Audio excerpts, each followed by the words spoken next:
Every kid in this world dreams of a flashy hero awakening.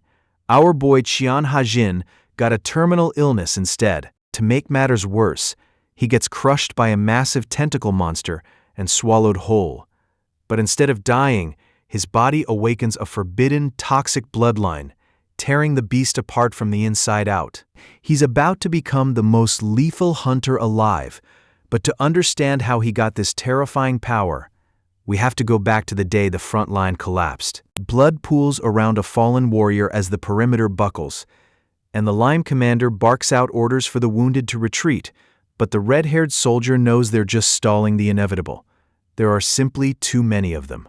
Amidst the slaughter, an injured hunter stares blankly at the sky, her spirit broken long before her body. To her, the end isn't coming. It's already here. Cheon Ha-jin doesn't let the nihilism sink in, keeping his hands steady as he works on her wounds. He tries to ground her, pointing out that his treatment is actually working, but she snaps back in frustration. The physical pain isn't the problem.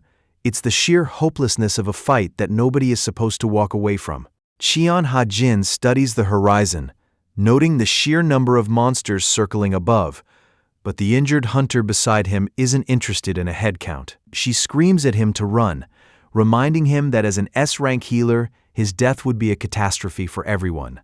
He ignores the panic, calmly telling her he'll be back soon, which she initially mistakes for him agreeing to retreat. The moment he actually turns toward the swarm, her relief flips into pure terror. Ha-jin draws his blade, fully aware of the risk but steady in his resolve. He isn't just confident in his own survival. He's making a promise that she won't be dying here today either. He tells her to rest while he handles the threat, turning back toward the monsters with his power finally beginning to flare. Ha-jin isn't holding back anymore, fully unleashing his power just as the front line manages to break through. The soldiers celebrate for a second, but then they notice a massive presence coming from the rear. Disbelief sweeps through the unit as one of the hunters identifies him as Cheon Ha-sun. A wounded hunter shouts out a warning that it's too dangerous, but Ha-jin only smirks. This isn't danger to him, it's a hunt. He launches into the air, moving with such speed that the harpy monsters are shredded before they can even react. The hunters on the ground watch in total shock, unable to process how anyone could move like that. Ha-jin continues his descent with cold, mechanical efficiency, cutting through the flock as he lands. The brown-haired hunter can only stare at the carnage. She knew this man was a healer, and healers aren't supposed to be able to do this. In the year 2032, the world suddenly shifted as people with impossible powers began to emerge, beings some called demigods, others called messiahs, and few could truly explain. Armed with game-like abilities, these individuals began diving into dangerous dungeons and took on a name that would change society forever, a profession that turned ordinary people into affluent celebrities overnight. This reality began when Earth collided with another dimension, a place the world came to know as the dungeons. While the treasures from those other worlds made humanity rich, the connection also brought a nightmare to their doorstep. Monsters began spilling out from the gates, creatures that laid waste to city streets, while those without magic died helplessly. Most people assumed this was the literal fall of Earth, the kind of end humanity couldn't outrun. But before the modern era of the hunters truly began, someone else was already diving into the fray. A single, blinding strike obliterates the lava golem. These hunters have become the protagonists of a new world. But for some, that change doesn't matter at all. In a quiet office, a doctor delivers the kind of news that stops time. Cheon Ha-jin is terminally ill. The words barely register, leaving him stunned as he tries to process a death sentence in a world suddenly full of heroes. Now he sits numbly on the bus, staring out the window at a city he might die in any day. Ha-jin stares at the incoming call on his screen, the vibration cutting through the quiet. When he finally answers, his sister's voice is immediate and worried, asking if he actually made it to the hospital today. He lies without missing a beat, telling her he's already finished up and on his way home. He watches the city pass from the bus window as she tells him she has to work overtime again, urging him not to wait up for dinner. It's a familiar routine of two people trying to protect each other from the weight they're both carrying. Ha-jin asks if she's pushing herself too hard, but she brushes it off, shifting the focus back to him and asking for the doctor's verdict. The question hangs in the air for a second as he looks at his own reflection. Finally, our protagonist settles on the easiest lie he can find, telling her it was nothing important and keeping the truth to himself. Terminally ill. The words don't even sound real as Cheon Ha-jin tries to process the doctor's verdict. But the man behind the desk can barely look him in the eye. It's a medical anomaly, something the hospital has never encountered before. According to the charts, Ha-jin's entire body is addicted to poison. It's a clinical impossibility, and the doctor admits that he shouldn't even be drawing breath right now. Ha-jin lets out a hollow laugh, his hands trembling as he asks for the one thing he already knows. There is no hope for a recovery. This isn't a fight he can win. It's just an ending that arrived too early. The doctor offers nothing but a heavy clinical silence, followed by a final apology that seals the boy's fate. He's done. Walking away with the death sentence in his pocket, Ha-jin stares at his phone. His sister is calling. On the bus ride home, the weight of the secret nearly crushes him. How do you tell the person you love most that you're a walking miracle who's about to stop working? But before he can even think of a lie, a sudden piercing noise snaps him back to the moment. Something is happening. The peace of the commute shatters in an instant as emergency alerts scream from every phone on the bus. Ha-jin stares at his screen, processing a message the city hasn't seen in years. A dual-gate explosion. It's an urgent evacuation order for multiple districts, but as he reads the location, his blood runs cold. He's not near the danger zone.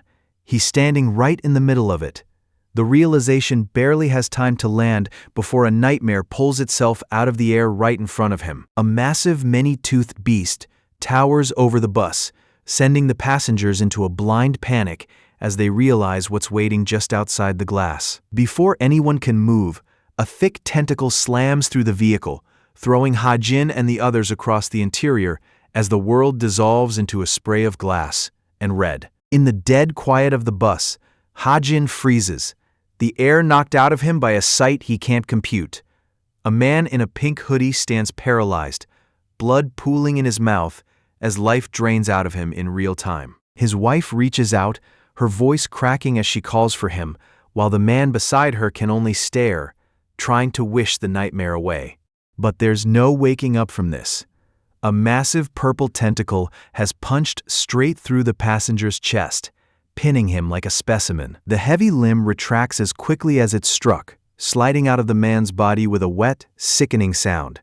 As the corpse hits the floor, the realization finally breaks the cabin's silence, and the survivors scramble back in total terror. The peace on the bus shatters into total chaos as passengers scramble over each other, screaming for anyone to move faster as the threat closes in. Far from the panic, Songhwa focuses on the steady rhythm of paperwork, barely looking up when her coworker tells her to take a break once she's finished. She offers a polite smile, promising to head out as soon as the desk is clear, but the exhaustion is starting to show.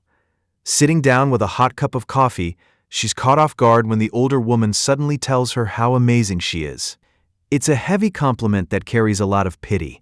While other people her age are out dating and enjoying their youth, Songhwa is burying hers under a mountain of hospital bills for her sick brother. Songhwa clarifies that it isn't about some deep sense of duty. She cares because he's her only family. The earnestness of her response catches her coworker off guard, but the older woman quickly tries to lighten the heavy mood by agreeing that siblings should always look out for one another. She starts venting about her own kids not getting along, but stops mid-sentence when Songhwa's coffee spills across the floor. On the television behind them, a breaking news report announces a massive gate explosion, and Songhwa freezes as the dread sets in. Back at the site of the gate, Chan Ha-jin is down, blood pooling around him as dark, pulsating blotches begin to spread across his skin. Chan Ha-jin is fading fast, slumped against a wall with his body broken and the world going dark. Escape was never an option. He's been caught by a massive, tentacled creature that makes any hope of running look like a joke. He looks around at the bodies littering the ground and realizes help isn't coming for them, and it's certainly not coming for him.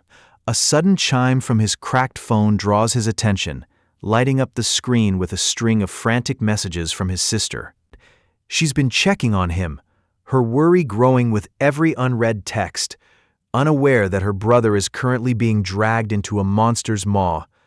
The guilt hits him harder than his injuries as he realizes he's going to leave her alone. He wanted to do something for her one last time, but the monster has already made its choice, and Ha-jin won't even get to say goodbye. Our protagonist is done waiting. He's angry and he's powerless. But the one thing he refuses to do is just sit still and wait for the end. He remembers hearing that those who fall in the line of duty against monsters earn medals and rewards, money that could be the only safety net left for his sister once he's gone. With a grip so tight his knuckles might break, he reaches for a jagged shard of wood. It's not much of a weapon, but it's enough to make some noise. He shouts a challenge to the beast, daring the creature to finish what it started. If he's going to die, he's going to make sure it counts as a final gift for the only family he has left. The monster answers with a roar, launching a massive tentacle straight at him as he braces for the impact. Cheon Ha-jin hangs in the air for a split second, a single dagger in his hand as he commits to a final, desperate counterattack. He looks down at the creature and mocks its predatory nature, asking if it enjoyed the freedom of killing whenever it pleased. Our protagonist knows the monster never spared a thought for the people it slaughtered, and now he's officially flipping the script. He uses the creature's own massive tentacle as a platform, launching himself directly into the beast's waiting maw. This isn't a calculated strike anymore. It's frantic, violent retribution as he begins tearing into the creature's flesh. He drives the blade home, ripping through muscle and bone in a spray of blood to settle the score. Everything went dark for a second, and as the world rushes back, our MC finds himself staring straight into the glowing eyes of the beast. He'd thrown everything he had into that last strike, but the realization hits him instantly. It wasn't enough. Instead of dropping, the creature towers over him, its massive purple tentacle coiling behind him as if he'd only succeeded in making the thing angry. Before he can even attempt to pull back, the limb snaps tight around his arm, crushing his grip and pinning him right where the monster wants him. Ha-jin's luck finally runs out as the monster's grip tightens, leaving him pinned and bleeding while he realizes his last strike wasn't deep enough to finish the job. The creature looms over him, a massive, grotesque weight that he simply can't shake off this time. As he sinks into the dark, he starts to let go, convincing himself that a meaningless life like his was always going to end like this. But then, the darkness shifts. A memory of his sister breaks through, her voice warm and full of the kind of affection he hasn't felt in years. Back then, she'd touch the blotches on his face and tell him he was cute, a small kindness for a boy who felt like anything but. He's left wondering how she could ever look at him and see anything worth saving. The memory of his sister's voice is the only thing he has left, a ghost of a promise from when they were kids about getting healthy and seeing the world together. She was the one who had to tell him their parents were gone, and she was the one who swore she'd protect him no matter what happened. That vow feels a lifetime away as the monster closes in, but the instinct to survive is louder than the pain.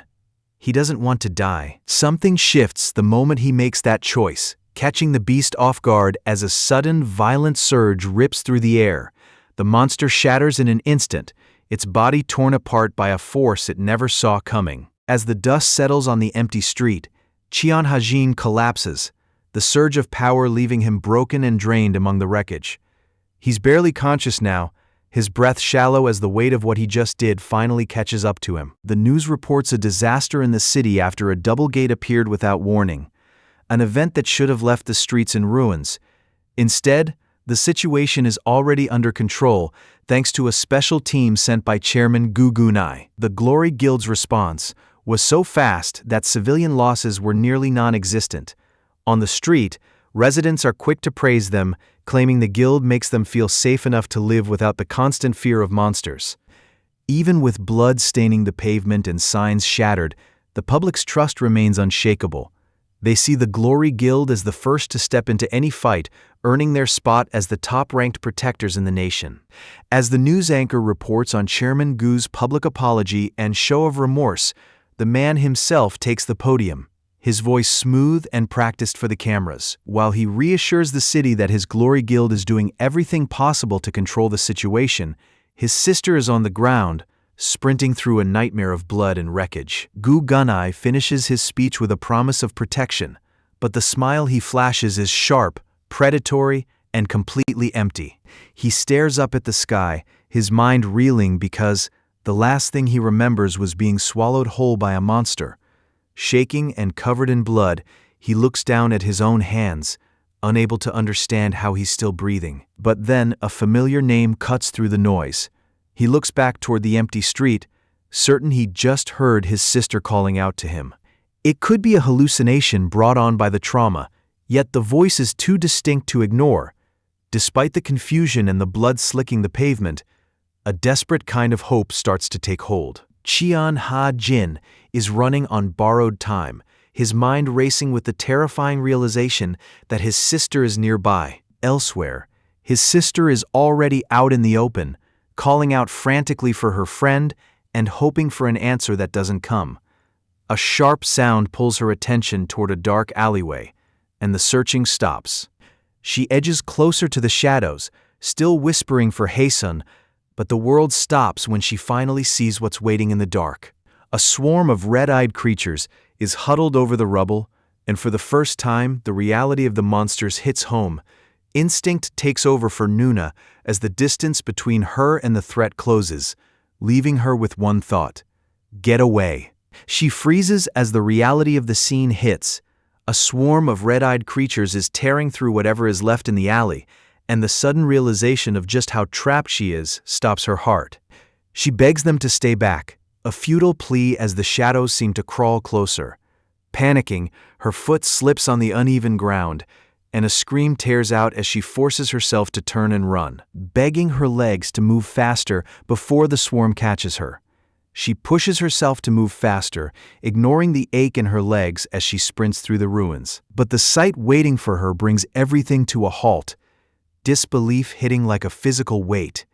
The entire road ahead has been obliterated, leaving a massive pile of rubble where her only path used to be. Panic sets in as she thinks of Hae-sun, the terrifying possibility that she's already too late clawing at her.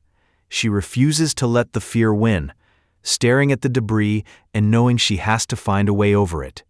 In the middle of the chaos, the young woman is paralyzed by fear as a multi-eyed creature lunges for the kill. Just before the beast can land, Chian Ha-jin erupts from the shadows with a protective roar, putting himself between his sister and the monsters. She's been praying for help from the glory hunters to arrive, but the voice that just saved her is impossible to mistake. She watches in shock as her brother stands his ground, covered in blood and grime from head to toe. Despite being barely able to catch his breath, Ha-jin only has one focus, keeping her as far away from the carnage as possible. He makes a desperate promise to reach his sister soon, but standing between them is a swarm of red-eyed monsters that should easily overwhelm a normal human. This would normally be a death sentence, but Chian Hae-sun charges in with a certainty that defies logic. His plan relies on two cold facts, starting with the physical weakness of these dark toads. While their poison is lethal, their bodies are fragile, and he tears through the front line with ease. The second reason is simpler. Hae-sun is just stronger than he should be. He doesn't understand the change himself, but ever since he woke up from being knocked out, his body feels fundamentally different. It all started with a small curiosity about how much his body could actually take. Between the dark toad's lethal poison and being crushed by a monster's tentacles, Chian Hae-sun should have died twice over by now. But instead of dying, his injuries just seem to heal themselves. It confirms a theory he's been testing. He isn't just lucky, he's different. Hae-sun stares down the creature with a wild grin, taunting the beast because its best shots just don't land anymore. He's done with being the victim. Looking at the metal pipe in his hands, he catches his breath, and weighs the odds against the swarm still closing in. There are still too many of them to count, but if he keeps dropping them one by one, he might actually make it out of this alley alive.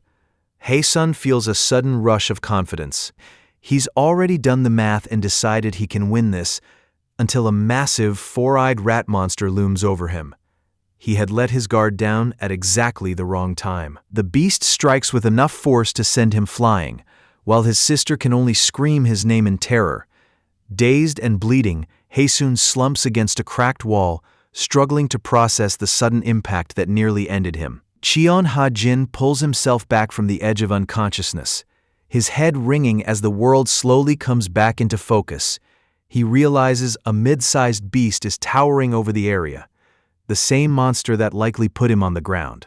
He's lucky to be alive, but as his eyes adjust, he spots someone else standing right in the creature's path. The recognition hits him like a second strike, and he shouts for her, the desperation tearing through his voice. Ha-jin forces himself up, promising to reach her in time, but the woman just stares back in a daze. She's clutching her arm, the pain finally registering through the shock of the attack. As Ha-jin tries to close the distance, she suddenly screams for him to stay back, catching him completely off guard. Ha-jin screams for her to get out of there, but the massive beast is already closing the distance. His sister only offers a final, whispered apology as she faces the monster alone. It's a reality Ha-jin can't accept. She spent her entire life working to support him, and she doesn't deserve to end like this. He begs her to wake up, the crushing weight of guilt hitting him as he realizes she threw her life away for his sake. His grief turns into a raw, explosive scream that fills the room, but as he assumes he's next to die, something deep inside him snaps. A colossal red snake erupts from his own body, towering over the scene in a surge of dark energy. Ha-jin watches the monster, testing the weight of the dark energy coiling around him and wondering if it truly responds to his will. Whatever this power is, he realizes they finally share a single violent purpose directed at the sickening bastard in front of them. Hatred is a hell of a leash, and as the energy lunges forward to tear into the beast, it's clear Ha-jin isn't just surviving anymore. He's the one giving the orders. Looking down at the street he just leveled, she admits that he might actually have the potential she's looking for, provided he learns to control that much raw power. She knows the noise of the blast is basically a dinner bell for every monster in the district, and as the first massive beast lunges toward the boy's blind side, she decides it's time to step in. Cheon Ha-jin is at his limit, his face battered and his body screaming from the strain of carrying his sister through the ruins. He looks up to see the shadows shifting again, realizing that despite the crater he just made, the swarm isn't stopping. He's done well to make it this far, but he's starting to realize that some things can't be outrun. She already gave her life once to save him, and he refuses to let that sacrifice go to waste. He promises to return for her, stepping away from her unconscious body with his head hanging low. Her breathing is getting weaker by the second, but he knows he can't wait any longer. He turns to face the threat with desperate eyes, screaming that the monster won't be the one walking away from this fight. He just needs to hold out long enough for a real hunter to arrive and finish the job. But as he tries to move, his body finally gives out, and he coughs up a spray of blood as the reality of his injuries sets in. Cheon Ha-jin hits the pavement hard, coughing up blood as his body finally rebels against him. He suspects a side effect from the snake he dealt with earlier, but the timing couldn't be worse. A massive beast looms over him, its eyes locked on its prey, while Ha-jin tries to force his uncooperative limbs to respond. He screams at himself to move, the mental command hitting a wall of physical paralysis as he begs his body for just 1 second of strength. Just as the world starts to blur, a new voice cuts through the desperation, chiding him for the way he handles his own power. Ha-jin can barely process the interruption, stunned that anyone else is still standing in this wreckage. The observer finally steps into the light, looking down at Ha-jin with a critic's eye. She points out the obvious. He burned through his strength on the weak ones, making the black ether in front of them an almost impossible hurdle in his current state. She introduces herself as Kirill, flashing a playful smile that doesn't quite match the massive threat looming behind her. There's clearly a long conversation waiting to happen, but the giant rat monster isn't going to wait for them to catch up. Kirill decides the best way to handle a partner who can barely stand is to get him out of the way. Before Ha-jin can even process how fast she moves, she grabs him by the collar, launching him through the air and clear out of the danger zone, while he screams in total confusion. Kirill decides the best way to keep the kid safe is to physically remove him from the board, hurling Cheon Ha-jin down the street like he weighs nothing at all. The sheer casually displayed strength leaves our protagonist struggling to process what kind of person he's actually dealing with, while Kirill turns her full attention back to the massive four-eyed beast. The monster lunges with a frustrated roar, but it's already clear it's outmatched by a speed it can't even track. She maneuvers with predatory grace, slipping past the creature's heavy strikes and leaving the beast staring at empty air as its target vanishes from sight. Kirill taunts the massive beast, dropping in from above while it's still trying to find her. With a casual shout, she detonates the creature in a single overwhelming strike. Watching from the wreckage, Cheon Ha-jin can barely process what he just saw. A monster that nearly killed him torn apart in an instant. He stares at his own trembling hands, the weight of his own weakness hitting him harder than any physical blow. If he had even a fraction of that power, his sister would still be safe, but Kirill's voice quickly cuts through his spiral of regret. Kirill leans in, catching the shift in the boy's expression, and asking if something is wrong. Ha-jin flinches, stumbling over a quick denial while Kirill watches him with a look that says she isn't buying the lie. Then, she drops a bombshell. His sister is going to live. The world stops for Ha-jin as the word lands. Kirill continues, explaining that any later would have been the end, and only her knowledge of healing stood between his sister and certain death. Looking at her now, Ha-jin realizes these weren't just empty words of comfort. There isn't a single trace of a wound left on her. He had already accepted her death, never imagining a battle hunter could actually heal, and that choice to give up starts to weigh on him. Cheon Ha-jin stands broken, his body a map of bruises, but the only thing he can find the strength to say is a quiet thank you. The weight of the morning finally hits him, and he breaks down sobbing with the pure, jagged relief of knowing his sister is actually safe. His sister is alive, and for a second, the rest of the world doesn't matter. But Kirill isn't the type to let a moment breathe, cutting right through his grief to tell him it's too early to celebrate. She looms over him with a sharp, predatory grin, reminding the brat that he's in the exact same state as the woman he's crying over. Leaning in close, she mocks his dramatic exhaustion, warning him to stop acting like he's on his deathbed, because as far as she's concerned, he still has a very long way to go. Ha-jin can barely process the words through the haze of the beating he just took, but Kirill is more than happy to repeat her offer. She makes it sound simple. He doesn't have to die, and a new life is right there for the taking if he wants it. Before he can press for more, she casually turns away, promising the full story once she finishes clearing the rest of the monsters from the area. Ha-jin stops her, his voice trembling as he tries to anchor himself to the impossible choice she just dropped in his lap. He looks up from the pavement and asks if this new life means he could ever become as strong as she is. He's done being a victim, and he refuses to spend another day being tossed around at the whim of everyone else. Kirill watches the boy with a look that's half amusement and half genuine interest. She prepares to unleash the only technique she's ever put her own name on: poison rain. She tells him to pay attention, and as the light fades, the message lands. This isn't just an attack, it's a benchmark. If he wants to survive what's coming next, he has to reach this level. Everyone knows that hunters are strong, but this isn't the kind of strength people talk about in the news. RMC has never seen anything like it. Someone summoning a storm with a single gesture, turning the droplets into needles that pierce straight through the monsters. The pack of toads doesn't stand a chance, as the downpour shreds them where they stand, annihilating every creature in the area in a matter of seconds. Standing over the broken remains of the creatures she just slaughtered, Kirill circles back to the question he asked her before the fighting started. She leans in with a look that is more predatory than kind, offering a promise of power that feels like a deal he can't possibly afford. As Cheon Ha-jin stands there dazed and covered in the marks of his own awakening, she drops the final hook. He isn't just going to be strong, he's going to be the strongest hunter in the entire world. Cheon Ha-jin is barely hanging on, his skin mottled with purple bruises as he looks at his companion in a haze of pain. Kirill doesn't seem bothered by the state he's in, dropping the formalities and moving with a casual intimacy that catches him off guard. Finding his voice through the exhaustion, Ha-jin gathers enough breath to ask the one question that's been eating at him.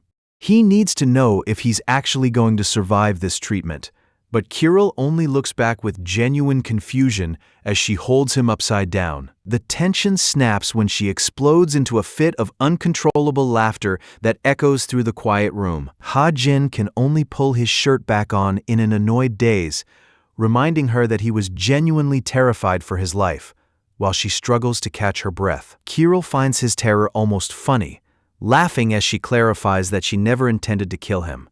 Ha-jin has no idea what she's talking about, and his confusion only makes the situation more unsettling. Seeing his blank stare, she shifts the conversation and asks if he's at least heard of poisoners, turning them into a group that is now universally loathed by the public. Kirill watches him piece it together, finishing his thought with the title the world gave them, Humanity's Betrayers.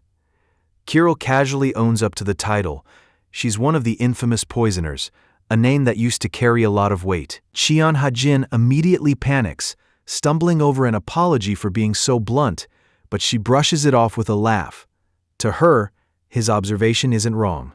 It's just history. Still, she finds it strange that the news doesn't bother him. Most people would be terrified to be in the same room as a poisoner. But he hasn't flinched. Ha-jin looks toward the next room where his sister is finally sleeping in peace.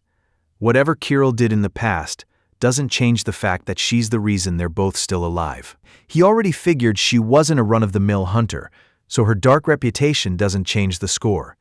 He starts to feel awkward for bringing it up so casually, but Kirill actually loves the honesty. She leans into the drama, declaring that while poisoners aren't normal, calling them special is much more accurate. Kirill explains that a hunter's true potential is revealed by the timing of their awakening, though she refuses to tell Ha-jin where she got her information.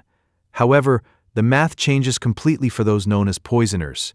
Unlike others, they live with a toxic force growing inside them every day, and when that poison eventually becomes too strong for the body to contain, it simply consumes them from the inside out. The pieces start falling into place for our protagonist as he realizes that everything he's hearing fits his own life perfectly. Kirill is delighted by how quickly he's catching on, dropping the bombshell that all the suffering he endured was just a symptom of his awakening.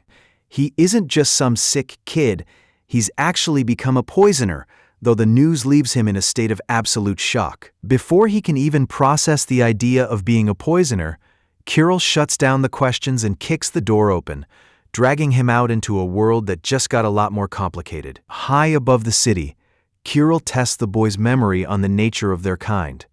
Poisoners don't just carry toxins, they live with them inside their very veins. She frames it like a game, a pop quiz on the secret to their survival that seems simple once you know the trick. Before Ha-jin can even process the question, she pulls out a needle and asks for a moment of his time. The world stops for him when she drives the syringe straight into his chest. This isn't just an attack, it's a demonstration of a poisoner's true strength. Their healing powers are always active, constantly fighting the toxins that would kill anyone else. As Ha-jin stares at the dark fluid now filling the glass, Kirill explains the payoff. They don't just destroy the poison, they purify it into black ether, the very energy that fuels their power. He looks at the needle in his hand, wondering if this is actually safe, but Kirill doesn't leave him any room to doubt. Kirill is in a giving mood, playing the part of the generous senior as she presents what she calls a gift. She's decided that mobility is the best path forward, offering to teach a basic self-reliance technique that even carries a bit of her own power. Switching into full instructor mode, she starts demonstrating the stance, telling the student to flex his foot and imagine kicking off the earth. Cheon Ha-jin stops her right there with a serious question. Didn't she recently claim that poison rain was her only skill? The logic lands like a physical blow, leaving Kirill completely frozen in her tracks. Ha-jin waits for an answer, but the silence stretches as she realizes she's been caught in a contradiction. Rather than explain herself, she simply bolts, leaving a trail of light as she vanishes across the rooftops. Left alone, our protagonist can only admit that even if she's full of it, her speed is the real deal.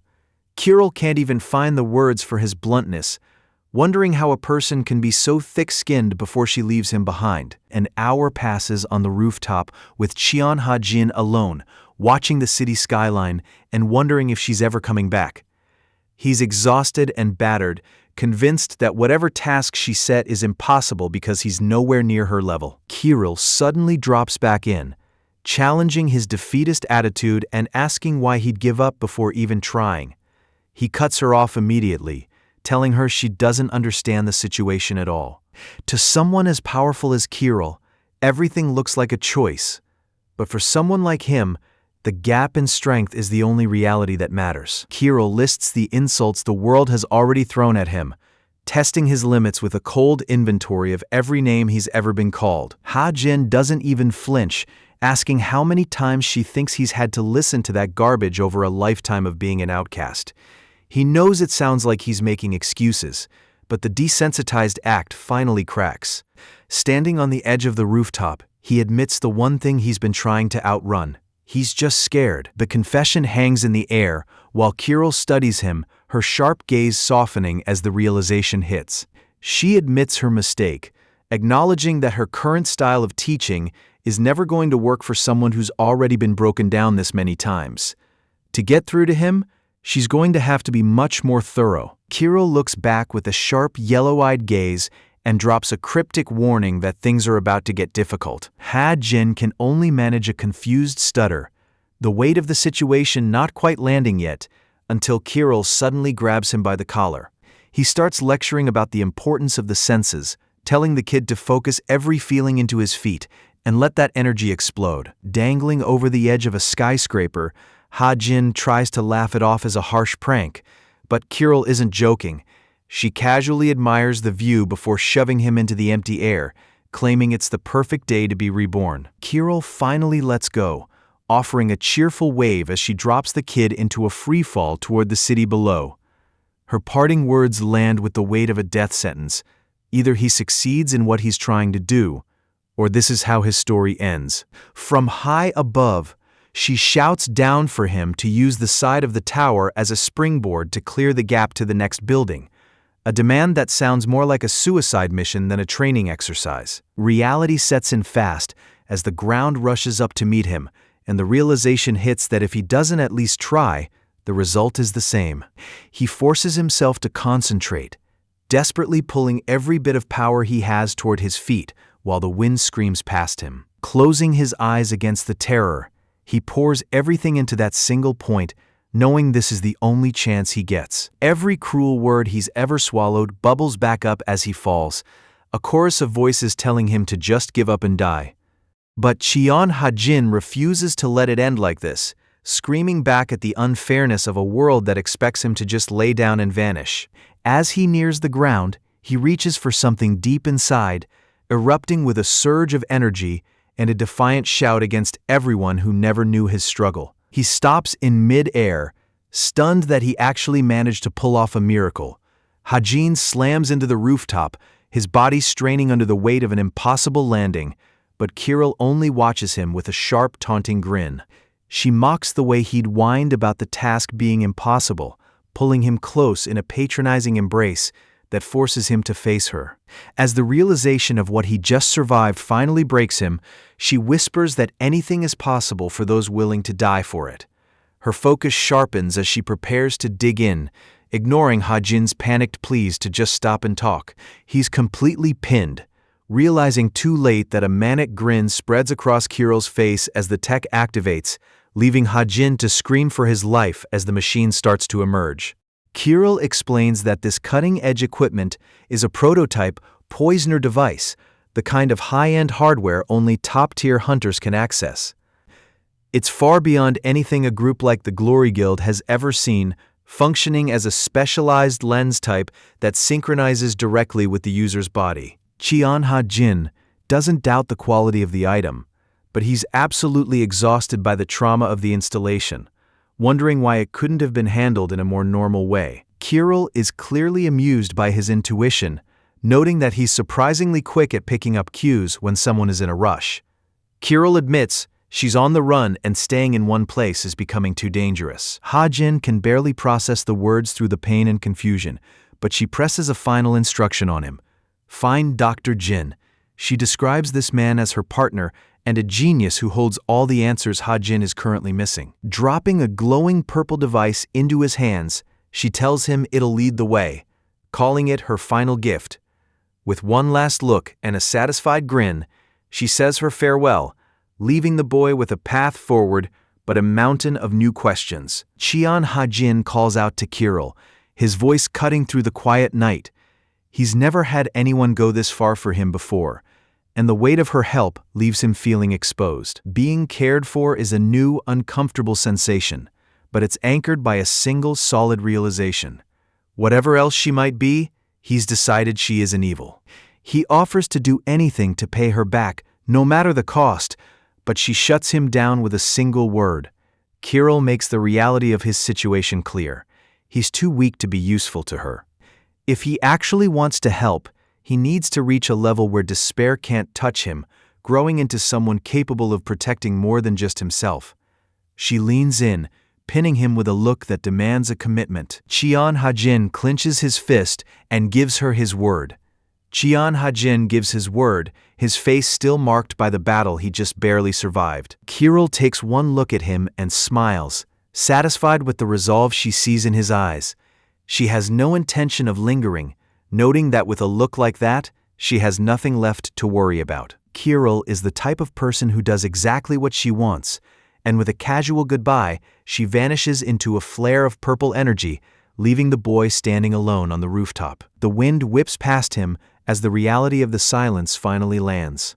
She's really gone. In a life where he previously had nothing, the weight of the moment shifts. He has a goal now. But while one boy finds his purpose, the rest of the world is waking up to a nightmare. Daebongdong has been wiped off the map, and as news reports flood the airwaves, the public's grief is quickly turning into rage. The Glory Guild protected the rich, and now everyone is asking why they were the ones allowed to survive. The news goes viral immediately, and the internet becomes a battlefield. Everyone has an opinion on the Glory Guild's failure, with some mocking their fall from grace, while others argue they were set up to fail by the association's impossible assignment. While some users offer prayers for the hundreds who lost their lives, the general mood is a mix of shock and cynical disbelief. People in safer neighborhoods post about their relief, but as the days pass, the arguments turn into a massive debate over jurisdiction and accountability. Demands for resignations pile up next to reminders of the 500 dead. Yet a counterwave of support soon rises, defending the guild's legacy and blaming the victims for dragging down Korea's top heroes over a single mistake. In just a few days, the public tide has completely shifted, and the same people who were screaming for blood are now posting heart emojis for the chairman. Watching the criticism vanish overnight is enough to make Ha-jin's stomach turn. He lets out a heavy sigh as he ties his shoes, done with the noise and the fickle crowd that follows it. After leaving a quick note for his sister, he steps out into the morning light, already dreading the long trek to Cheonggyecheon Mountain. While walking through the quiet streets, he remembers the gift Kirill handed him before they split up. He pulls it out to find a giant toad's core, a high-level item that feels out of place in a city alleyway. Kirill's instructions were specific. He needs to hold the core and focus on the sensation of using his poison steps, and he starts to realize exactly what this training is supposed to unlock. As the object begins to react, Cheon Ha-jin freezes, watching the orb in his hand dissolve into strands of light. Cheon Ha-jin studies the dark energy rising from his hand, realizing his black ether has spiked again. If he keeps absorbing this power, there's no telling where his limit actually sits. He asks for a status check, and the news is solid. He's currently at the level of an E-rank knight. But there's a catch.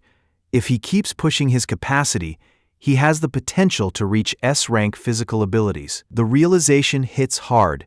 He could actually become the strongest hunter in the world, which means Kirill's promises weren't just talk. A sudden scream breaks his concentration, pulling his attention toward a commotion nearby. At a heavily fortified checkpoint, a guard from the Glory Guild is blocking a mother from leaving. She's desperate, begging to get her sick child to help, but the guard isn't interested in her excuses. No permit means no passage. On the city streets, a mother clutches her child and demands to know what right these men have to stop them. Since they aren't even government officials, one of the Glory Guild guards immediately cuts her off with a violent threat, warning her to shut her mouth before he rips it apart. He sneers that they're just following orders to keep the infection from spreading, calling the terrified mother and son beggars who have forgotten their place. The guard's ego is bruised when a voice cuts through the tension, accusing the guild of only showing up to save face after they already abandoned the area during the gate outbreak. Qian Hajin walks casually into the middle of the street, mocking the guards for trying to take control now when they claim to know nothing while people were actually dying. He stops with a confident smirk, asking if the guard doesn't agree that the whole situation is a joke. Infuriated, the guard draws his baton and asks the kid if he has any idea who he's talking to. But our protagonist doesn't even blink. He knows exactly who they are. Ha Jin recognizes the logo on the guard's chest immediately, the Glory Guild. Everyone in Korea knows that pattern, and he's not exactly keeping his knowledge a secret. The guard seethes, towering over the boy and demanding to know how he has the nerve to talk back knowing who he's dealing with. It's a calculated move on Ha Jin's part, leaning into the provocation and asking if the man is actually going to do something about it. The guard doesn't hesitate, swinging hard as he reminds Ha Jin that for people like him, the guild is the only law that matters. Even with the fear starting to settle in, Ha Jin holds his ground as the first strike comes down with the force of a man who's done this 1,000 times. The guard leans in with a sadistic grin, promising that while this is going to hurt, he should just take it as a lesson. Instinct takes over before Qian Ha-jin even realizes he's moving, his grip tightening as he warns the guard that he's done hiding. This is a pivot for him, the moment he stops being a victim and starts claiming his right to fight back. The guard stumbles back in total shock, unable to process how a kid who's never even exercised could suddenly react like this. Ha-jin's posture is a mess and his breathing is completely irregular. But none of that matters when his fist connects.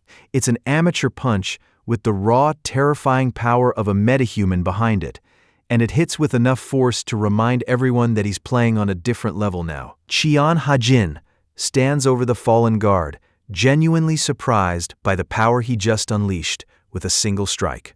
Looking down at the man sprawled on the asphalt, the realization hits. He isn't just a survivor anymore. He's become something far more dangerous. The guard, a member of the elite Glory Guild, can only wheeze out a plea for mercy as his composure shatters. Ha-jin isn't in the mood for mercy, watching the man with cold indifference as he tells him to stop whining like a child. He thinks of the actual children, the ones who were screaming for help when the gates first burst open and the world ended. Those people died believing the guilds would come to save them, but the men in these uniforms were nowhere to be found. With the checkpoint cleared, Qian Ha-jin waves a casual goodbye and moves on, leaving the downed guard and the panicked family behind him as he washes his hands of the entire mess. Ha-jin doubts his current location, standing in front of a lone phone booth in the middle of a forest, but his guide Kirill remains certain. Picking up the receiver, he finds it hard to believe the thing even works, let alone serves a real purpose. He starts to wonder why anyone would build this in such a remote spot, but then he hits a button and the phone activates, buzzing with a sharp red light. Before he can figure out if he made a mistake, the floor drops out from beneath him. Something heavy rattles through the ceiling vent, slamming into the floor with enough force to shake the room. Qian Ha-jin groans as he picks himself up, complaining that the designer clearly had no regard for anyone's safety. But a sudden splash from the shadows cuts his train of thought short. That sound wasn't supposed to be there. Qian Ha-jin pulls his hand back, staring at the fresh blood coating his palm. This doesn't fit the facility he expected. He realizes too late that he's stepped into the wrong room, just as sirens flare and the base defense system locks onto him. Automated defenses slide into position with clinical efficiency, identifying a single target for immediate extermination. He braces himself, but instead of bullets, the ceiling vents hisses, flooding the chamber with a thick purple haze that burns his lungs. Struggling to cover his face, Ha-jin's mind races through the connections. Dr. Jin and Kirill were supposed to be allies, making this trap a total betrayal. Whether the doctor switched sides or was ambushed himself, the result is the same. The gas is already in his system, and his vision is starting to fail. Cheon Ha-jin pauses as he realizes the purple gas flooding the room is a lethal poison, but instead of gasping for air, he finds the toxic mist almost refreshing. It shouldn't be possible, yet he's standing perfectly fine while the substance meant to kill him only seems to clear his head. The momentary relief snaps when the sound of rhythmic footsteps echoes through the chamber, signaling someone is closing in on his position. A man in a gas mask and lab coat approaches the viewing glass, expecting to find a corpse, while Ha-jin weighs the odds of whether this stranger is a fresh enemy or a potential ally. As the masked man mutters about the persistent association bastards tracking him, Cheon Ha-jin realizes he can't afford a single second of hesitation. He lunges forward, closing the distance in a blur, and drives the man into the ground with the full weight of his momentum. He pins the target, shouting a defiant challenge at the person who tried to take his life, but his rage hit a wall of sudden, confusing silence. The threat is just gone. It turns out the masked man couldn't even handle the force of the tackle, fainting the moment he hit the floor. The man in the gas mask takes a moment to process the explanation, muttering about Kirill's involvement as he tries to wrap his head around the situation. Introducing himself as Dr. Jin, he begs to be let loose before he suffocates.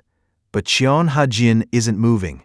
He doesn't know this man, and he definitely doesn't know what he'll do once his hands are free. Ha-jin presses him on the trap he walked into, pointing out that anyone else would have been killed instantly by a setup like that. Dr. Jin doesn't even flinch, stating calmly that the lethality was exactly what he intended when he designed it.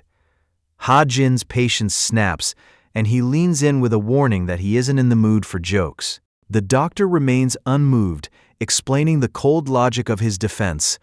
Since no normal person could even reach this place, the trap was only ever meant for hunters or Kirill himself. Our protagonist finally decides to be transparent about his past, admitting that before he was a masked figure, he was actually a brilliant scientist. Back then, he was known as the genius of the century, but the fame brought a different kind of trouble that he never expected. One night, the reality of his position landed when he woke up to a masked intruder standing over his bed with a knife. Suddenly, he was a man on the run, hunted by foreign assassins, shady groups, and even government hunters who wanted his money or his research. At first, he tried to play by the rules and survive through sheer struggle, pleading with the authorities for protection, but as the attacks kept coming, he realized the system wasn't going to save him. Betrayal changes a person, making it impossible to trust anyone ever again. He lived through enough to know that in a world like this, no one's hands are truly clean. Ha-jin agrees to a temporary release, but he remains guarded, questioning why a total stranger would be this friendly toward an outsider. The masked man has a simple reason: Kirill. If she's the one who sent Ha-jin, then the man is willing to extend a bridge of trust based on her word alone. Looking out into the rain, he can't help but wonder what his partner has been up to lately. Deep in a rain-slicked alleyway, a younger version of Dr. Jin collapses against the brick, clutching a stab wound that's bleeding through his shirt. A girl appears out of the downpour, her skin marked by the same purple blotches and her yellow eyes fixed on him as she asks if he's alone too. Back in the lab, Dr. Jin watches Cheon Ha-jin and realizes the boy is exactly like her. It's fascinating to him, a teacher and a student, both sharing the same cursed resemblance. Ha-jin doesn't quite buy the comparison, thinking the only thing he shares with Kirill is the poisoner trait. The masked man disagrees, noting they both have a habit of doing whatever they want, and reveals that even Kirill used to have the same purple spots covering Ha-jin now. It's hard to believe looking at her now, a woman who grew to be elegant and clear-skinned, but the man promises it's easier to show Ha-jin the truth than explain it. He starts walking, but the answer stops him cold. A single drop of his poison is enough to kill an A-rank knight. No chemical weapon on Earth can compare to him. That's the true scale of what he's carrying. Our protagonist is still stuck in the lowest E rank, and even though awakening made him feel several times stronger, he knows the gap between him and the elite is a canyon. He'd always heard that A-rank knights were practically untouchable, yet here he is, realizing that a single drop of his blood could end one of them instantly. The masked man doesn't let him enjoy the thought for long, warning him that raw power without control is just a disaster waiting to happen. Ha-jin presses for a way forward, and the answer is as simple as it is grueling. He has to train. The masked man explains that the scars on the protagonist's face are just symptoms of his lack of control over the poison, but they'll fade as he gets stronger. Ha-jin takes it in, staring into the distance as he realizes how far he has to go before he's unrecognizably different. There isn't time for a mental break, though.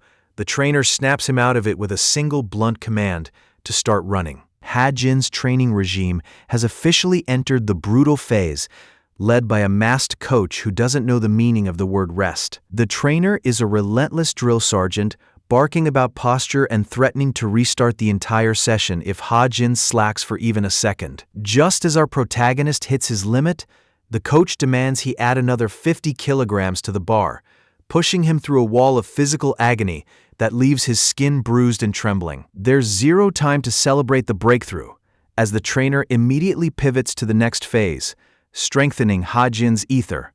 7 days after entering the laboratory, Ha-jin realizes just how much can change in a week. The first surprise is the man himself. Dr. Jin has finally ditched the gas mask, revealing a face that looks nothing like the person Ha-jin expected. Apparently, showing his face is a sign of trust, but the friendly look is a trap. The moment Ha-jin questions the doctor's identity, the old man tacks on an extra 2 hours of training with a cheerful laugh. The second change hits closer to home. Ha-jin's sister is finally awake.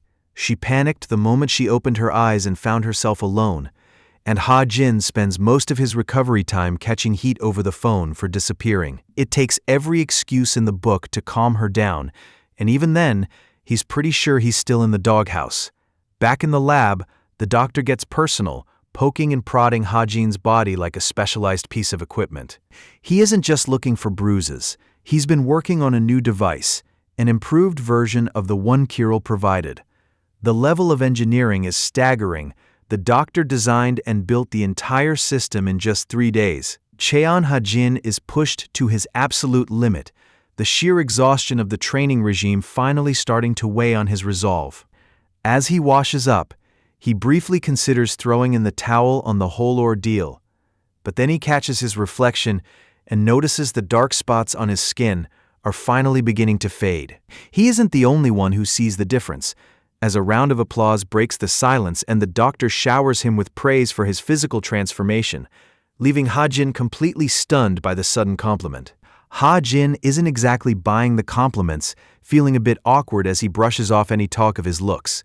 He turns his attention to Dr. Jin, who's currently busy tearing through a stack of canned rations. Seeing the boy sitting in the middle of a high-intensity ether strengthening session, the doctor asks if he ever gets bored of the constant grind. For Ha-jin, the discipline is just part of the job, but he can't help but feel for the man. The doctor has been down here in this bunker for a long time, surviving on nothing but processed food and his own thoughts. The comment doesn't make any sense until the doctor points his chopsticks toward Ha-jin's shoulder, asking if he hasn't noticed his guest yet. Dr. Jin introduces the thing as Pori, explaining that it's a rare poisoner monster, a creature fundamentally different from others because it's completely harmless to people. But the real surprise isn't the monster's lack of aggression, it's the fact that Pori is actually absorbing the poison right out of Ha-jin's body. Apparently, this little familiar has been hitched to him for 2 full days without him ever noticing. Ha-jin is stunned, realizing that despite his intense training and sharpened senses, he was completely oblivious to its presence. Ha-jin watches in awe as his little companion, Pori, begins to fade into thin air. It's a rare stealth ability that makes the creature completely invisible, a skill so uncommon that even the strongest espers would struggle to master it. As the trainer starts to question how a creature like this could possibly possess such high-level power, he realizes something else. Ha-jin isn't actually training. He's lounging on the floor, using the conversation as a convenient excuse to slack off. The break is over before it really started, and Ha-jin is ordered right back to work. At the Glory Guild headquarters, the harvest from the dungeons is down across the board, and the chief secretary reports an unusual phenomenon spotted by the third team. As he pivots to the bad press and the riots still raging in Gaebang-dong, Chairman Gu Gun-ai cuts him off with a single word. Gun-ai isn't interested in excuses. He orders a 30% mission increase for the underperforming teams to make up the deficit. He demands a full investigation into the dungeon phenomenon. But his real priority is clear. The current experiment must finish without any more setbacks. Gun-ai stops walking, his tone shifting towards something much colder.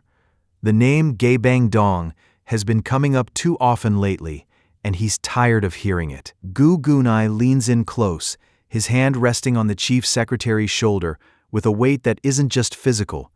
He asks for a very specific kind of favor, the kind where certain problems simply stop making noise. His grip tightens into a crush, and the secretary can only gasp out his compliance as the pressure becomes unbearable. With a cold smile, Gun-ai offers a terrifying hope for a long partnership, before turning back with one final, lingering question about Maria's whereabouts. The chief secretary stammers, terrified of the answer he has to give, as Gunny's suspicion hardens into cold anger.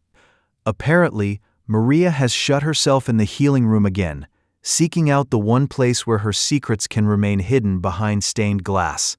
She's lost in a trance of self-loathing, whispering apologies to the air while her own hands trace lines of blood across her skin. This is the Glory Guild's secret, an exclusive room used for endless self-harm by a woman who represents their public face. Gun-ai finally enters, but there is no comfort in his voice as he looks down at her cowering form and asks how much longer she intends to stay like this. Chairman Gu tries to close the case with a lie, claiming they did everything they could, but his eyes tell a different story. He watches the scene in front of him with a cold, weary detachment, even if the sight never truly gets easier to stomach.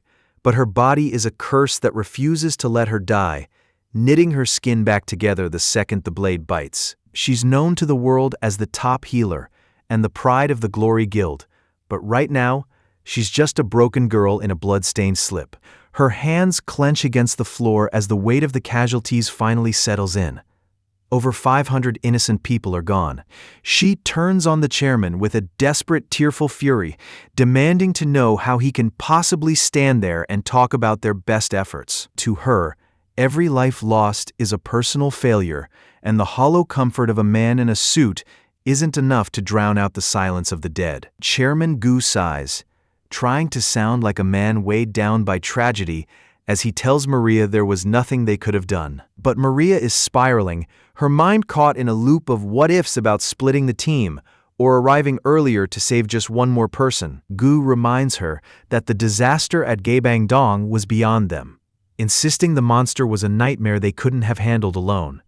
Then, he pivots, his voice breaking as he tells her it's all his fault for not being good enough. Maria freezes, caught off guard by the sudden breakdown as he claims his own weakness and bad calls are the reason people died. He buries his face in his hand, shouting that he's only human and that the guilt is driving him nuts. It's a masterclass in manipulation, forcing her to comfort him instead of questioning the failure. But behind his hand, the performance vanishes, leaving only the cold calculation of a man who knows exactly how to use a tragedy. Chairman Gu is putting on another performance, telling Maria she has to endure these hardships even as she breaks down in front of him. He's already pivoting to his next move, suggesting she visit the hunter examination location with the same gentle, guiding smile he uses for everyone. He frames it as a quest for the greater good, claiming they need more talent to save lives, and Maria eventually yields to the pressure, Once she's gone, his focus shifts to the battlefield at Gaebangdong. The monster that appeared there was powerful, and the scale of the destruction, especially the massive crater left in the street, doesn't make sense. Someone strong enough to do this is out there, and he has no idea who they are. Cheon Ha-jin pushes his body to the limit in the training room, his focus absolute as Chairman Gu probes his ultimate goal. Assuming the young man is aiming for the front lines as a knight, the chairman is surprised when Ha-jin brushes off the idea, his mind already set on a path that doesn't involve swinging a sword. Back in his office, the chairman toys with a pen, weighing the scarcity of real talent against the cold reality of their current losses. They are bleeding out in the field, and the lack of support is becoming a strategic disaster. They need healers. Ha-jin makes his choice, manifesting a spark of energy as he declares his intent to fill that exact void. He refuses to let anyone else become a victim, driven by the memory of what Kirill sacrificed for them. It's a noble sentiment, but the chairman sees only utility, noting that while the lives of the poor mean nothing to him, his guild members are too valuable to lose. For now, the terms are set, and Gu-gunny can already see the value of the man standing in front of him. Cheon Ha-jin isn't looking for a handout or a simple spot in the guild. He's aiming for the hunter examination to prove exactly what he's worth on a much larger stage. Gunai watches him, weighing the potential of a man who talks about the most dangerous test in the country like it's just the next item on his to-do list. The doctor offers a firm handshake, admitting that the facility is going to feel a bit empty without him. Cheon Ha-jin can only offer a small, appreciative laugh at the sentiment. He promises to return for visits and warns the man to stop living off of canned food while he's gone. The doctor brushes off the concern with a boisterous laugh, noting that Ha-jin won't be heading out alone. Before Cheon Ha-jin departs, the doctor gives a final instruction to Pori, entrusting the small creature with Ha-jin's safety. Pori lets out a determined cry, ready to protect his new partner at any cost. But the real danger isn't waiting in a dungeon. It's waiting at home. Ha-jin barely gets a word out before his sister screams his name, lunging into a furious headlock and demanding to know why he thought a single goodbye note was enough. He tries to explain himself, but his sister's grip is too tight, and he quickly realizes he's actually about to lose consciousness. By the time she realizes she's gone too far and lets go, Ha-jin's spirit is already starting to drift away. Ha-jin finishes his explanation, kneeling on the floor with his head bowed and shoulders tight. He's laid out the whole story, but the bruises covering his arms say more than his words ever could. His sister listens, but the more she hears, the less she likes the sound of it. She wants to know how he can be so certain about the person who supposedly saved his life. From where she stands, the story has too many holes. An unknown age, an unconfirmed name, and no clear ties to any hunter guild. She starts pacing, her fingers tapping rhythmically against her arm as her suspicion deepens into genuine worry. In her world, power doesn't come for free, and there is no logical reason for a high-rank hunter to go out of their way for people like them. Helping civilians is one thing, but this woman went above and beyond, and that kind of attention usually comes with a hidden cost. Ha-jin looks up, trying to defend his savior, but his voice catches. He wants to believe she's a good person, but he doesn't have a single fact to back it up. Ha-jin's sister isn't interested in fairy tales about kindness, warning him that every handout has a hidden cost that usually comes due when he can least afford it. She lets out a frustrated sigh, exhausted by the impossible situation they've landed in. Finally, she looks down at the application on the floor and asks if he's really ready to risk everything just to become a hunter. Ha-jin confirms his resolve with a single word, but his sister's immediate approval catches him off guard. He stammers, confused by the sudden shift, but she meets his shock with a blunt question. It's his life and his choice, she tells him, and she has no intention of standing in his way anymore. The weight of her words settles over the room as he looks away, finally finding the space to speak the truth. He doesn't want another tragedy like the one in Gaebangdong to ever happen again, and even if he isn't sure he has what it takes, he is going to try to save people. Ha-jin's sister tells him not to worry, promising that one day he'll be a hunter greater than anyone else. This isn't just a comfort, it's a pattern. To him, it doesn't feel like a coincidence that the two people he trusts most in the world have told him the exact same thing. That realization settles the doubt, and our protagonist promises to give it everything he's got. Ha-jin casually drops a bombshell on his sister. The fee for the hunter exam is 50 million won. Her shock quickly turns to worry as she tries to talk him out of such a dangerous career, suggesting a safe factory job instead. When he insists he has a way to get the cash, she jumps to the worst possible conclusion, terrified he's selling his organs to fund his dream. In reality, Ha-jin has a much more direct plan. He tracks down the location he's looking for, standing before a swirling rift that marks the entrance to a poisoned dungeon. Cheon Ha-jin stands before the swirling rift, knowing the deeper he goes into this restricted zone, the worse the problems will get. He takes a slow breath to steady his nerves and finally makes the leap, emerging into a massive landscape that feels more like a fantasy game than reality. It's a whole other world, thick with a poison so heavy other hunters wouldn't even be able to breathe. But as a confident smirk crosses his face, it's clear the toxic air is the least of his concerns. Cheon Ha-jin is running out of time before the test, and his focus is entirely on finding a specific plant deep in the woods. A sudden rustle in the bushes snaps him out of his search, and he freezes as a massive scaled claw slams into the dirt right in front of him. A deadly Komodo crawls into the light, its jaw dripping with toxic fluid as it surveys the clearing. He brings up its stats to weigh his chances, and as it turns out, the monster is actually weak enough for him to handle. He can do this. Cheon Ha-jin tells himself he can handle this, mentally calculating the creature's attack stats. In his head, the math adds up. Once you strip away the special abilities like telekinesis or magic, the physical threat isn't insurmountable. Even with the poison that makes this thing a 2-star threat, its actual power level should be right on par with his own. He curses under his breath, his fist trembling so hard it feels like his own body is betraying him before the fight even starts. Ha-jin gasps for air, his body betrayed by a terror he can't seem to suppress. He curses himself, desperate to steady his hands, but the panic is rooted deeper than any command he can give. Facing a monster he cannot fight, he wonders how much longer it will take for the hunters to arrive and end this nightmare. The creature looms over him, a memory of a different monster and a different time, bleeding into the present. Back then, his mother had been the one to stand in the gap, battered and bloody, giving him the only command that mattered: run. That memory is a weight he still carries, leaving him paralyzed while the world goes dark around him. Cheon Ha-jin snaps out of the memories of his past life, his mind racing through the trauma of his previous death, but the barking of his familiar, Pori, pulls him back to the present. He hadn't realized how long the little creature had been watching him spiral.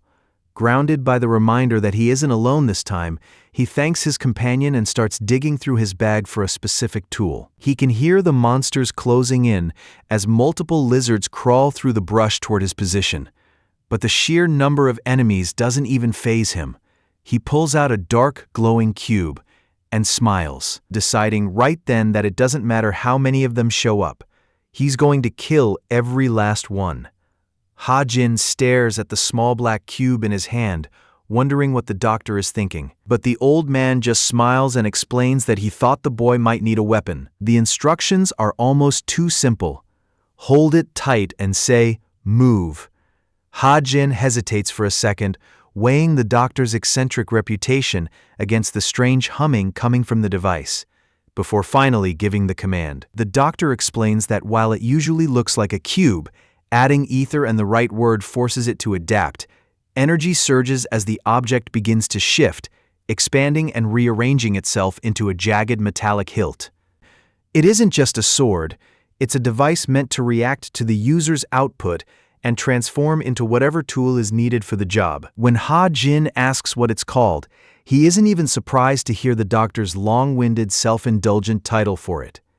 It's exactly the kind of name he expected. Cheon Ha-jin examines his new weapon, noticing it hasn't grown beyond the size of a dagger. Despite the small blade, a smirk spreads across his face as the realization hits. He isn't going to lose this. With his confidence solidified, the hunt begins. He activates his poison run skill. The strike is so fast the creature's head and body separate in a single vertical line. As the pieces fall around him, the boy looks back at the mess with more annoyance than pride. He stares at the dark stain on his shirt, less worried about the monster he just killed and more about how he's going to explain the ruined laundry to his sister. Cheon Ha-jin begins the harvest, drawing the toxic energy into himself with a single command. The rush of power hits him immediately, pulling a wide manic grin across his face as the poison settles into his system. He can't help but laugh out loud as notification windows flood his vision, each one confirming his black ether is climbing higher. To him, this isn't a dangerous dungeon. It's an all-you-can-eat buffet where every ounce of poison in the air is another course. The realization sets in that this place is a perfect match for his unique needs, especially when he spots a dead lizard monster rotting in the grass nearby. He sprints toward the carcass with the hunger of a man who hasn't eaten in days, and as he drains the creature, he calculates his progress toward his goal for the day. Everything is going perfectly, but as the adrenaline starts to dip, the sheer convenience of finding so many dead monsters begins to feel a bit too good to be true. Cheon Ha-jin knows that ether usually scales with the person wielding it, but looking at the carnage around him, he realizes he's found something completely broken. He stares at his weapon, unsettled by how perfectly it pairs with a poisoner's skills, realizing he's holding a truly terrifying tool. Ha-jin lets himself sink into a brief power fantasy, imagining a version of himself so dominant that even Kirill is left frustrated and outclassed. After everything he just pulled off in the dungeon, he's convinced he might have already leaped into the world's strongest class. Riding that high, he realizes it's time for a reality check and calls up his status window to see exactly how much he grew. He tries to play it cool, telling himself he doesn't need to see an S rank just yet, but in the back of his mind, he's already hoping for at least an A in his physical stats. Cheon Ha-jin tries to talk himself into a future he doesn't quite believe in, shouting to the empty forest that an E-rank physical level won't stop him from becoming a healer. His forced laughter echoes through the trees for a few seconds before the reality of his situation kills the mood and the optimism drains out of him entirely. Maybe he should just call it a day and go home. He'd come out here for a specific flower and found nothing but a waste of time, leaving him to pin his hopes on whatever dungeon comes next. The air shifts suddenly, catching his attention and pulling him into a tense, scanning stance. Something is wrong. He can't see it yet, but a cold weight is settling in his gut, telling him he isn't as alone in these woods as he thought. He can feel it before he even sees it, a presence so heavy it makes the monsters from earlier feel like a warm-up. A polluted hyena emerges from the tree line, its very breath thick with a poison Kirill immediately flags as a lethal threat. Kirill's warning doesn't stop there. This thing's physical and spiritual levels are high enough to trigger a full combat alert. The gap in power is massive, and as the beast locks on, the truth lands. This isn't just another hunter. It's the boss. Ha-jin knows his poison will land, but the math on his physical stats is a disaster. He's sitting at rank E, while the boss towers at rank C, creating a strength gap that makes him feel like a child trying to fight an adult. He orders Parodi to stay hidden for now, forcing himself to steady his breath and find his focus as the pressure builds. Cheon Ha-jin forces his focus onto the dark blur cutting through the air, but the speed is nearly impossible to track even as he throws his head back to dodge. He grips his blade and braces for impact, watching the glowing red eyes of the polluted hyena as it lunges from the shadows. The strike comes faster than his nerves can fire, forcing a desperate parry that barely catches the creature's claw. The strike lands before Cheon Ha-jin can even react, tearing through his arm and sending him crashing to the dirt. He grips the wound, breathing hard as the polluted hyena looms over him. He couldn't see the move at all, his eyes couldn't track the speed, and now he's just waiting for the next hit to end it. Looking down at the blood on his arm, Cheon Ha-jin wonders if his journey really ends here. The doubt only lasts a second before his survival instinct kicks back in, screaming that he hasn't beaten death this many times just to fold now. He forces himself to his feet, refusing to let a place like this become his grave. He studies his opponent through the haze of pain, realizing the creature is just watching him, likely waiting for the poison in his system to do the hard work for it. Hajin grits his teeth, his frustration boiling over as he realizes the monster is just waiting for him to tire out. Even as blood slicks his hands, he tightens his grip on the blade, spotting the one flaw in the beast's patience, a single opening it shouldn't have given him. He calls out to the massive hyena, goading the creature with a smirk while he bets everything on its arrogance. If it won't move first, he'll make sure it regrets the hesitation, knowing his only path to victory is to burn through the monster's stamina before his own strength fails him completely. Ha-Jin throws a heavy strike into the clearing, gritting his teeth as the hyena lunges for his throat. He's out of conventional moves, so he decides to put everything he has left into his single highest stat, healing power. The beast snaps at him with primal aggression, but Kuril watches from the side, weighing the logic of the fight. Poison and healing shouldn't work together, but a true poisoner uses healing as a survival tool, keeping their own body clean from the toxins they carry. Cheon Ha-Jin knows the math of his own body. If the healing energy overpowers the poison, or if the poison is perfectly controlled, that leftover healing power doesn't just vanish. It circles in a void, waiting for a way in. A secret his old mentor, Professor Jin, understood better than anyone. He throws everything into a desperate strike, screaming for his target to die, but the hyena is too fast, dodging the blade as it bites into empty air. His arm is a mess of blood and rot, but as a manic grin breaks across his face, he realizes he just needs to clear his internal passages to let that trapped energy finally flood through him. Ha-Jin isn't ready to call it quits, even as a hidden masterpiece of tech. The circulator suddenly comes to life within his chest. With a fresh surge of power and a dagger raised high, he declares the start of the second round. Cheon Ha-Jin feels the stability return to his body and knows the healing process is finally finished. He isn't interested in just surviving anymore. Holding his blade high, he decides it's time to start the second round. Quiet moments in the clearing don't last long, and the air suddenly shears open with the force of an incoming attack. A swarm of harpies descends through the sky in a blurring spiral of wings and claws.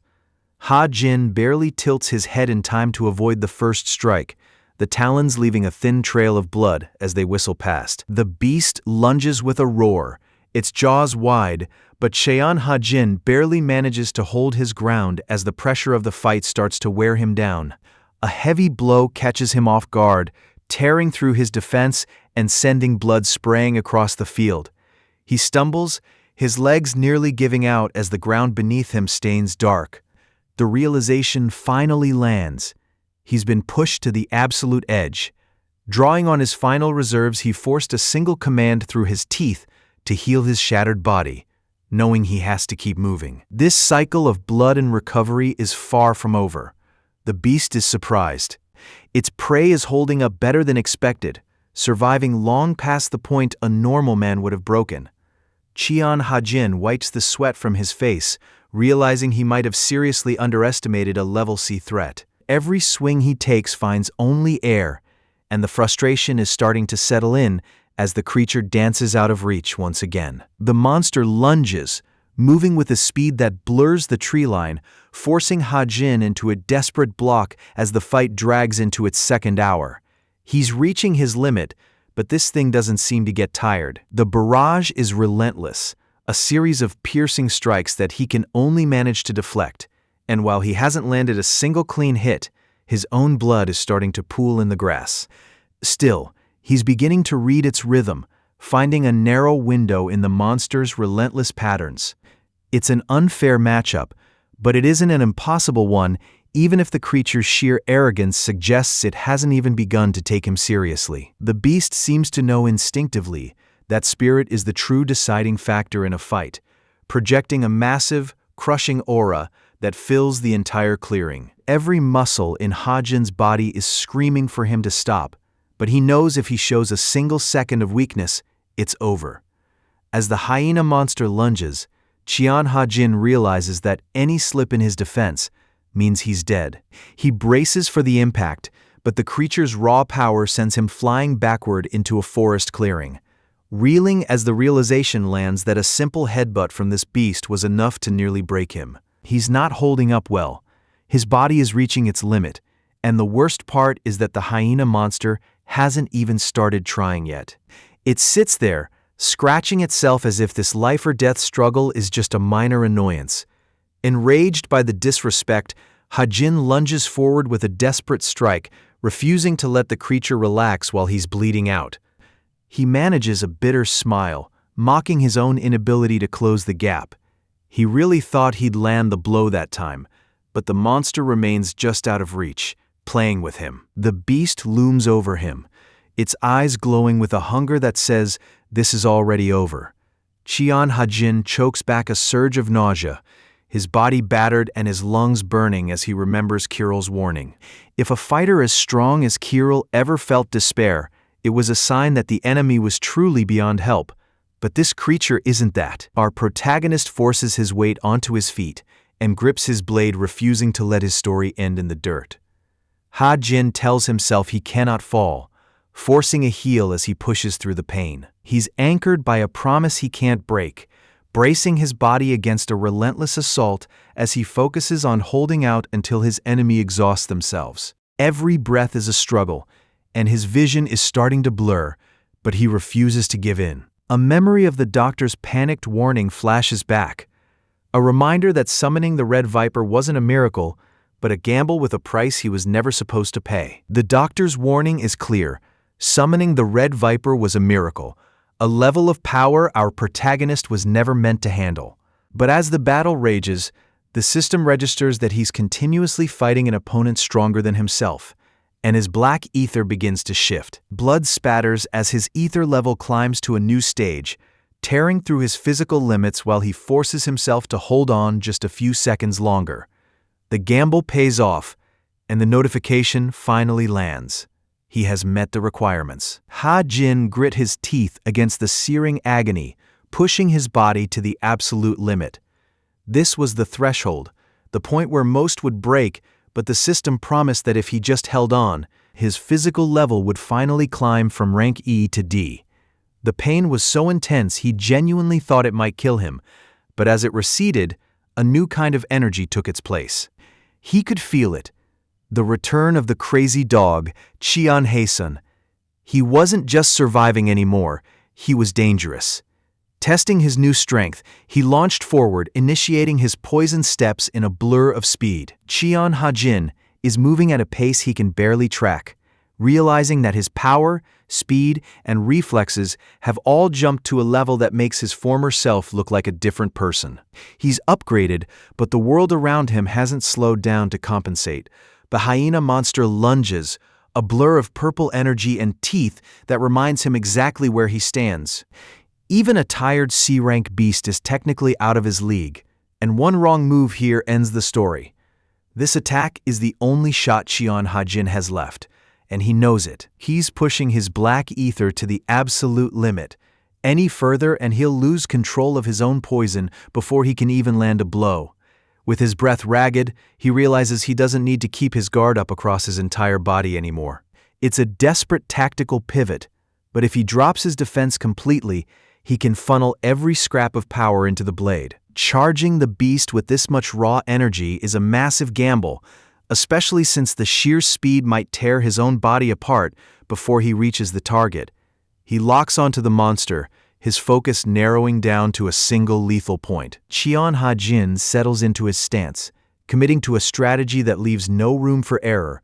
Even if the power is too much to control, he locks his grip and holds his posture with total resolve. He launches forward with a burst of speed that tears up the ground beneath him, activating the second level of his poison steps to close the distance instantly. The monster barely has time to react before the strike is already on its doorstep. Qian Hajin smiles as he closes the distance, realizing his strategy to drain the beast worked perfectly. The monster can't even track the movement before Hajin delivers a final, decapitating strike that ends the hunt in a spray of blood. Standing over the carcass in the quiet field, The young man breathes through the exhaustion, his body battered and stained, but the kill finally secured. Hajin catches his breath as the dust settles his body battered from the fight. Looking down at his shredded gear, the adrenaline fades and reality hits him. His sister is going to kill him for ruining another set of clothes. It's a bad sign when a dungeon boss is less scary than your own family. He prays the next crawl is easier, but a pair of glowing red eyes in the dark suggests his wish isn't coming true anytime soon. Apparently, just 30 minutes of jogging a day can slow down the clock and keep the stress away, which is exactly why he makes sure to get his cardio in every single morning. He's never felt more refreshed, aside from the minor detail that a massive spider is currently trying to tear him apart. The panic sets in as he sprints through the dark, wondering how his life spiraled this far out of control. He really thought he'd finally made it out of the woods. Back after his fight with the hyena monster, things actually looked promising. He'd secured a victory, even if it left him battered and half-dressed in the middle of a field. He had the win. He just didn't expect the next nightmare to be waiting in the shadows. It should have been a victory, but standing in the middle of a city street with his clothes torn to shreds, Ha-Jin feels only humiliation. A young boy points him out to his mother, wondering why the older boy is basically naked, while the woman quickly hushes him. Ha-Jin is internally screaming, wishing the sidewalk would swallow him whole, as he realizes he's becoming a public spectacle. But then the woman's tone shifts from scolding to recognition.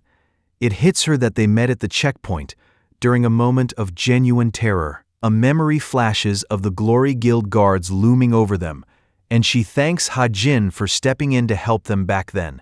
Even in his current state, she sees the hero who saved them. When the woman he saved tries to thank him for getting her to the hospital, Cheon Ha-Jin can't get away fast enough, crossing his arms and insisting she has the wrong person before making a quick exit. He just wants to leave the social interaction behind, but back at home, his sister is waiting with a level of fury that makes the monsters at the station look friendly. She's absolutely losing it over his shredded clothes, screaming about him running around like a pervert while she puts him in a brutal submission hold. As his spine starts to crack under the pressure, Ha-Jin can only wheeze out a plea for help, completely humbled by his own sibling. Later, he sits in the dark, wallowing in the pure shame of it all, tears stinging his eyes as he realizes his day wouldn't have been this embarrassing if he'd just been able to finish his fight. He starts projecting all that bottled-up frustration onto the massive arachne monster from earlier, disgusted by the sheer size of the thing. It's a bitter realization. If only he had the strength to actually finish what he started, he wouldn't be sitting here feeling this pathetic. Cheon Ha-Jin groans as he forces his battered body to move, eventually tumbling onto the dusty cave floor. He's covered in grime and bruises, but as he tries to shake off the disorientation, something caught in the light stops his heart. There, rooted in the dark earth, is a glowing bronze sunflower. This flower changes color based on a dungeon's difficulty, and while a bronze variant is the lowest quality, for a man in his condition, it's the only prize that matters. Cheon Ha-Jin knows exactly what he's looking at, and its value is staggering. Even a low-quality specimen like this is worth at least 10 million won, with the highest grades reaching 50 million. The price tag seems insane until you understand the biology of the flower itself. It possesses the healing capabilities of an S-rank healer, meaning even the common bronze variant is a literal lifesaver, while the gold ones are rumored to perform miracles. The problem is where they grow. These flowers only sprout in the heart of poison dungeons, specifically right outside the boss rooms. That's when the reality of his situation snaps back. He's currently in the middle of a frantic retreat from the dungeon's massive guardian, and he just realized he stopped running. Cheon Ha-Jin isn't hesitating because the monster is strong. He knows he can kill anything as long as he lands a hit with Exa, and even its disgusting appearance isn't enough to stop him. The real problem is a bizarre dungeon rule. If the boss dies, the bronze sunflower he's looking for dies along with it. This forces a change in strategy. He has to find a way to restrain the massive creature instead of just ending it. Looking at his own stats, he realizes his skills are built for extremes. His attack and defense are through the roof, but he lacks any finesse or utility for capturing a target alive. Standing there with his fists clenched, he searches for a third option, and surprisingly, the dagger itself speaks up to tell him one exists. Ha-Jin pauses, confused by the sudden update from his sentient blade. Exa reveals its hidden non-lethal mode, White Dream, explaining that Dr. Jin built it specifically for users who focus too much on raw power. It's a tool for control, designed to paralyze or put enemies to sleep rather than just ending them. Ha-Jin can only wonder what kind of mind would think of such a custom backup. But then the timing hits him, and he demands to know why he's only hearing about this now. The system's answer is a cold, technical truth. He never asked. He tries to steady his breathing, telling himself he can't afford to lose his cool in the middle of a dungeon. But the blade keeps poking at him with data on his rising blood pressure, until he finally snaps and tells the weapon to shut up, introducing himself under the alias Qian He Sun as he prepares to test a new tactic. He strikes with a rapid, glowing slash, claiming the ridiculous title of Gaebang Dong's beef bulgogi as he activates his ability. It turns out, the White Dream sedative is exactly as effective as he hoped, and standing over the now peaceful monster, he confirms it's out for the count, leaving him clear to finish his business. Qian Ha-Jin can hardly contain himself as he looks down at his prize. After everything he's been through in this dungeon, the flower is finally in his hands, but his moment of triumph is interrupted when Pori pops out of his collar, lunging for the rare plant. RMC quickly shoves the little creature back inside, ignoring the pouting and disappointment as he makes it clear that the flower isn't for eating. As the adrenaline of the fight fades, he crouches on the cracked ground, wondering if the people who sent him on this mission are still holding up their end of the bargain. As far as Dr. Jin is concerned, there is only one thing worth chasing in this world, and that is the profit he can squeeze out of a high-risk hunt for a bronze sunflower, regardless of the danger. A logic that Kirill mirrors on the rooftop when she questions if every cure is secretly connected to poison.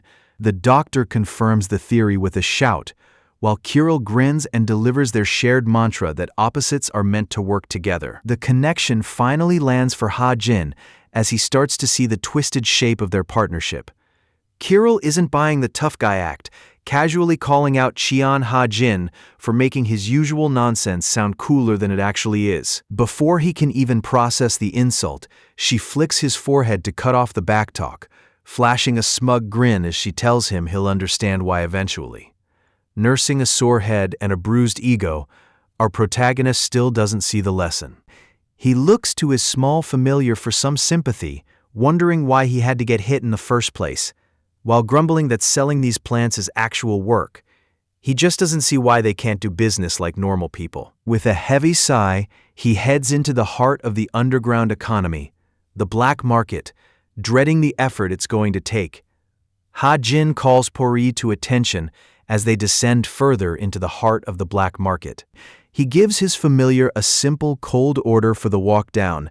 If anyone starts looking suspicious, the little creature is to take them out on the spot. Clear and final. The black market is exactly what you'd expect.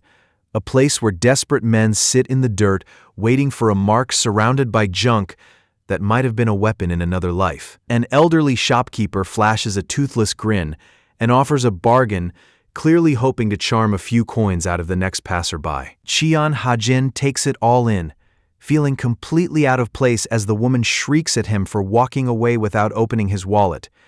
This district is a disaster, and every person in it seems louder than the last. Behind him, the shopkeeper continues her tirade, but the real threat is closer. A couple of thugs are already eyeing the purple blotches on his skin and sizing him up for a robbery. They think he looks like an easy target, and in a place this messy, nobody is going to step in to help him.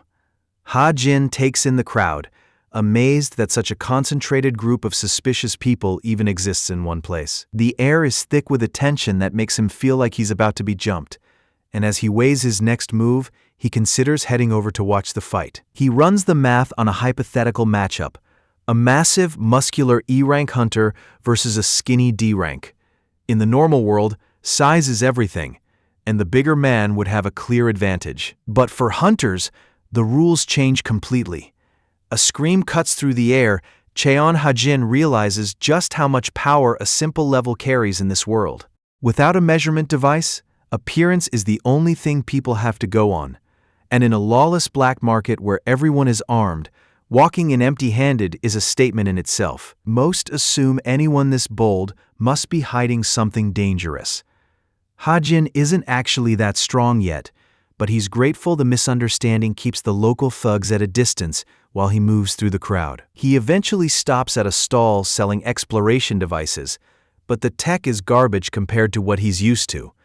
It can barely even scan a target's level. Then the price tag catches his eye, and the shock hits him harder than any physical blow. Whatever he expected to pay, this wasn't even in the same neighborhood. The price tag hits Cheon Ha-jin like a physical blow. 20 million won. He handles the device like it's made of thin glass, terrified that even a scratch would cost more than his life is worth. To him, this is just a useless chunk of metal, and he starts doing the math on how many lifetimes worth of ramen that kind of money could buy. He's convinced the shopkeeper has lost his mind, but as it turns out, the rest of the market doesn't share his sticker shock. An excited buyer practically tackles the merchant, screaming that 20 million is an absolute steal for technology this rare. Apparently, ever since a legendary scientist vanished, prices for gear like this have been through the roof. Ha-jin watches in total disbelief as the man begs the merchant to take his money before he can change his mind. The culture shock of the black market is a distraction he can't afford, and he forces himself to look away. He has a real mission today, and he won't find the Eastern sunflower by staring at toys he can't even dream of buying.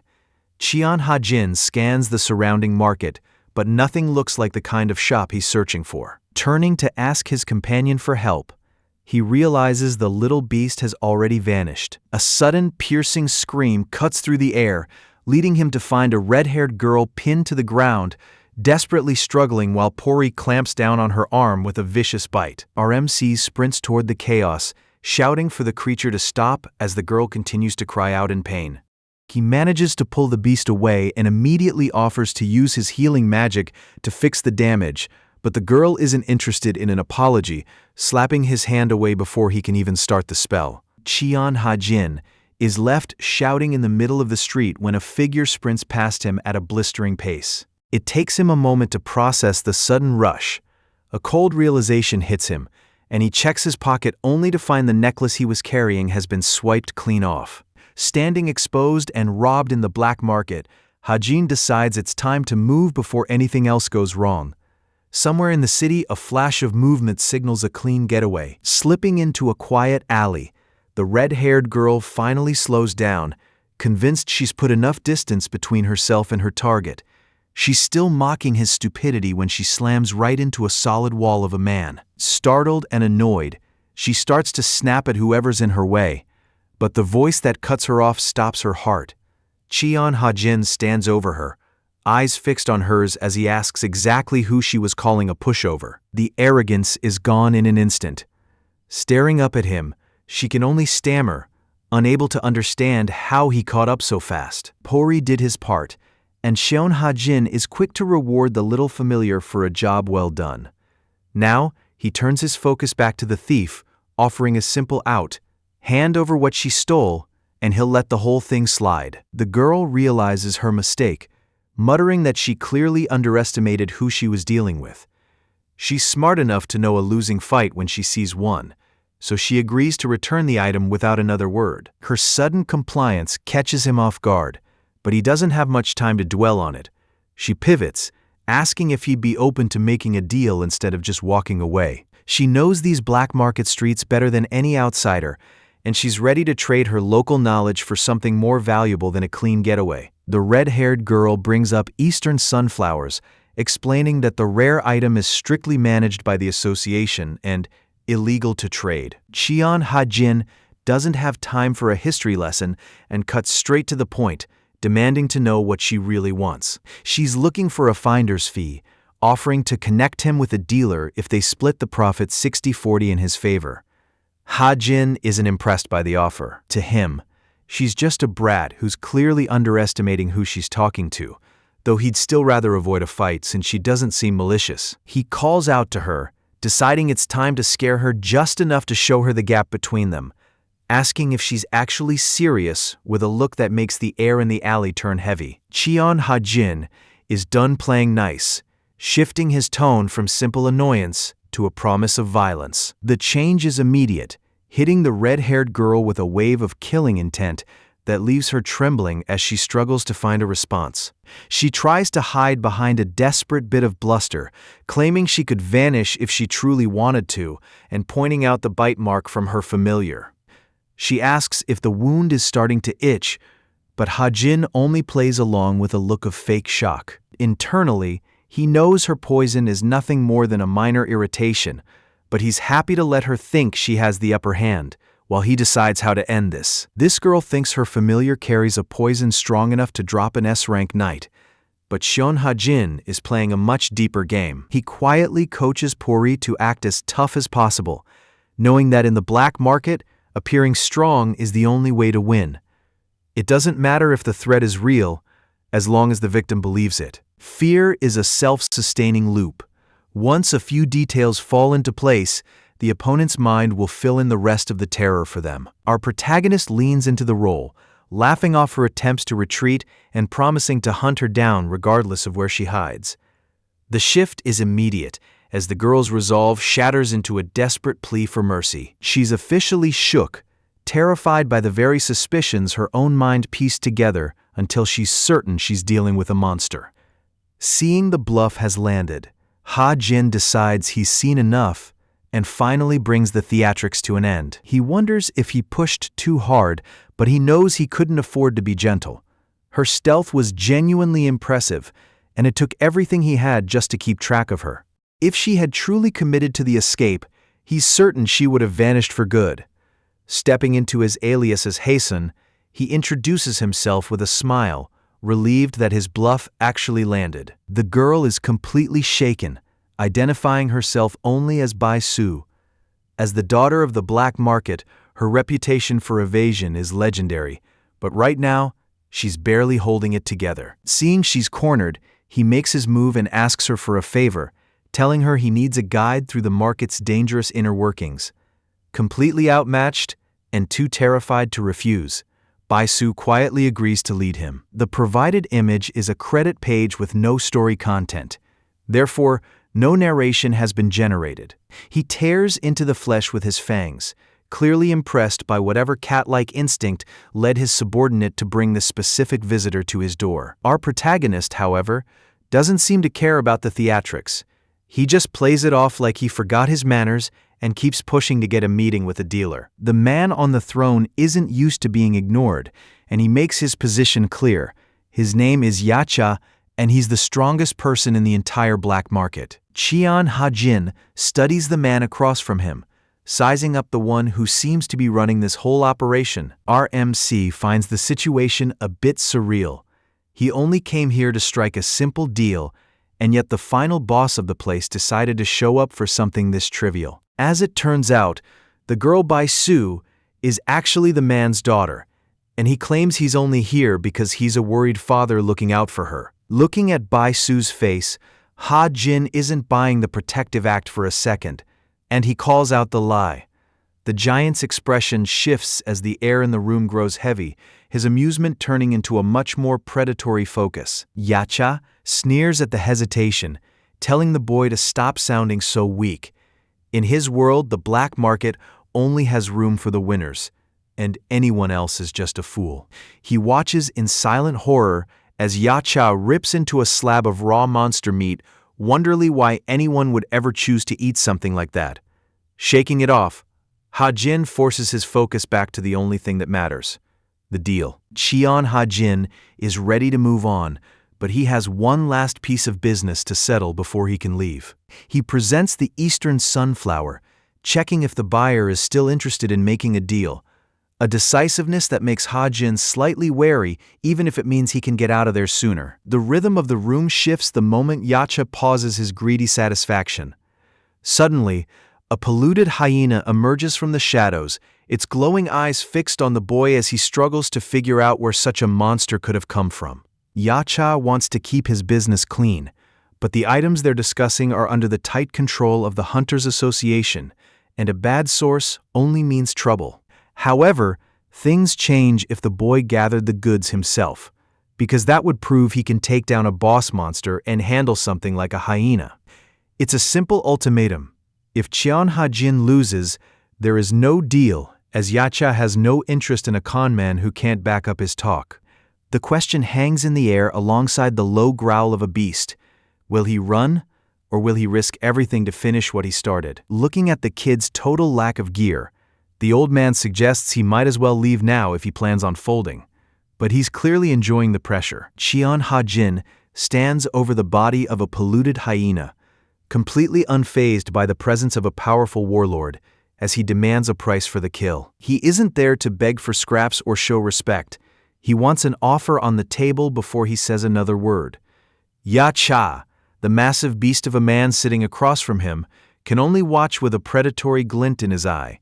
The sheer audacity of the kid triggers a booming laugh that rattles the room, as Yacha realizes his daughter has brought him someone far more interesting than just another desperate scavenger. But Ha-jin has zero patience for the theatrics, cutting through the laughter to ask if the man is deaf and forcing the conversation back to the only thing he cares about, the money. Bai-su tries to defend her father's honor by barking at the guest, but Yacha shuts her down before she can finish the thought. He isn't looking for a protector, he's looking for silence, and he asks her if he ever gave her permission to speak.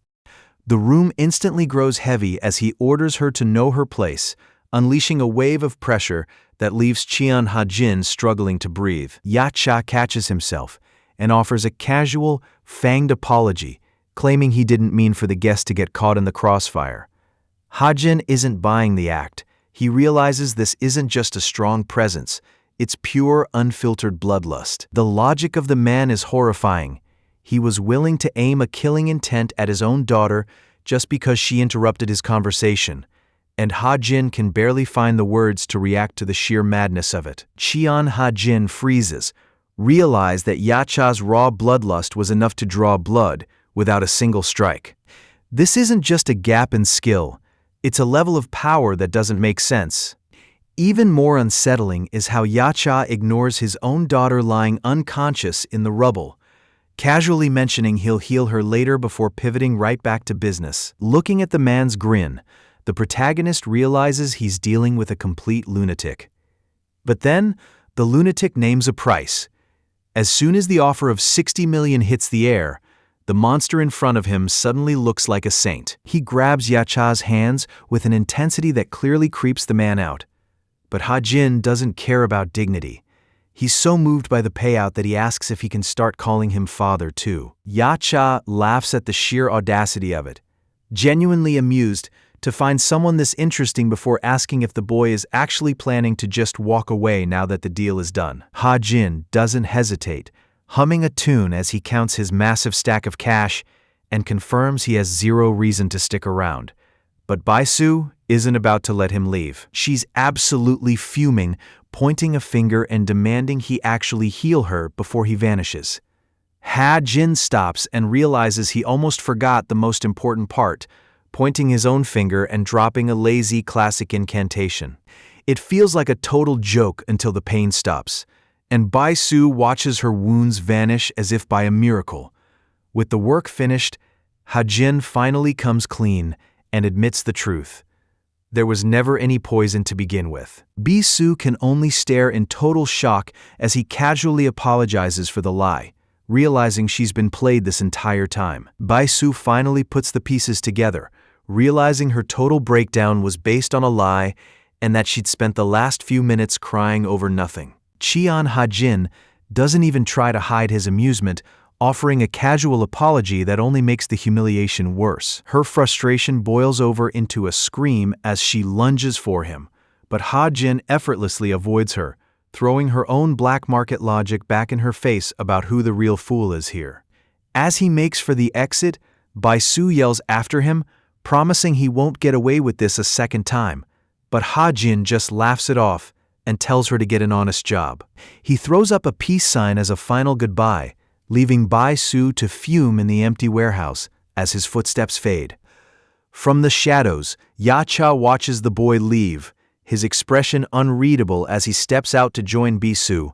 He notices immediately that the deep wounds she'd been carrying just minutes ago have vanished without leaving so much as a scar. Bisu brushes it off, telling him not to worry about it, but the miracle of her recovery clearly isn't something Yacha is ready to let go of. Bisu looks at him, noting the scar he left behind, her expression unreadable as she masks the pain. Yacha questions if she's still angry before dismissing the thought entirely.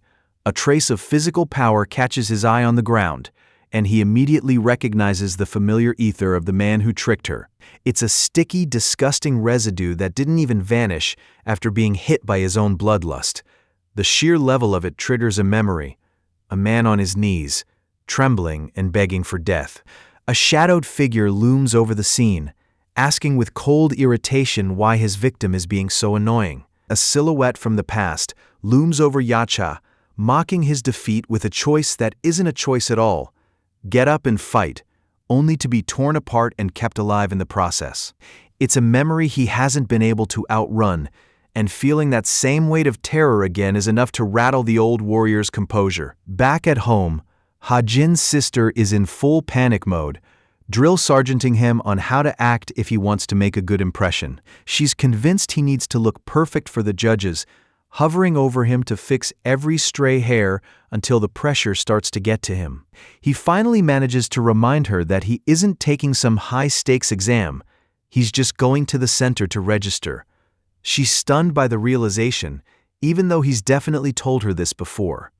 Over at the Hunter Association headquarters, the atmosphere is a lot heavier than the chaos at home. A scarred examiner with a massive pompadour studies the crowd with a critical eye, leaving the applicant standing in front of him wondering if something is already going wrong. As Cheon Ha-jin walks through the Hunter Association, he immediately draws the wrong kind of attention. A purple-haired hunter scoffs at his weak appearance, wondering why someone who looks like a patient is even bothering with the test. Even the examiner with the pompadour seems disgusted, though they both agree that if he's willing to act as cannon fodder to carve the way, they'll take the help. The whispers aren't quiet enough, and Ha-jin's patience finally snaps. He can hear every word they're saying, and he makes a mental note of their faces, the big nose and the long face. As a healer, he knows exactly how to get his revenge, by promising that when they eventually go down in the field, he won't be the one to save them. With the threat hanging in the air, he steps up to the desk and formally registers for the test. Ha-jin had hoped his appearance had improved enough to go unnoticed, but the mirror of other people's reactions tells a different story. At the registration desk, the staff member doesn't even try to hide her disgust, shoving his paperwork back and practically ordering him to leave. Her blunt dismissal cuts deep, leaving Ha-jin to slink away while clutching his pride in a crumpled fist. As he retreats, a flashy newcomer steps up to the counter, immediately drawing a sharp contrast with his polished look and arrogant air. The man doesn't just ignore Ha-jin, he actively sneers at him, wondering out loud how someone who looks like that could possibly be a healer. The atmosphere in the office shifts instantly when the staff realizes who is standing in front of them. The local celebrity, Yuji-won.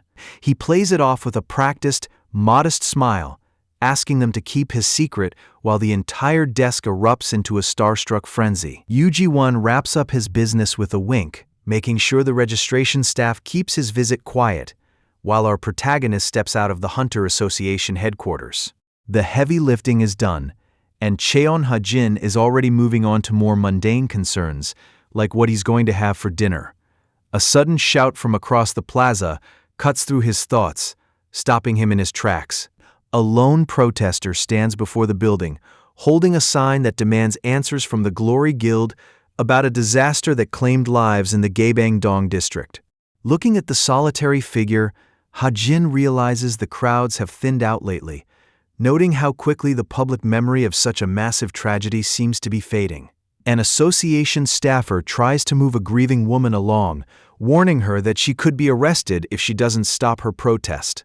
She isn't listening, screaming into the air about the children who could have been saved if the hunters had only arrived in time. It's her third day out here, And as she breaks down over the death of her child, the staffer can only plead with her to go home before she collapses. Watching the scene, Cheon Ha-jin grips his sleeve so hard his knuckles go white, the guilt of his own late awakening eating at him. If he'd only gained his powers sooner, maybe this woman wouldn't have to be out here in the dirt. He begs for just one meeting with the association president, but the staffer insists that even for someone with his standing, that kind of access is impossible. Ha-jin grits his teeth, realizing that for now, he just has to keep moving and do the best he can with what he has. Suddenly, a familiar voice cuts through his thoughts, calling him out with a sharp insult that catches him completely off guard. A man in a dark suit steps into the middle of the crowd, questioning why the situation hasn't been quietly settled. This is Nam Hee-taek, an E-rank knight with the association, and he doesn't ask twice for people to move out of his way. Despite his low rank, his presence carries a weight that feels far more dangerous than just level E. He corners an older woman in the crowd, reminding her of a warning he's already given about coming back here. Standing over her, Hee-taek wonders out loud why she keeps ignoring orders, asking if she truly thinks the association president is someone she can take lightly. Nam Hee-taek looks down at the protester with a cold, final edge in his voice. He gave a warning, and now the consequences belong entirely to the man who ignored it. Ignoring the staff member's frantic attempt to stop him, Hee-taek turns it into a teaching moment for the rookie, explaining that stopping someone requires a message that is short, powerful, and clear enough that they finally understand. But as the dust settles from the strike, his lecture cuts off mid-sentence when the result isn't what he expected. Hee-taek freezes as his punch is caught mid-air, leaving the secretary to watch in disbelief as the high-ranking hunter's power is stopped dead.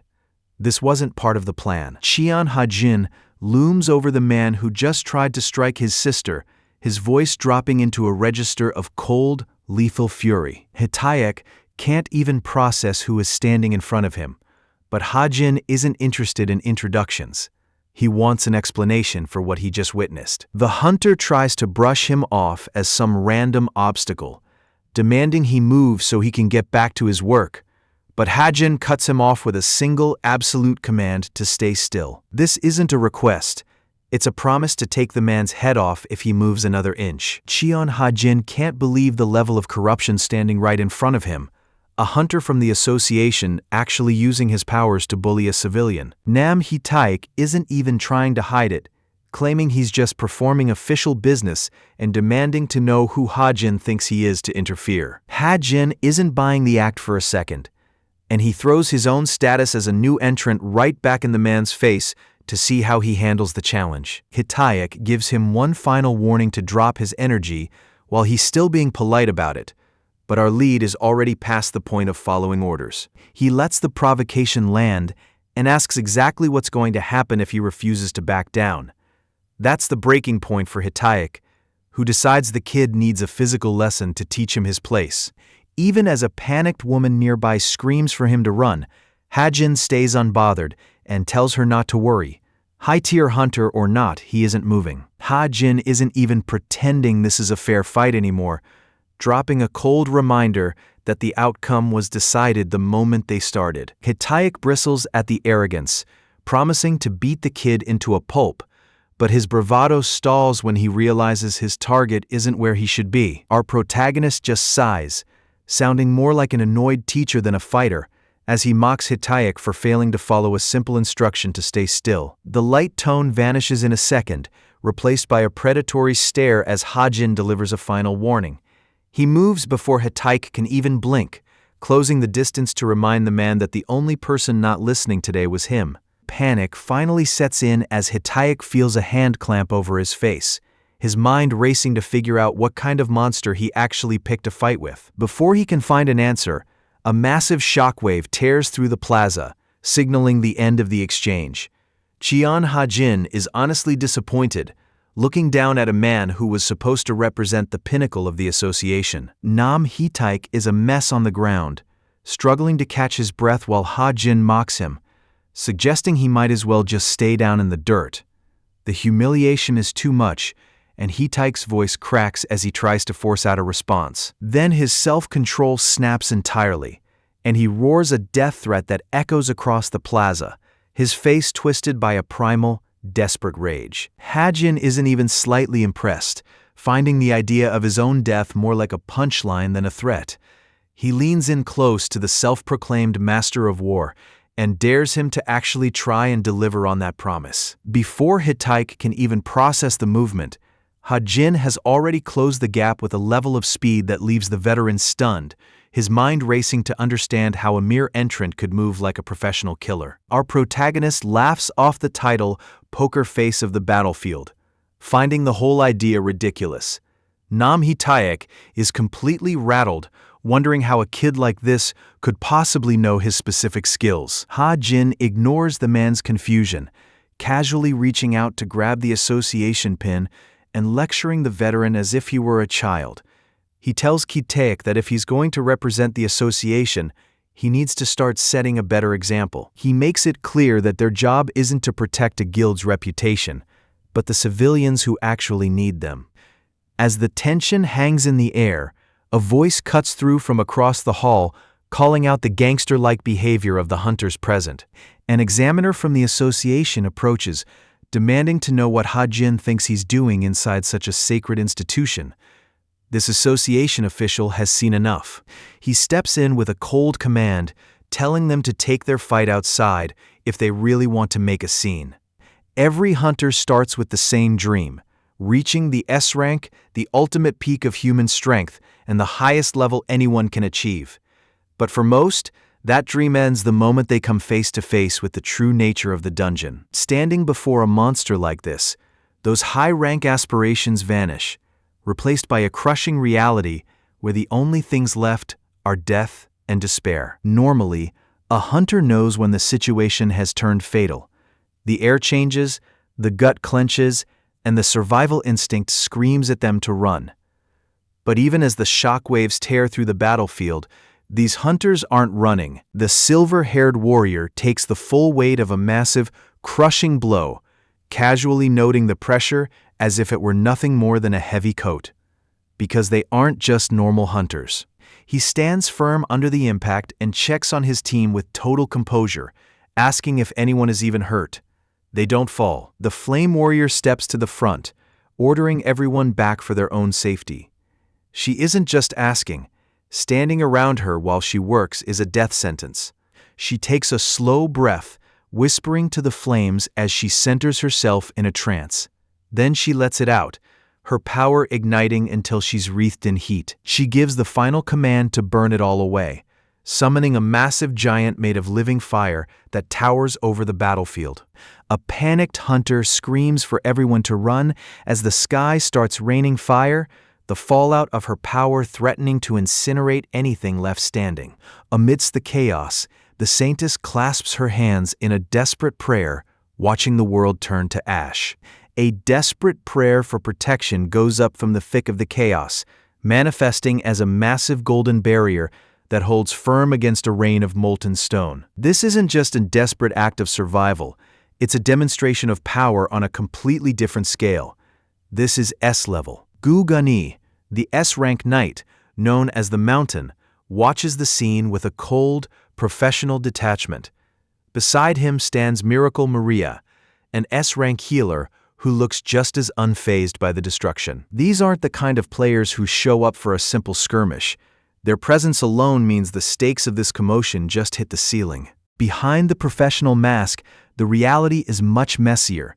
The association had to pull every string available to cover up the fact that one of their own hunters was caught committing senseless violence.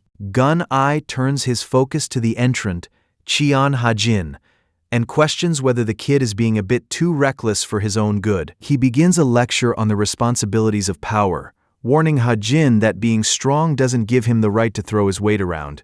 But Ha-Jin cuts him off mid-sentence with a blunt command to stop the bullshit. The disrespect lands like a physical blow, leaving the official stunned by the sheer nerve of the boy standing in front of him. Ha-Jin offers a mocking apology, claiming his inner thoughts just slipped out, but the look in his eyes says he meant every word. Ha-Jin isn't backing down. even as he faces the full weight of the association. He challenges their logic directly, asking if their attempt to stop him was even done correctly. He knows how this looks, a joke to some, a massive misunderstanding to others, and he plays into that mock-earnest tone. Of course, he's fully aware that an entrant isn't allowed to strike an association hunter, but he's already laying the trap. He flips the script, asking the red-haired hunter if it's legal for a professional to use their abilities on ordinary citizens. He caps the performance by suggesting that since he was ignorant enough to stop an illegal assault, he should be punished accordingly. It's a bold gamble, and the stern official can only watch, forced to weigh the sharp wit of the boy standing before him. The trap is set, and as the official weighs the optics, he realizes there's only one way to keep the association's reputation intact. Swallowing his pride, he offers a flat apology, claiming the oversight was his alone. He tells our protagonist that he did the right thing and promises to punish the hunter responsible for attacking a civilian. To handle the fallout with the victim, Vice Association leader Yu Inwan steps in to take over the mediation, while staff members gently escort the grieving protester away to deal with the details. When Gunai hesitates, Hajin just shrugs it off, but then he brings up the woman from earlier, a resident of Gaebangdong. She's an association official who lost her child during the Dual Gate incident, a tragedy Hajin knows could have been prevented with the right leadership. He calls out to CEO Gu as he begins to walk away. It's a nice area without a speck of dirt or a single stain, but the compliment feels more like a threat. Cheon Ha-jin stands before the powerful Gu Gunai and reminds him of the cost of his choices, pointing out that Gaebangdong is still soaked in the blood he ignored. As the realization settles on the CEO's face, Ha-jin confirms his suspicion. He's a survivor from that very district. He offers a bitter, sarcastic congratulations on the successful defense of Gupadong, mockingly celebrating the low victim count in the wealthy area. Fixing a haunting smile on his face, Ha-jin addresses the man directly, his casual tone slipping as he asks the one question that has clearly been driving him. Why didn't the hunters come? He claims he tried to understand the logic of the abandonment at first, but his words leave the nearby association officials shaken as he asks if they truly lack the means to save his home, or if he's just blaming them for a tragedy they could have stopped. The security guard finishes his review of the footage with a grim conclusion: the narrative being sold doesn't match the reality on the tapes. He's blunt about the cost of that discrepancy, stating that if the Glory Guild had actually shown up, they could have saved half of the people who died. Armed with this proof, Ha-jin corners Gu Gunai and demands to know why he abandoned lives that were well within his power to save. Gunai remains silent, his expression unreadable as he weighs the boy's accusation against his own calculations. The silence only fans the flames of Ha-jin's rage, and he shouts for the man to answer for his cowardice. Instead of an apology, Gunai offers a condescending observation on Ha-jin's youth, dismissing the outburst as emotional and irrational. To Gunai, the boy's moral outrage is just a symptom of a narrow vision that can't comprehend the larger game. His eyes sharpen, and the air around them begins to feel heavy as he warns the kid to remember exactly who he's dealing with. Gunai's tone remains measured, suggesting that humans, unlike beasts, are expected to keep their composure regardless of the situation. Cheon Ha-jin doesn't just take the hit, he lets out a sharp laugh and mocks the CEO for his eloquent way of looking down on others. He's had enough of the high and mighty act, and he's more than ready to strip away the man's dignity. Facing Gunai's back, Ha-jin goes straight for the one wound that hasn't healed, reminding him that he's nothing more than a top-ranked knight who got crushed by Kang Hyun. The insult lands like a physical blow, freezing the association officials in their tracks as the calm facade of the meeting finally shatters. A massive pillar of energy erupts in the center of the room, signaling the end of any peaceful negotiation. Gu Gunai steps forward, his eyes glowing as he drops the polite act, noting that his opponent must be incredibly confident to be this disrespectful. But the air in the room begins to shift. Cheon Ha-jin isn't just standing his ground, he's actively demanding more pressure, leaving Gu Gunai genuinely unsettled by the sudden change in the atmosphere. Gu Gunai watches in sheer disbelief, asking if the boy has finally lost his mind. But Cheon Ha-jin doesn't flinch. He knows he's outclassed, but he refuses to back down without a fight, deciding right then that confidence doesn't matter if you never take the shot. It's a final declaration of war. He will never lower his head to this man, no matter the cost. It's not every day you see someone trying this hard to be noticed, leaning against a luxury car in a plaid blazer and sunglasses while sipping on a juice box. A couple of passers-by stop to stare, and our vain friend immediately assumes the center of their world, convinced he's just too handsome for his own good. Thinking he's being a generous star, he decides to grant them a quick autograph just to keep the crowds from forming, stepping toward them with the confidence of a man who thinks he's a household name. He's so wrapped up in his own hype that he's genuinely surprised they aren't already fumbling through their bags for something for him to sign. The realization that they have absolutely no idea who he is hits him like a physical blow, leaving him deeply offended that anyone could see this face and not recognize the greatness standing in front of them. Yoo Ji-won is having a moment, basking in the kind of self-obsession that only a high-ranking hunter can afford. He's convinced his mere presence is enough to charm a crowd, but a passerby quickly bursts his bubble. It turns out the street isn't staring at Ji-won. They're looking at the massive pillar of energy erupting just behind him. It's the ether of S-rank knight Gu Gunai, a display of power so overwhelming it makes everything else in the area feel like background noise. Gun-ai isn't interested in a fair fight. He offers Ha-jin a single chance to walk away if he apologizes for whatever slight started this. It's a cold, calculated warning from a man who knows exactly how much damage he can do. He tells the boy to make a choice he won't regret, because once this starts, there's no going back. Ha-jin isn't buying the ultimatum, offering a sarcastic thanks before making it clear exactly what his left hand thinks of the offer. President Gu has officially run out of patience, his grip tightening as he decides that if the boy won't be an asset, he'll just be a corpse. He dismisses the cost of the fallout, unleashing a strike intended to make Ha-jin the one exception to his usual restraint. But before the blow can land, a calm voice cuts through the tension, warning the president that his little joke has finally gone too far. The intervention catches Ha-jin completely off guard, while a massive wave of golden light washes over the area and forces a sudden halt to the violence. The S-rank healer steps forward into the clearing smoke, radiating an authority that makes it clear she's seen enough of the president's methods. The S-rank healer steps in with a diplomatic out, suggesting that President Gu Guni was only showing off his strength to encourage the new entrant. Her tone hardens quickly as she warns him that people could easily misunderstand his intentions, and she makes it clear she wants him to stop right there. The crowd buys the story immediately, with onlookers assuming it was just a demonstration, even if the display felt a little too intense. But Gunai doesn't look convinced. Ha-jin can barely process the shift as Gunai places a hand on his shoulder, the title of entrant still ringing in his ears. Gu Gunai plays the part of the humble mentor to perfection, leaning in with a smile to ask if his lacking skills taught the boy anything useful. The act is as shameless as it is spiteful, but the mask slips just enough for a private warning when Gunai leans close, telling Ha-jin to fix his face. This isn't a one-time encounter. The president has marked his prey and promises they'll be seeing much more of each other. The S-rank healer finally steps in, ordering the president to drop it and threatening to take action if he causes any more trouble. Once Gunai pulls back, she turns to Ha-jin and bows, offering a genuine apology that seems out of place in this professional mess. She has no excuses for the gate incident, promising full compensation for everyone affected, but Ha-jin can only watch her with growing skepticism.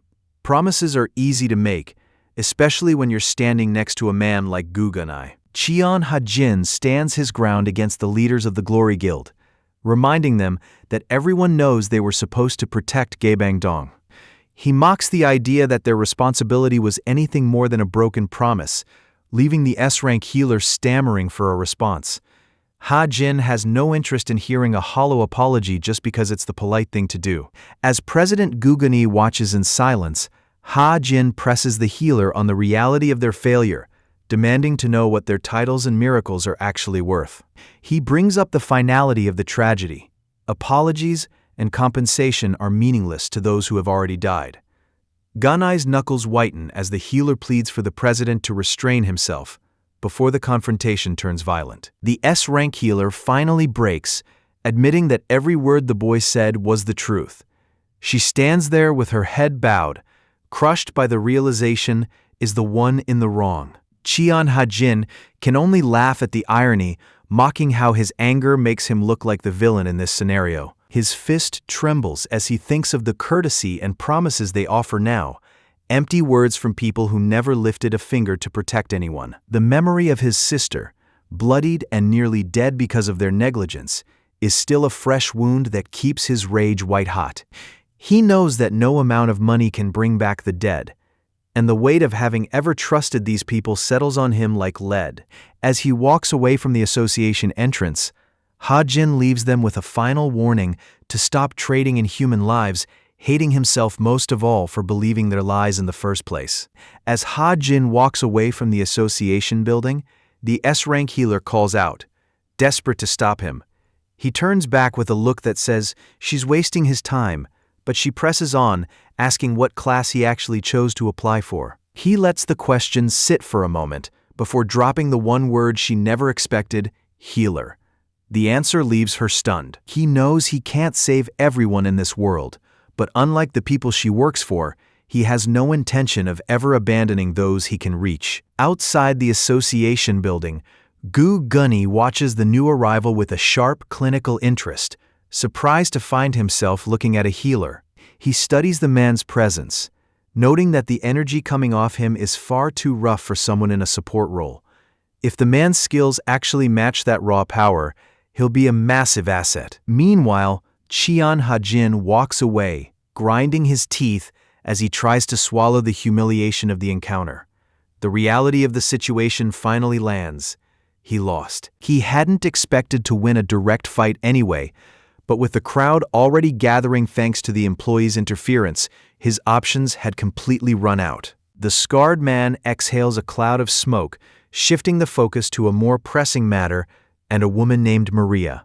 Apparently, she's the type of person who would have stepped in to end the conflict if things had gone differently, but the pressure in the air suggests a different outcome. Facing Gu Gunai, our protagonist feels completely outclassed, like a man standing at the foot of a massive mountain that he has no hope of climbing. It's a discouraging realization for Cheon Ha-jin, who really thought he'd made more progress than this. Hae-sun seems genuinely happy to see her brother, immediately praising him for bringing home such a friendly and social guest. Playing the role perfectly, Bai-soo greets him like an old friend, complaining that he took far too long to get back. The sight of her in his home hits Ha-jin like a physical blow, leaving him stammering in disbelief as he points a trembling finger. Bai-soo just offers a playful wave and a wink, enjoying the absolute panic on his face as he demands to know why she's even there. Ha-jin tells her to get out, his voice shaking as he tries to hide the transformation taking hold of him. The sun sets over a quiet neighborhood alleyway, just as Bai-soo is physically hurled out of the gate. She hits the pavement hard, barely having time to register what just happened before Cheon Ha-jin starts closing the doors on her. He offers a flat goodbye, completely unmoved by her frantic begging for him to wait. She tries a different angle, claiming they're friends now and accusing him of being heartless, but he only looks back with cold indifference. As far as he's concerned, the conversation is over. Bai-soo tries to play the innocent visitor, but Cheon Ha-jin sees right through the act and asks if Yacha sent her. Her stutter is all the confirmation he needs. He tells her to take a message back to her boss. If he tries a stunt like this again, their partnership is over. He reminds her that he's a vital seller, and if Yacha wants to keep the business running, he needs to learn where the boundaries are. The heavy atmosphere breaks the second a familiar voice screams his name, and Ha-jin barely has time to recognize his Nuna before she delivers a massive flying kick straight to his chest. The blow sends our protagonist tumbling through the air, completely ending his moment of dominance. Apparently, approaching the wrong girl in this neighborhood comes with a heavy price, and Hajin finds himself flat on his back before he even realizes what hit him. His sister doesn't make it any better, tearing into him for being a terrible host and demanding to know why he tried to chase a friend away. She orders him to apologize immediately, and the weight of the lecture is enough to bring Haesun to the verge of tears. Overwhelmed by the drama, she sprints past the dazed Ha-jin to find comfort in his sister's arms. But she's genuinely confused why Cheon Ha-jin is still so on edge if he believes her. The problem isn't her, it's Yacha. To Ha-jin, the man is a walking question mark with too many secrets and no clear goals, making him a liability in any deal. He presents a chilling hypothetical.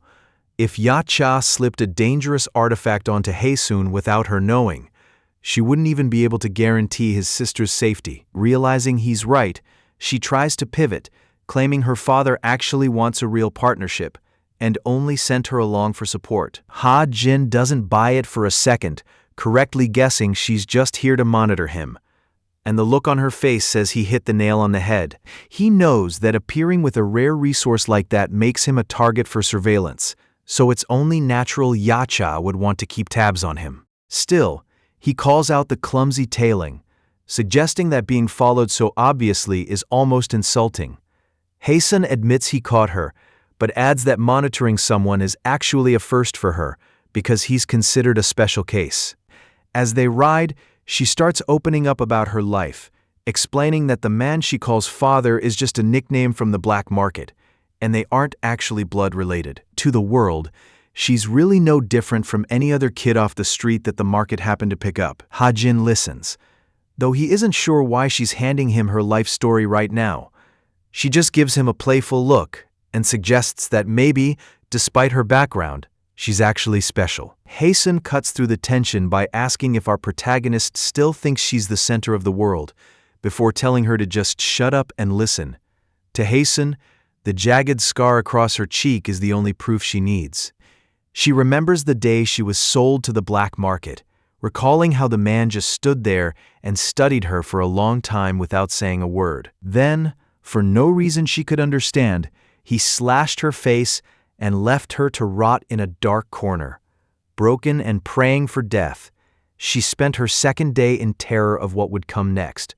But surprisingly, he never touched her again. Cheon Ha-jin studies the kid next to him, wondering if the recent beating finally cracked his memories. Haesun snaps back that he's fine, but the questions don't stop. Getting flung into a wall isn't something a normal person just forgets, and Haesun struggles for an excuse until a dark realization hits him. He asks how the owner of this car actually died, throwing a chill through the cabin. It catches Cheon Ha-jin completely off guard, making him wonder if he's being subjected to some kind of psychopath test. He tries to pivot back to reality, asking why Haesun is driving so naturally, and if he even has a license, but the kid just laughs it off with a cold, sweaty grin. Haesun brings up the poison poppy, a famous dungeon plant that Cheon Ha-jin recognizes. The explanation lands with a heavy weight. The plant looks normal enough, but once it's processed and consumed, the victim loses every ounce of emotional control, while the world around them dissolves into illusions. Cheon Ha-jin starts to connect the dots, but Haesun confirms it before he can finish the thought. It's a drug, super addictive, easy to find, and designed to sink its claws into anyone looking for a way out. But the trap isn't just the high, it's the fact that the poppy does zero physical damage to the user. You wake up feeling perfectly fine, even refreshed, while the addiction rots everything else. Ha-jin hesitates. If it doesn't hurt the body, maybe it's not as bad as the usual street poison. Haesun catches the look and cuts him off immediately. That exact line of thinking is how people lose themselves. This is how the poison poppy actually destroys a life. Haesun looks out at the blurred city streets and explains the fate of the man who once owned this car. He was just another addict who couldn't afford his poison poppy anymore, and that meant he couldn't pay father on time. Yacha isn't just a boss. He's a monster who finds genuine joy in the suffering of those beneath him. He tore the man's limbs apart and fed him to his pack of dogs, proving he doesn't operate on anything resembling human common sense. Haesun stares into the distance, remembering how they all ended up the same way. Growing up in that shadow, Haesun eventually reached her breaking point and rebelled, choosing to disobey and steal from the very man who had raised her in a slaughterhouse. As Haesun drives, she thinks back to the first time she stood before Yacha. She was just a child then, paralyzed by those glowing eyes, and certain she was about to die. But the expected strike never came. The man who ruled the black market simply turned and walked away, leaving her alive and stunned. If anyone else had spoken to Yacha with the kind of reckless gall Ha-jin showed back at the warehouse, their head would have been gone before they finished the sentence. Haesun frames it as a compliment. Yacha clearly likes him, but for Ha-jin, the realization is chilling. He realizes just how close he came to a violent end, and the relief feels like ice water. The conversation cuts short as the convertible screeches to a halt along a mountain pass. They've arrived at their destination, and Haesun is more than ready to show him exactly where they are. This is the place, a dungeon supposed to hold the rare silver sunflower, and seeing the energy pouring from the entrance, Cheon Ha-jin wonders if the monsters inside are just as strong as the prize. Haesun tells him to come back in one piece, but he just laughs off her worry to keep from showing any weakness. He steps toward the darkness with a confident stride, reminding her that in a place like this, he's the only one who wears the crown. She digs through the bag until she finally finds what she was looking for, leaving the hero stunned by the sheer amount of equipment she managed to pack. It turns out the girl is a daughter of the black market, and she's quick to warn him not to underestimate their technical skills. Haesun screams as the sheer recklessness of the situation finally hits her. She demands to know if dying is just a hobby of his, furious that he's dragging her into what looks like a suicide mission. Our protagonist doesn't even flinch, offering a simple solution. He just needs to kill everything in his way. Haesun shuts down the bravado immediately and tosses something his way. It's a detoxification pill, a small insurance policy that only buys them a 3-hour window before the poison in this place takes hold. Cheon Ha-jin is actually impressed by how prepared his monitor is, leaving Haesun in a stunned, silent stare. Haesun doesn't let her guard down for a second, warning him that whatever he's done in the past isn't forgotten and emotions won't work on her. Cheon Ha-jin brushes the tension off with a shrug, casually telling her she only needs to worry about preparing poison-neutralizing pills for herself from now on. The idea that he doesn't need protection in a place this lethal makes no sense to her, but he just breathes in the toxic air as if it were a fresh breeze, claiming this place feels like home before walking deeper into the field. Leaving her behind, our protagonist sprints into the thick of it, completely at ease in a market where the air alone is a death sentence for anyone else. Cheon Ha-jin locks onto the massive swarm ahead, surprised by how effectively his lure has worked so far. A massive horde of infected goblins charges across the field, their numbers easily climbing into the hundreds, but he doesn't flinch at the scale of the threat. Scanning the open terrain, he picks his ground and settles into a spot that should serve for the stand. To him, this isn't a massacre waiting to happen, it's just a massive pile of experience points waiting to be collected. He plants his feet in the grass, bracing himself as the first wave closes the distance. With the horde almost on top of him, he grips his blade and gives the command to activate. The infected goblins charge in a frenzy, their eyes glowing with a mindless hunger that makes them ignore the danger closing in. Ha-jin doesn't flinch, entering a state of absolute focus as he activates his poison steps, which creates a grid of lethal energy across the field. He tightens his grip on the hilt, then lunges forward with overwhelming speed, tearing through the pack in a single fluid motion. It's only after the first wave is obliterated that the remaining goblins realize they're no longer the predators. Cheon Ha-jin is done playing defense. He lunges forward, taunting the monsters as they try to scramble away, his face twisting into a manic grin that looms over the group. He's faster than they are, enjoying the chase as he zips through their ranks like a predator who finally found something to do.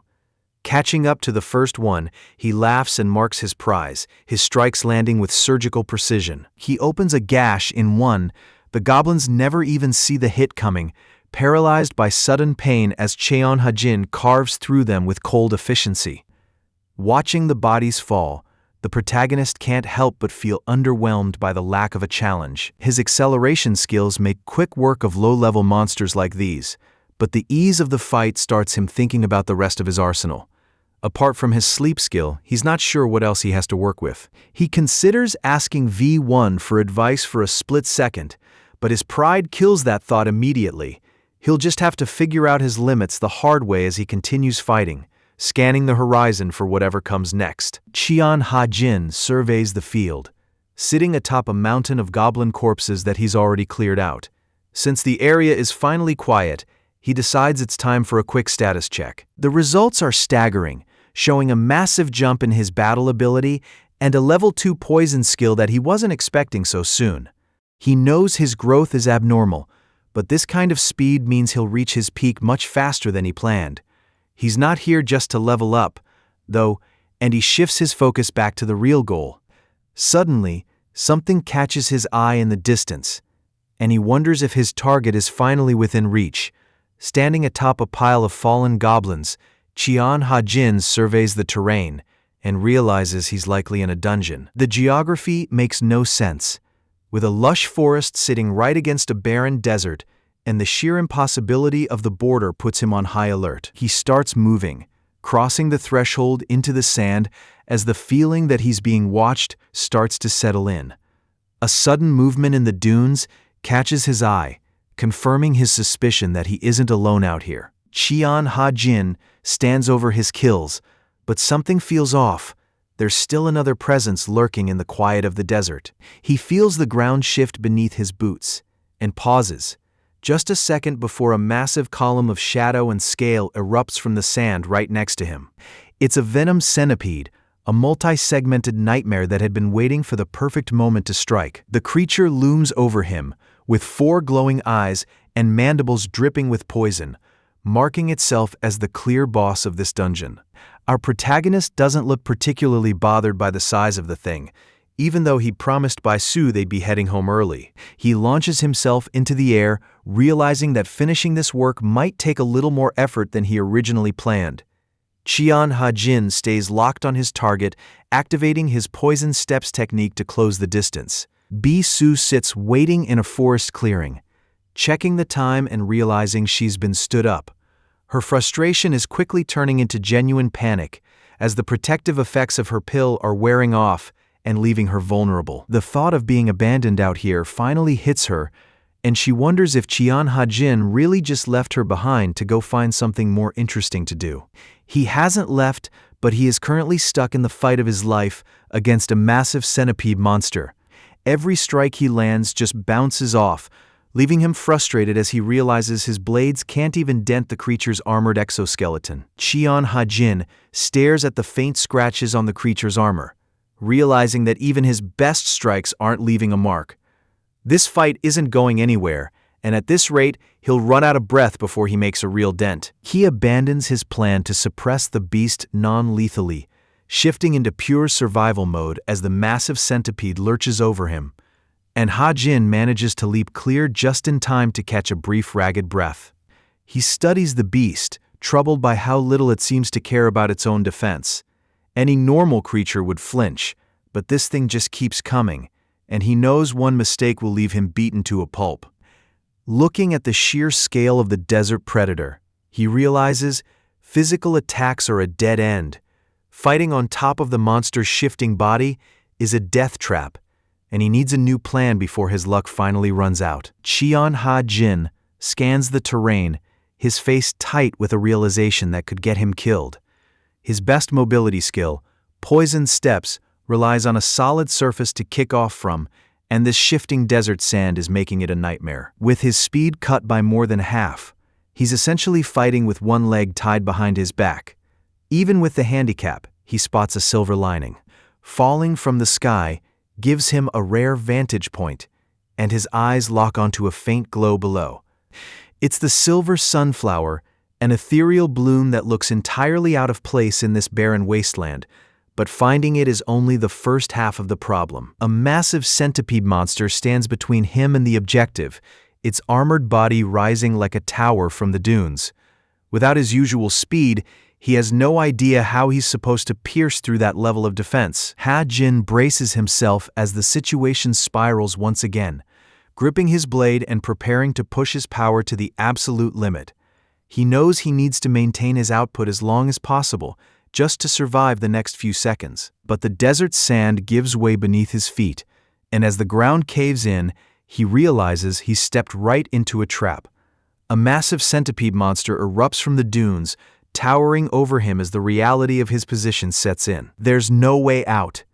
The beast launches him into the air, and for a split second, the protagonist watches the ground fall away with the certainty that this is the end. A violent impact sends him crashing into the dunes, leaving him coughing up blood as the sheer weight of the monster's strike registers. One mistake on the shifting sand was all it took. Cheon Ha-jin hits the ground hard, every nerve ending screaming in a wave of pain that feels like his skeleton just shattered. If that hit had landed a second later, he'd be dead on the spot. Gritting his teeth, he forces out a single command to activate his healing skill, but even as he drags himself back into a fighting stance, the reality of the situation settles in. He's hit his ceiling. A head-on victory is impossible, and his only path to the Silver Sunflower is through a distraction he currently doesn't have. Ha-jin grips his weapon, his knuckles white with the realization that even his best blade is useless if it can't pierce his target. Every effort feels wasted. Then, a mechanical clicking sound pulls him out of his despair as the black shards of his equipment begin to shift. He watches, stunned, as the metal fragments float around him and wonders what kind of transformation is happening right in front of his eyes. It finally hits him. Extha isn't broken, it's reassembling into something entirely new. Cheon Ha-jin feels the energy shift beneath him, stabilizing in midair as a system notification confirms his gear has reached its next stage. A new booster mode kicks in, bringing a sharp grin to his face as he realizes just how much power has been added to his arsenal. The air itself feels solid now, giving him the kind of firm footing he usually only finds on flat ground. He weighs the new sensation for a second, watching the sand swirl below him as he readies his next move. Looking up at the massive centipede monster, his plan finally clicks into place. With this much speed, he isn't just going to fight the beast. He's going to pierce right through it. Cheon Ha-jin locks onto his target, his eyes sharp as he braces for the distance he has to close, turning his movement into a blur that weaves across the dunes. He maintains extreme speed, staying just ahead of the creature's crushing weight as it slams into the ground behind him. Even as the monster lashes out, our protagonist slides right through its guard, leaving the beast to strike nothing but empty sand. Cheon Ha-jin watches the chaos unfold with a mock concern that doesn't reach his eyes, but his focus shifts the moment he spots a glowing silver flower rooted in the desert sand. This is the Silver Sunflower, the prize he's been hunting, and seeing it out in the open brings a sharp, satisfied grin to his face, standing back up to taunt his opponent with a casual jab about getting too much sun. With his prize secured, he narrows his gaze, ready to finally end the fight. Cheon Ha-jin calls for the white dream form, shifting his weapon into a sleek silver dagger. A massive centipede boss towers over him, its armored plates and glowing red eyes filling the space.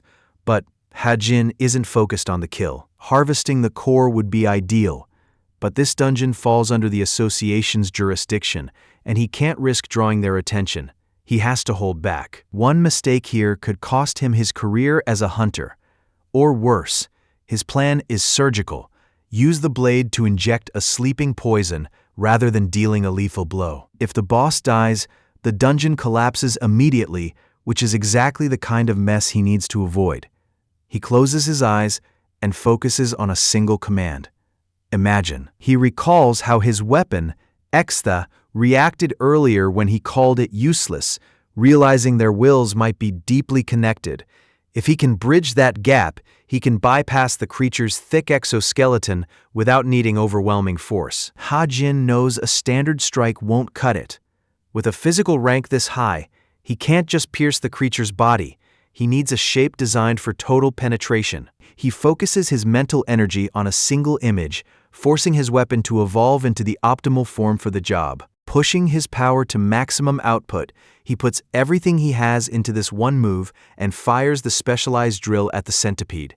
The weapon slams home with enough force to shatter through the beast's armor. The attack slams into the monster's thick hide, grinding against the armor as Cheon Ha-jin pours every ounce of his remaining strength into the push. It's a desperate, messy gamble, a plea for the strike to land just once.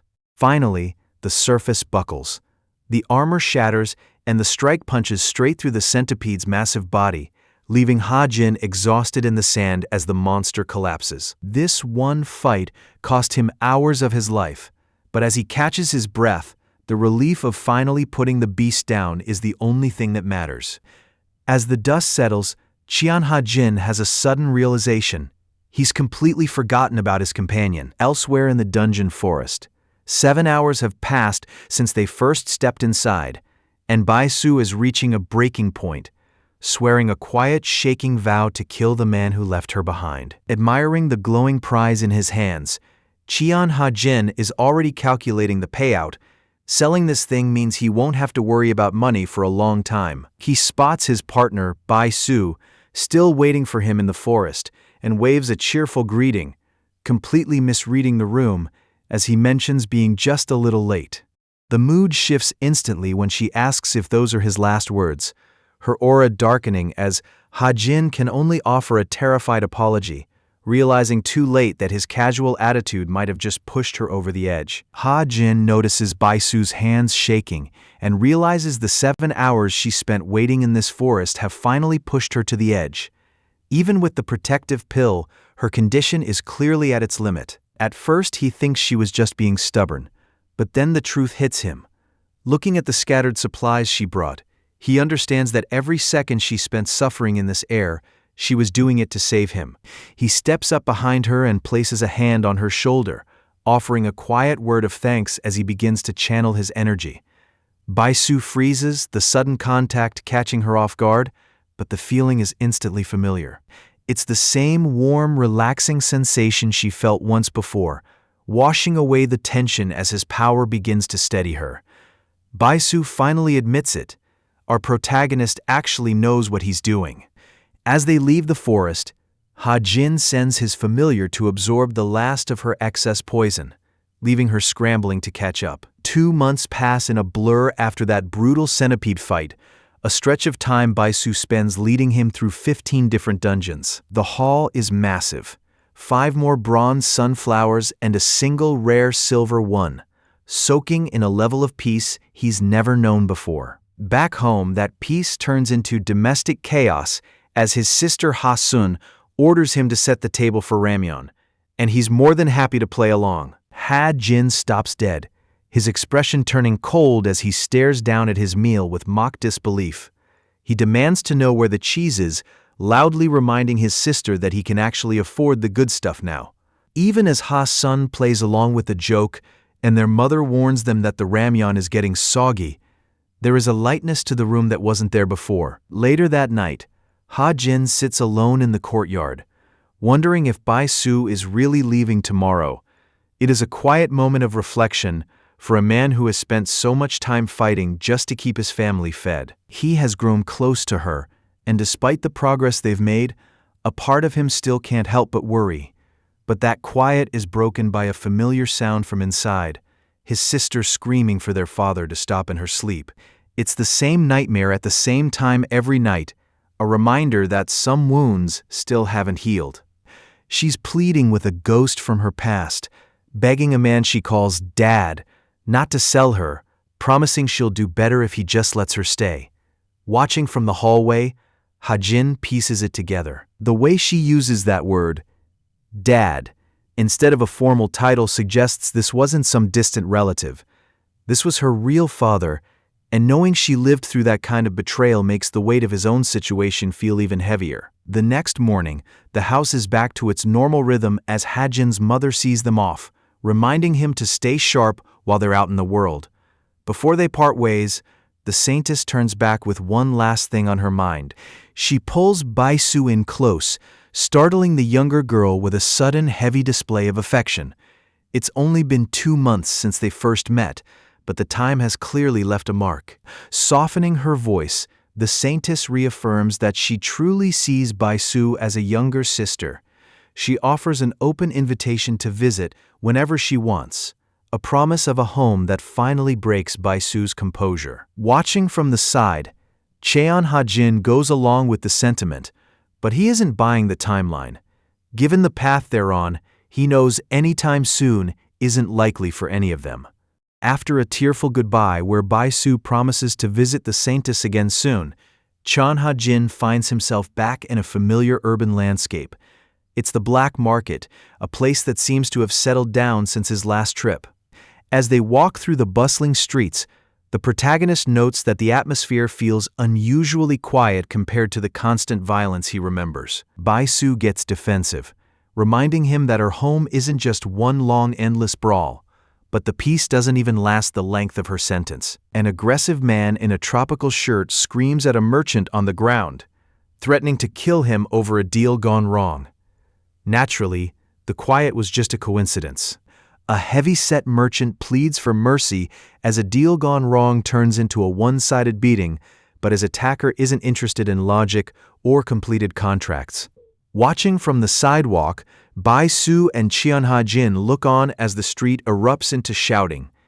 Ha-jin points out the obvious violence, though Baisu has clearly seen this play out 1,000 times before. When Ha-jin asks if they should step in to stop the curb stomping, Baisu tells him not to bother. Apparently, there's a specific logic to the chaos of the black market. Even when a merchant is being used as a punching bag, there's a reason he isn't fighting back. He's just waiting for the designated cleaner to arrive. Baisu describes the newcomer as the unofficial police of the district, a man who handles every commotion with quiet authority. The calm warning lands before the fight can even start.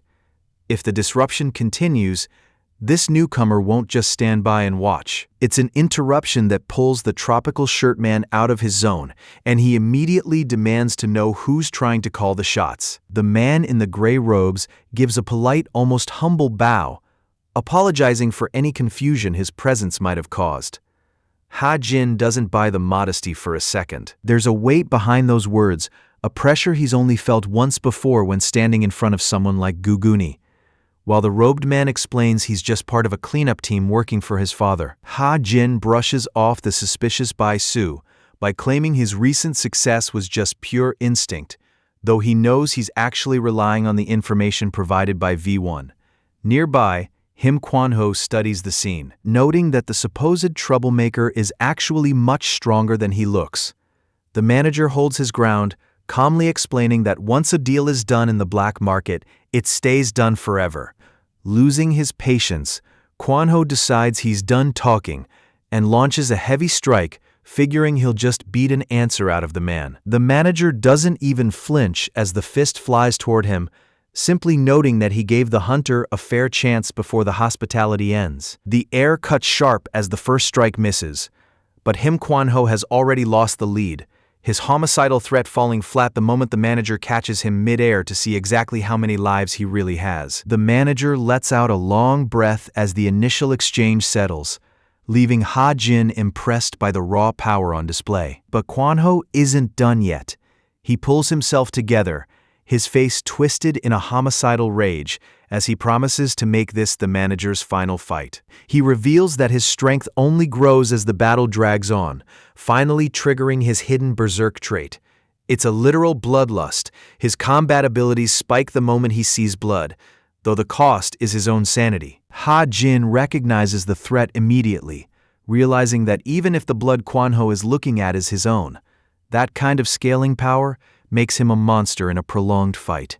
The air in the arena shifts as Him Kwan-ho's power surges, triggering a system alert that his berserk state has hit its limit.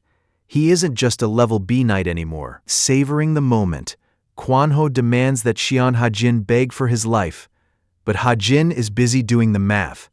Based on the sheer volume of ether pouring off the man, he's currently operating on par with a level A threat. Kwan-ho swings with everything he has, but his target vanishes mid-strike. The shock hits Kwan-ho instantly when he realizes Ha-jin is no longer in front of him. and that all this new power is useless against the man who just stepped into his blind spot. Despite the massive upgrade, the gap between them hasn't closed. It has only made the realization of his defeat more crushing. Kwon-ho lashes out with a final desperate strike, screaming that these petty tricks won't work on him. The impact lands, but it doesn't find the target he expected. From the sidelines, Cheon Ha-jin watches with wide eyes, unable to process the scene unfolding before him. The manager moves with a speed that defies logic, catching the strike mid-air and leaving Kwon-ho completely exposed. This wasn't just a counter, it was a total shutdown. Ha-jin can only stare in silence, questioning if a gap in skill alone can explain someone moving like that. Kwon-ho tenses up, his muscles coiling as he stares down the man standing perfectly still in the street. He lets out a desperate scream and throws everything into a punch, but the manager deflections the strike with a casual wave of his hand. It doesn't matter how many times he swings, the man isn't even where Kwon-ho thinks he is, leaving him punching at empty air while the manager mockingly wonders if his opponent is fighting ghosts. A cold sweat breaks on Kwon-ho's face as the gap in their power finally registers. The manager offers a final chilling promise to put him out of his misery and launches the decisive strike. Kwon-ho isn't ready to let it end, but the world in front of him is already blurring into a shape he can't track. It isn't just a trick of the light. The manager has split his presence into 3 distinct forms, closing the distance before Kwon-ho can even process the impossible sight. The manager offers a quiet command to finally rest as the first wave of strikes connects with punishing weight, followed immediately by a blur of blows that overwhelm every defense Kwon-ho has left. The fight ends with a single, practiced motion, the manager finishing the exchange with the cold precision of a man who knew the outcome before the first punch was even thrown. The manager walks away from the body, leaving Bai-su impressed by the display. It's rare to see him use that much strength, but Kwon-ho is completely incapacitated, his instincts only carrying him so far against a force like this. Bai-su is already calling for the cleanup crew to deal with the mess, clearly entertained by the rare show of violence. Watching from the side, Cheon Ha-jin is deeply shaken. The idea that this was only a fraction of the manager's power feels like nonsense. The man is a monster. Even after pulling off such intense moves, he isn't even out of breath. Ha-jin can't stop replaying that final exchange, trying to make sense of a technique that landed with such absolute, clinical precision. Cheon Ha-jin studies the man, weighing the strange mix of skills he just witnessed. His opponent moves with the raw physical power of a high-level knight, but those illusions suggest something else entirely. Something more like an Esper's ability. Driven by suspicion, Ha-jin decides to take a closer look and triggers his system to scan the target. The process hits an immediate snag when the system finds the records have been erased, forced to dig into central data to find anything at all. Finally, a profile pulls through. Oh Ji-ho, 49 years old. Even with central access, his specific traits remain hidden, and a massive chunk of his history is simply gone. Ha-jin isn't impressed. The data is thin, scrubbed clean of almost everything useful, but there is one final detail the system manages to recover from the point the erasure started. Bai-su assumes he's looking at an S-rank monster in human skin, someone whose physical level must be at the very top of the scale. But the system report on Cheon Ha-jin tells a different story. His recorded physical level is a flat E. The mismatch stops Ha-jin cold because an E rank shouldn't be able to breeze through an A-level threat, and the sheer impossibility of it has him spiraling until Oh Ji-ho's voice nearly sends him out of his skin. Ji-ho is quick with an apology, watching the young man clutch his chest in a panic. It's a bad look for Ha-jin, who tries to play it cool while dying of embarrassment inside over his own high-pitched scream. Ji-ho doesn't seem to mind, offering a surprisingly warm invitation to meet his father after hearing about Ha-jin's help with the black market deals. Ha-jin agrees, but the sudden kindness feels wrong, leaving him more suspicious than he was before the polite greeting. Cheon Ha-jin doesn't even look up, too busy obsessing over his new black suitcase to care about the comment. When the teasing continues, he snaps back, telling the man to mind his own business before he decides to beat him to death. Dropping the act, the market master shifts to a more serious question. He heard Ha-jin registered as a healer for the upcoming hunter exams and wants to know why. Ha-jin explains that while he can heal, that's only a fraction of what he can actually do, and he isn't exactly a normal hunter. He has personal goals to settle, but more importantly, he knows he can't operate freely if he relies on his original power. Ha-jin doubles down on his cover story, explaining that a desire to help is why he chose the path of a healer. He makes it clear there are secrets he isn't willing to share yet, before asking the market master if there's anything else he needs to know. The old man seems satisfied, deciding their deal is done for the day. But Ha-jin isn't ready to walk away. He agrees to play along with whatever Ha-jin is planning, but the offer comes with a heavy price for wasting his time. Releasing a wave of killing intent, the master warns Ha-jin to brace himself if this turns out to be nonsense. While little Bai-su cowers in terror behind Oh-jiho, Ha-jin remains completely unfazed, reminding the master that he hasn't handed over everything he owes just yet. The market master narrows his eyes, questioning why the young man is still lingering after their trade for the sunflowers is already settled. Without flinching, Ha-jin demands an additional fee for the information he just shared.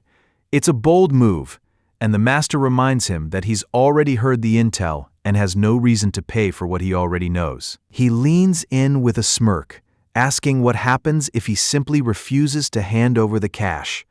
Ha-jin doesn't blink, calling the threat ridiculous and reminding the master of his own reputation as a fair dealer. He frames it as a simple choice: save a few coins now or lose a valuable relationship with an important dealer for the future. Normally, he wouldn't even consider such a lopsided deal, but Ha-jin knew his leverage and used it perfectly.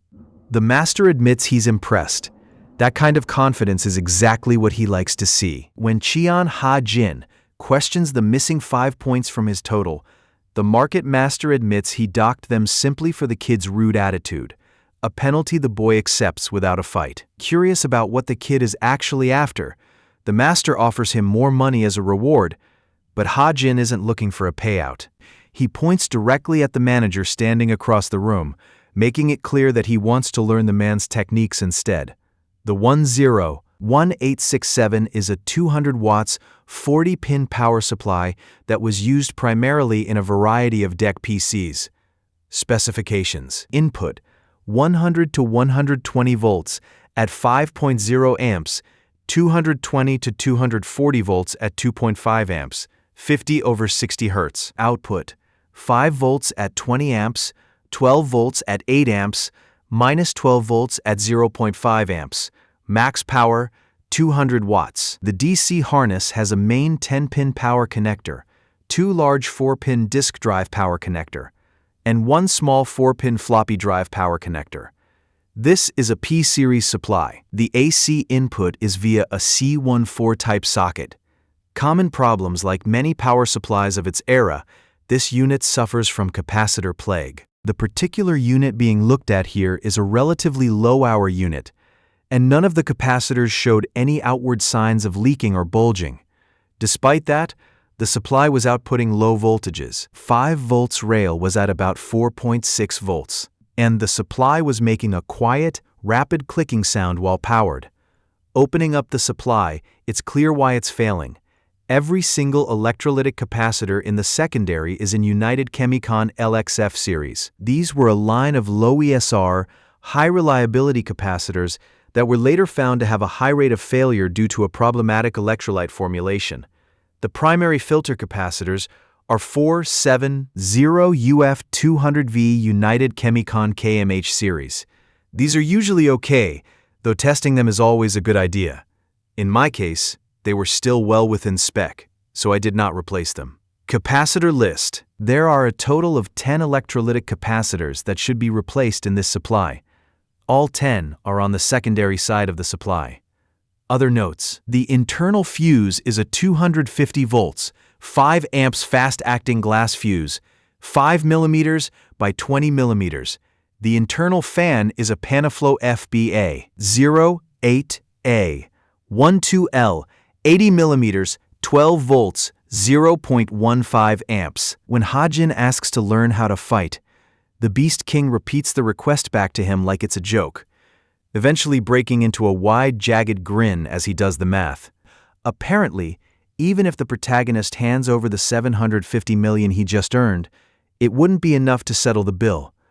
Ha-jin isn't surprised by the price tag, but he's already decided the risk is worth the reward. He points a finger at the Beast King, making it clear that he's going to learn these techniques now and worry about the debt later. This level of boldness gets a rise out of the Beast King, who seems genuinely intrigued to see a kid with this much nerve. Yacha stands with a calm, heavy presence that fills the entire room, leaving Bisu completely frozen in a state of shock. Cheon Ha-jin has to call out her name twice just to snap her back to reality, reminding our protagonist that her father has a reputation for literally ripping people apart. Seeing the legendary Yacha involved makes the threat feel even more real, and Ha-jin finally understands why his sister is so terrified of what happens next. Even the Beast King himself seems curious about the boy's motivation, asking what could possibly be worth going this far. Cheon Ha-jin is already doing the math, weighing the potential of a new skill as another weapon for his arsenal. He knows a poisoner's lethality is high, but sitting across from the Beast King, the gap in their power is impossible to ignore. Every fight he's won so far has relied on the raw speed of his poison steps, but his actual combat technique is still just the clumsy swings of a beginner. Relying on simple mobility won't last forever. While Yacha watches him with a clinical eye, the reality of the hunter system looms. A person's rank rarely changes after awakening, meaning our protagonist is likely still stuck with the physical limits of an E rank. His martial arts might ignore those ranks, but he's still buried under a mountain of debt. He can't afford to wait. The Beast King watches the young man with a look that's almost fond, calling out the obvious desperation written all over him. Ha-jin doesn't bother with a lie. He just leans into it and admits he's at the end of his rope. It's enough to tip the scales, and the old man agrees to the deal, though he warns that the timing isn't right just yet. While the Beast King's subordinates watch the side deal unfold with a mix of confusion and quiet loyalty, the terms of the arrangement start to shift. Surprisingly, the Beast King pushes the suitcase of cash back toward him, telling Ha-jin to keep it. He dismisses the massive stack of bills as chump change not worth his time, deciding instead that the real price for this training will be settled only once the work is done. As the group starts to move out, the Beast King calls an end to their arrangement, but then he pauses to throw out a sudden offer, asking if our protagonist has any interest in becoming his student. Cheon Ha-jin doesn't even need a second to think about it. The answer is a flat no. He lets out a long breath, checking his mental list and realizing he's finally finished the task that escaped him in his past life. Now, the only thing standing between him and his goal is the coming exam. A sudden shout pulls him out of his head. Bisu doesn't do half measures when it comes to motivation, promising to kill him if he fails the upcoming exam. Cheon Ha-jin just offers a quiet, amused smile in return. He's not worried. As far as he's concerned, the top spot is already his. Everyone else is just waiting to find out. It's a dangerous world where metahuman crimes are spiking alongside the dungeon outbreaks, and the public is being begged not to just stand by. The call for heroes is everywhere, recruiting anyone with a bit of strength and a sense of justice to step up and join the fight. The recruitment pitch is everywhere, promising fame and fortune to anyone with enough talent to become a hunter. But the reality is that the hunter qualification exam is a brutal filter that opens only once a year, famously designed to fail almost everyone who tries. It's more than just a certification. It's a national event that determines the country's standing in the world.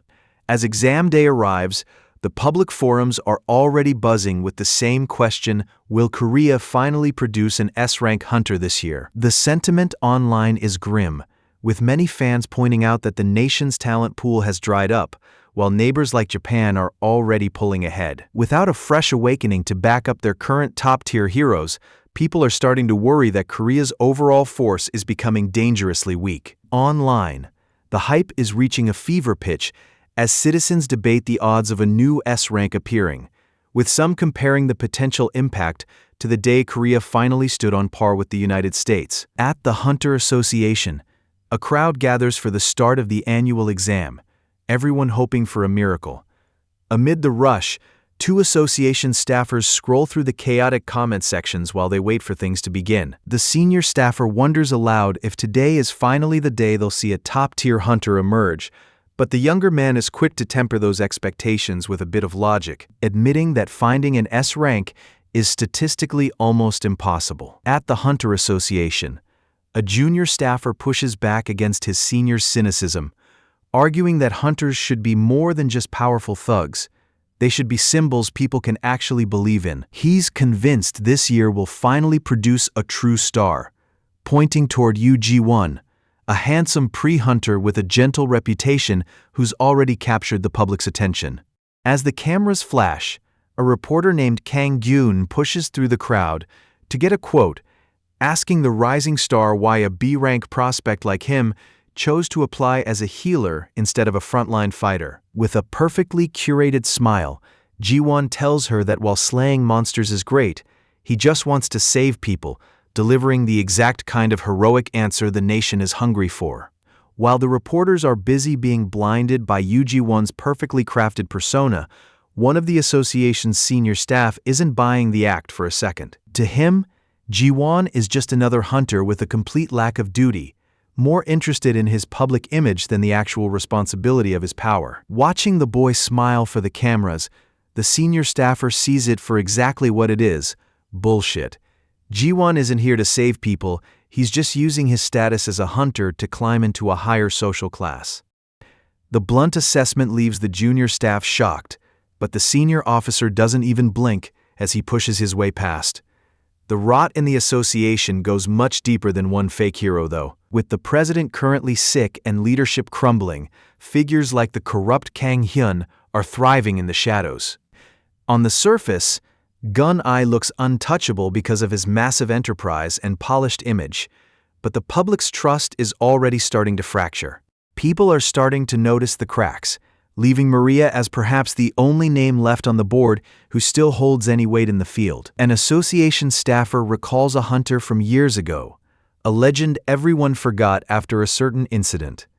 According to him, she was the only one the world could truly trust, the strongest and best hunter to ever live. Cheon Ha-jin is immediately hooked by the story, but his senior warns him to keep that kind of talk private or risk prison.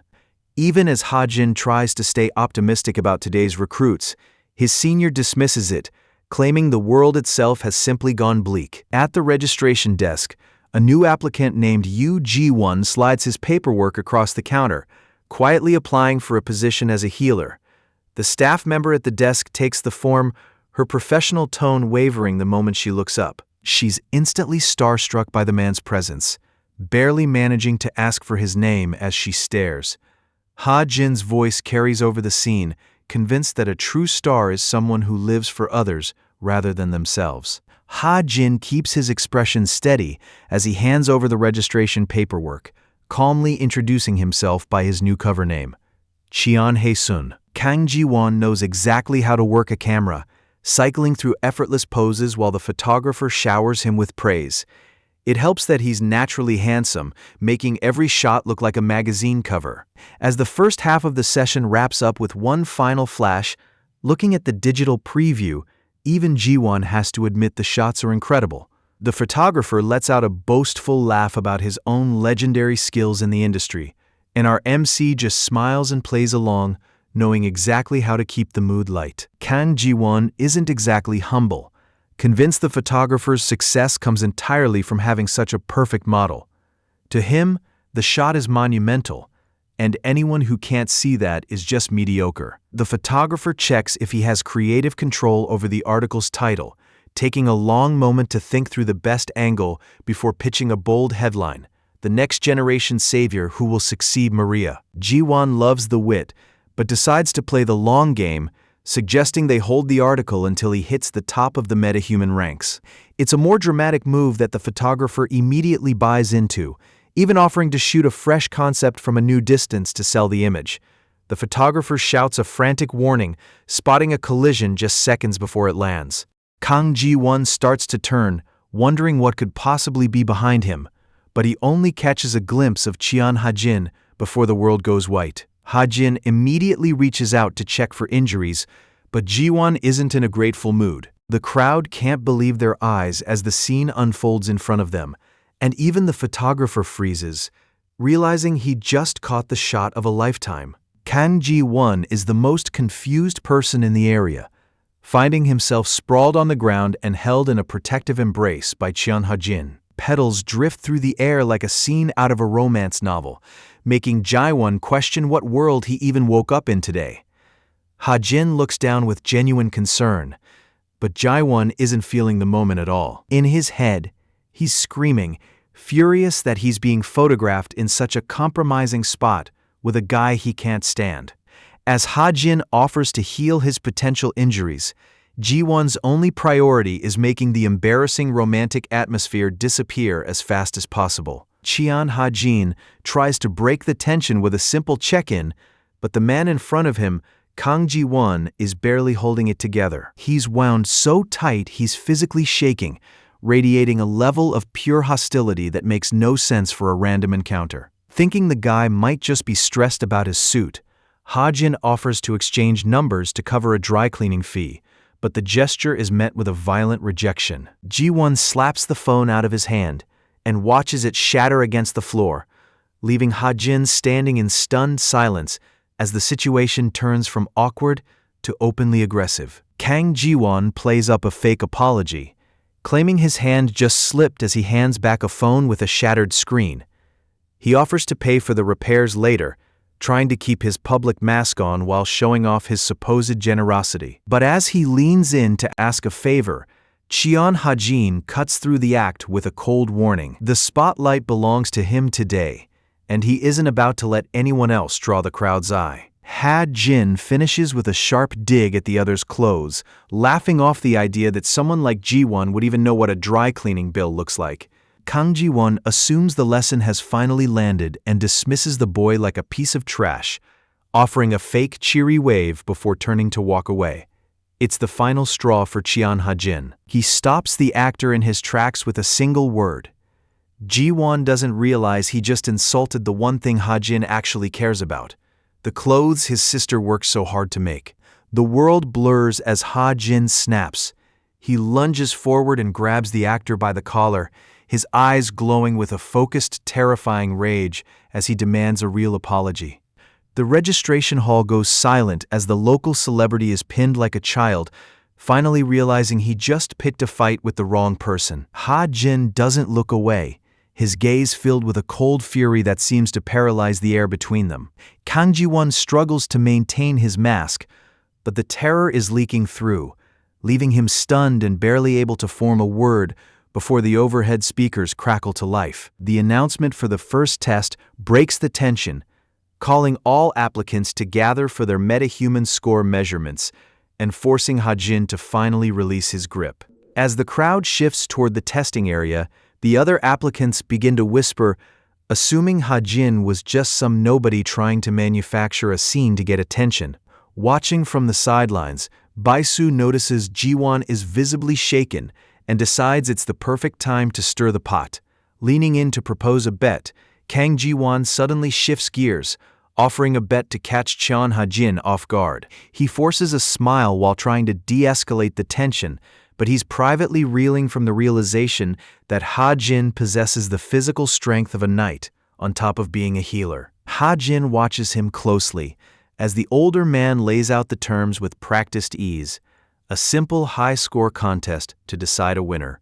The stakes are high, with the loser owing 10 million won, but Ji-won offers a public apology as a sweetener if he loses. He can't help but mock Ha-jin's financial status in the process, laughing off the idea of being poor, but our protagonist doesn't blink as he accepts the challenge. Cheon Ha-jin isn't taking any chances with this 10 million won bet, recording the entire verbal agreement on his phone to make sure there's no backing out when it's time to pay up. While the bet is being locked in, a spectator in the crowd watches the testing floor with growing confusion. Maria, a member of the Glory Guild, is focused on the man in the center of the arena, unable to reconcile what she's seeing with the person she once knew. While Ji-won basks in the attention, Maria knows something is wrong. A man who isn't even an official hunter shouldn't have the power to step into a dungeon. Yet here he is. She turns to Gu Gunai, the president of the Glory Guild, but the man is evasive, claiming his own senses aren't sharp enough to spot the anomaly. Maria isn't buying the deflection. She knows how he operates, and his vague answers only make her more suspicious. Her mind goes back a few months to the rumors of Ji-won't frequent private visits to their research lab. It's possible he was just a guest, but the sudden massive spike in his ether levels points to a much darker possibility: an illegal experiment. She makes a silent apology to her president, resolving right then to investigate the lab herself and find the truth behind Ji-won's new power. The rejection list grows by the second as the announcer's voice drones over the speakers, cutting through the testing center while Kang Ji-won leans in with a smug taunt, offering his opponent a chance to beg for mercy. He's riding high on his own reputation, but Cheon Ha-jin doesn't even blink. He just watches the model dig his own grave, knowing exactly how this ends. The moment of truth lands when the announcer calls their numbers, setting the stage for the one match nobody in the room is ready for. Cheon Ha-jin stands before the measuring instrument, watching the device while Kang Ji-won plays his part with a grin.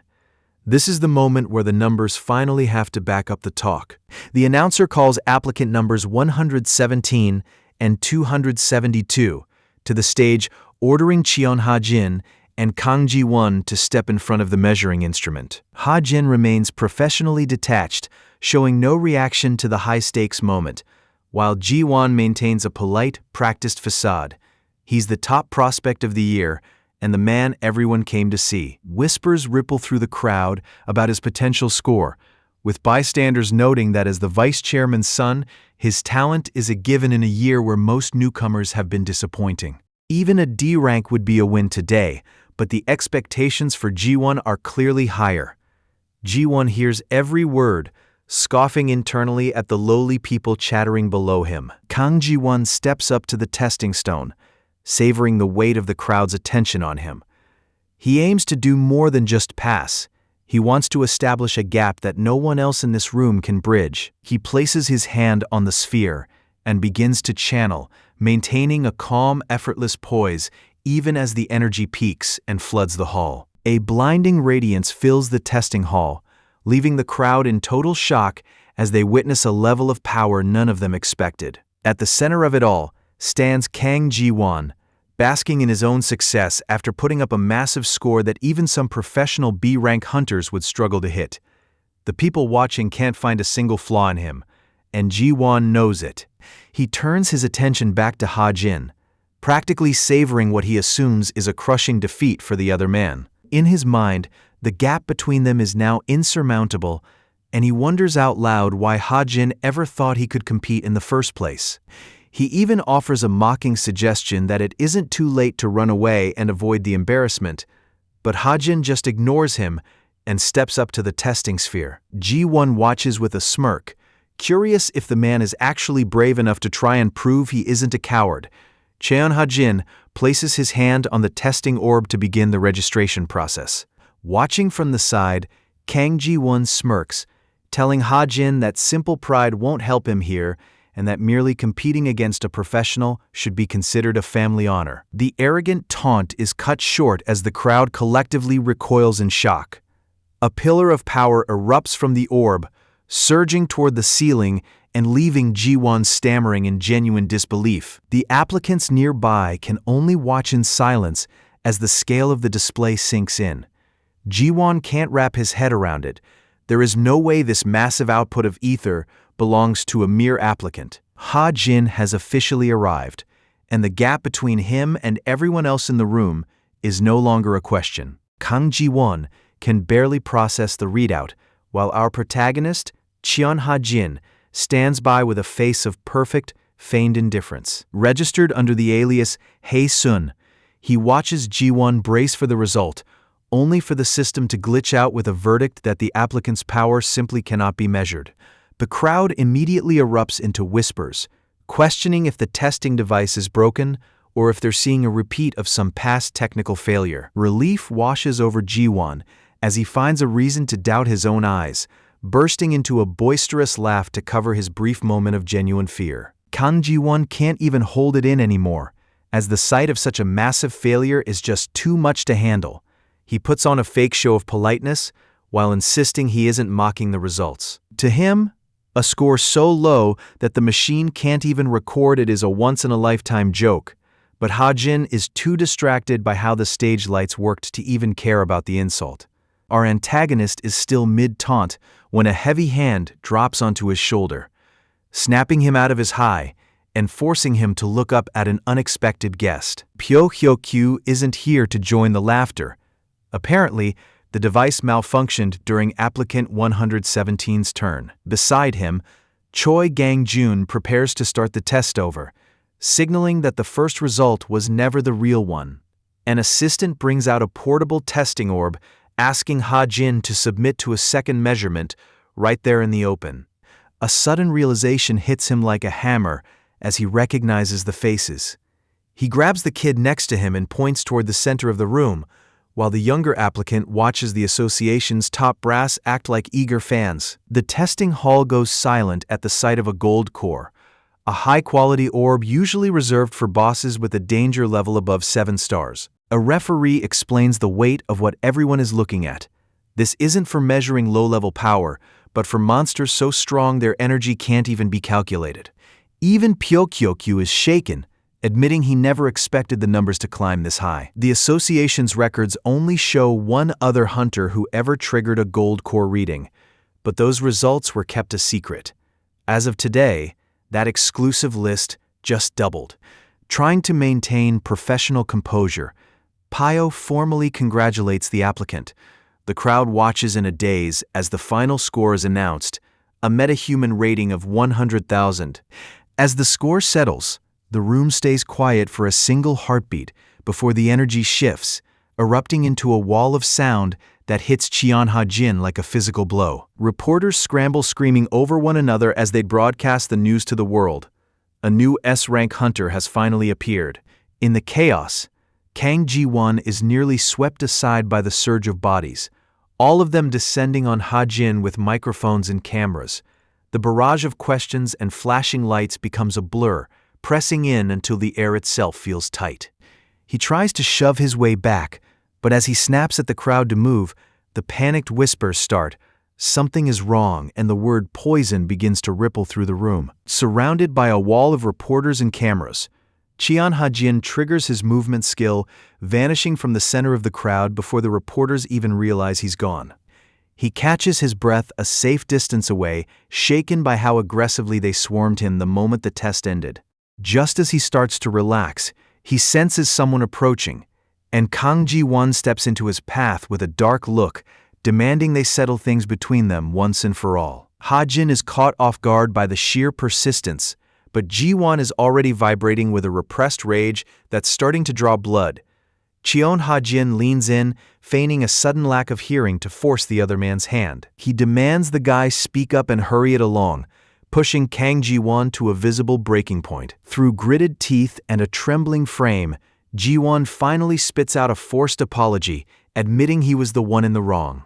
Ha-jin isn't moved by the performance, instead dropping a slip of paper with his account number and warning the man to get the money sent over on time.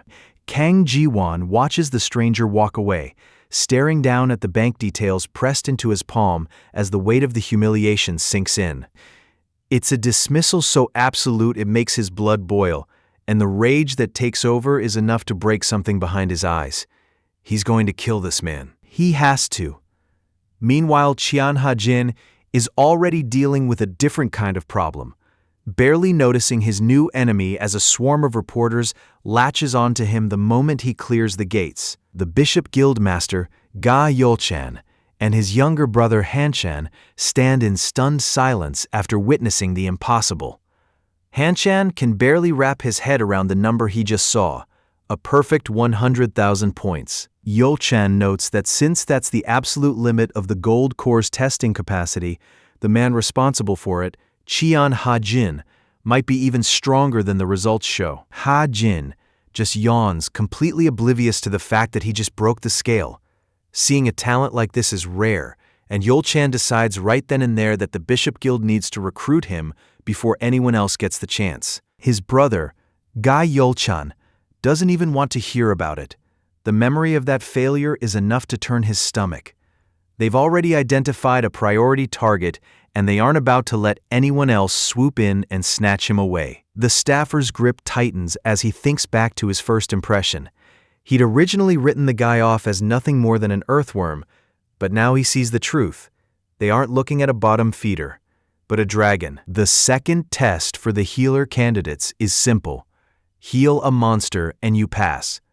The applicants scan the room, but the red-haired girl spots something that makes the air in the hall go cold. The other applicants can't look away. The blatant unfairness of the test is impossible to ignore. Even with a perfect score, nobody can understand why a massive beast would be assigned to an entrant for a simple exam. It doesn't even look like a regular monster, but his appraisal skill fails to give him a straight answer on what he's looking at. He traces the sabotage back to the vice chairman's son. It's clear the hurdles were raised on purpose to ensure a failure.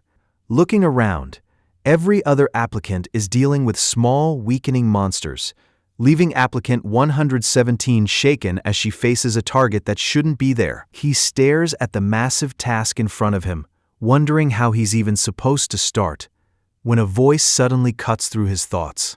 A heavy rattle of chains echoes in the room as a question hangs in the air, and the massive beast looks down at him with a prophecy that stops his heart. Ha Jin is the man who will kill it. He freezes, questioning if he's the only one who can hear the creature's telepathic voice, especially since the beast seems to expect a fight rather than healing. The tiger's rage flares as it accuses him of playing the fool, reminding him that it was humans who destroyed its core in the first place. Qian Ha-jin realizes a damaged core isn't a small fix. It's going to be a difficult process, but he makes it clear he isn't there to kill the beast. He's there to save it. The white tiger is cynical, dismissing the offer as an extreme bluff since its core is already destroyed. Ha-jin doesn't argue, simply telling the monster to see the results for itself, admitting that his own success depends on the tiger surviving.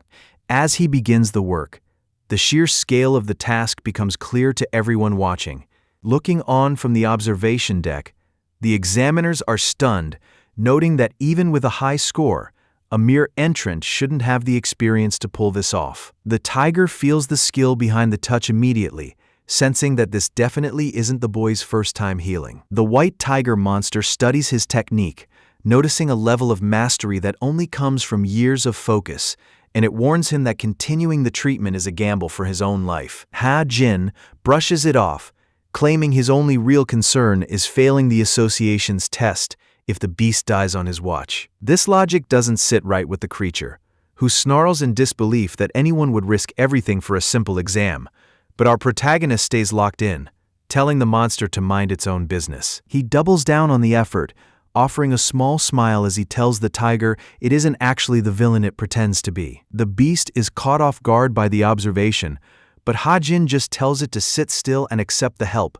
promising that he's a lot tougher than he looks.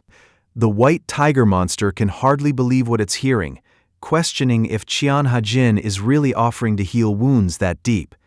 Ha-jin just smirks, the word heal not quite covering what he has in mind. He gathers his power and promises that if the beast wants it, he can do much better than a simple recovery. The tiger finds him peculiar, struck by the fact that this boy is treating a monster with the kind of care usually reserved for humans. It asks why he isn't showing the typical human hostility, and Ha-jin admits that the hatred is usually justified. He knows most people can't help but loathe creatures that hunt them for food, but as he looks at the beast, his own perspective is clearly far more complicated. The association staff watches the scene, weighing the cruelty of it all. Monsters are brutal, but they're not so different from what humans do to each other. Qian Ha-jin flips the script, asking if that logic works both ways. If humans can be monsters, shouldn't there be monsters that can save humans? The white tiger monster considers the thought a rare moment of logic breaking through its beastly nature. Ha Jin finishes his work, announcing that the healing is complete, and he's even thrown in a little extra as a bonus. The beast is confused by the term, but Ha Jin reminds the tiger he promised to do something even better than just mending flesh. He admits to secretly corroding the massive chains holding the beast down. A side effect of his power he wasn't even sure would work until now. The tiger is stunned that a healer could do such a thing, but Ha Jin just shrugs it off with a smirk, keeping the true nature of his abilities a secret. Ha Jin doesn't just want to pass the test. He's actively encouraging the beast to break its chains and run when the opportunity arises. The tiger stares back, finding this human truly unprecedented. It mocks him for being a clueless fool, but our protagonist only smiles, taking the insult as a high compliment. For some reason, the beast finds itself actually trusting his words, noting that Ha Jin is only the second person to ever make it feel this way. It looks back on the day it was captured, caged by fearful association officials, and clarifies that it isn't some mindless monster. It roars its true title with pride, a guardian spirit from the great spirit world. Finally viewing the boy as an equal, the imperial tiger asks for his name. Cheon Ha Jin stands before the colossal beast and stakes his claim. He is going to be the strongest hunter the world has ever seen. The monster doesn't laugh or strike. It simply acknowledges the boy's name and offers him a vow that changes everything. It promises him half of its life, sealing a contract that binds the two together in a way Ha Jin probably doesn't fully grasp yet. Facing down the massive, chained creature, Ha Jin doesn't show a flicker of fear. Instead, he offers a casual thanks, addressing the legendary beast as Huge Tiger. The monster is visibly baffled by the lack of respect, but our MC just shrugs it off. The beast's real imperial title is way too long to remember. And Huge Tiger is a lot more practical.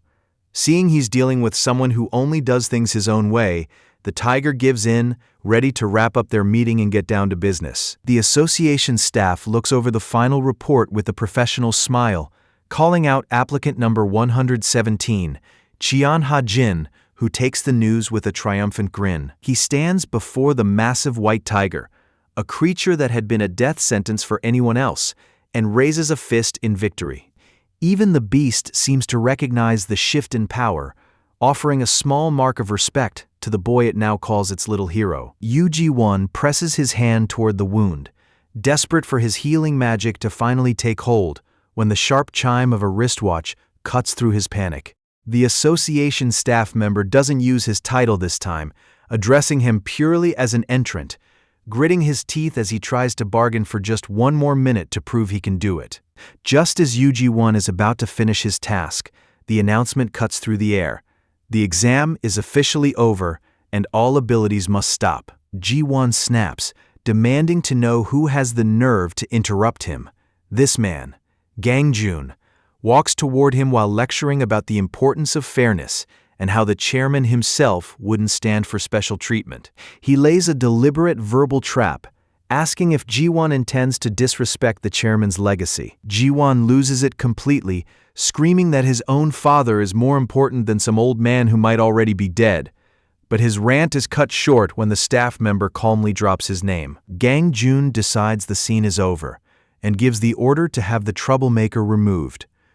Ji-won isn't going quietly, but he quickly finds that the association security is on an entirely different level than he expected. Despite his struggling, he's hauled away like a child.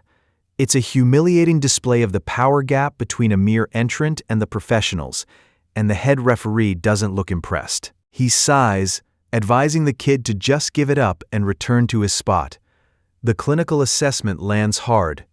Ji-won is showing clear signs of ether exhaustion. His rage is suddenly replaced by confusion as his own body starts to fail him, the physical toll of overusing his abilities finally manifesting.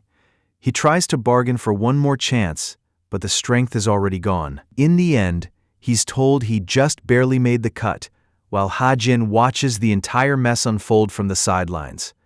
Cheon Ha Jin stands there with a bright, mocking smile that says everything Ji-won doesn't want to hear. Trapped by security, Ji-won tries to force a confrontation, claiming he was just looking for a chat, but his focus breaks when he notices Ha-jin mumbling something to himself. Up close, that grin is pure satisfaction, the look of a man who just dismantled a genius and enjoyed every second of it. Cheon Ha-jin doesn't even try to hide the satisfaction of watching his targets squirm, erupting into a mocking laugh as he points out just how pathetic the situation is. Yoo Ji-won tries to mask his mounting fury with a strained smile, a single bead of blood showing the pressure he's under, but his desperate threats don't land. Ha-jin simply brushes off the outburst with a dismissive comment about the man's hidden preferences.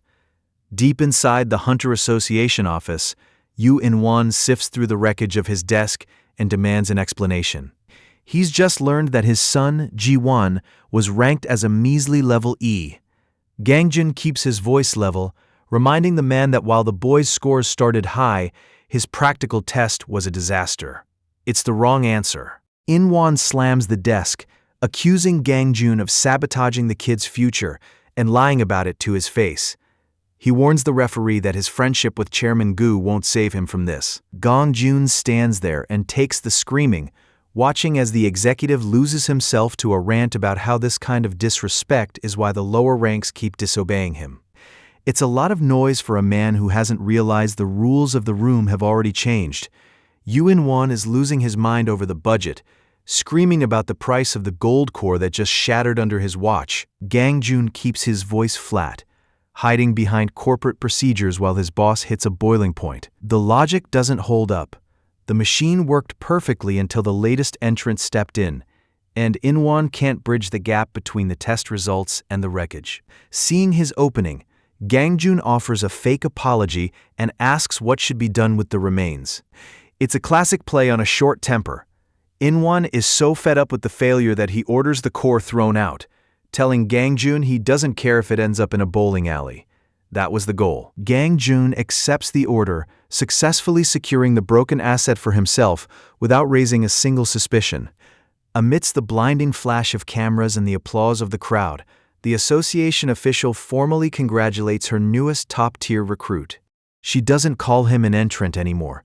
Pinning the small gold badge to his chest, she officially welcomes Hunter Cheon Hae-sun to the ranks of the elite. It's a heavy title, paired with a sincere hope that he'll use this power to save as many lives as possible. For Cheon Ha-jin, the long Hunter exam is finally over, and the result is exactly what he anticipated. He studies the small S on the badge, a physical proof of a status most people only dream of, but his focus shifts away from the celebration almost immediately towards someone else in the room. Yoo Ji-won walks through the crowd with his head down, enduring the sharp whispers of everyone watching him. To the other hunters, he's just a level E idiot who wasted a massive amount of ether on a skill set he clearly can't use. Watching him go, Cheon Ha-jin can't help but feel a bit of pity for the guy, thinking he should have kept his power to himself instead of letting the world see his failure. It's a shame, but the moment Ha-jin reaches the exit, the noise from the street pulls him out of his thoughts. A news crew spots him immediately, the reporter pointing him out as if he's the main attraction at a circus. Apparently, the news of his evaluation has already spread, and the crowd is calling him the next messiah. Cheon Ha-jin barely has a second to process the fact that he actually passed the exam before the reality of his new rank hits. Rumors in this world move faster than he expected, and a microphone is shoved into his face before he can even clear the building. A reporter named Kim Ji-seok corners him, demanding to know how it feels to hit S rank on his very first try, and if it's true that he actually beat the legendary Maria's score. Ha-jin tries to play it down, insisting he's nothing special, but the crowd is already swarming. A second reporter cuts in with questions about his personal connections, and the scene immediately devolves into a shouting match between the two professionals. They start bickering over who was there first and who has better morals, shoving their microphones so hard against Ha-jin's face that he can barely breathe. Realizing the peaceful life he wanted is officially over, our protagonist takes the only exit available and bolts, leaving the stunned reporters shouting after him. Cheon Ha-jin grabs the microphone and calls for the crowd's attention, shouting over the noise until the courtyard goes quiet. Looking out at the sea of reporters and cameras, he decides to keep things simple and fair. He makes it clear that while he's glad to be rank S, he won't be taking any interviews for now. With a casual farewell, he disappears from the podium in a flash of purple energy. Reporter Kim Ji-seok is left staring at the empty space, completely baffled by the exit. Cheon Ha-jin is feeling elusive, certain that even a 100-day search wouldn't be enough to track him down after his clean getaway from the reporter. He turns to head home, only to have his confidence shattered by a man already standing in his path. A boisterous guy named Ga Yeol-chan blocks the way, flanked by his sibling Ga Han-chan in what looks like a wild RPG encounter popping up out of nowhere. Our protagonist can only stare in confusion as the game-like interface identifies the pair and drops a sudden recruitment offer. Yeol-chan pitches a spot in the Bishop Guild, promising to meet any demand if it means getting a hunter of Ha-jin's caliber on the team. Cheon Ha-jin tries to keep things polite, but his stance is firm. He laughs off the idea, telling the recruiters he has zero plans to join a guild. While the others process the rejection, a new figure watches from the shadows, bathed in a cold green light. Gangjun ignores the pleasantries and cuts straight to the chase, inviting Cheon Ha-jin to join the Glory Guild.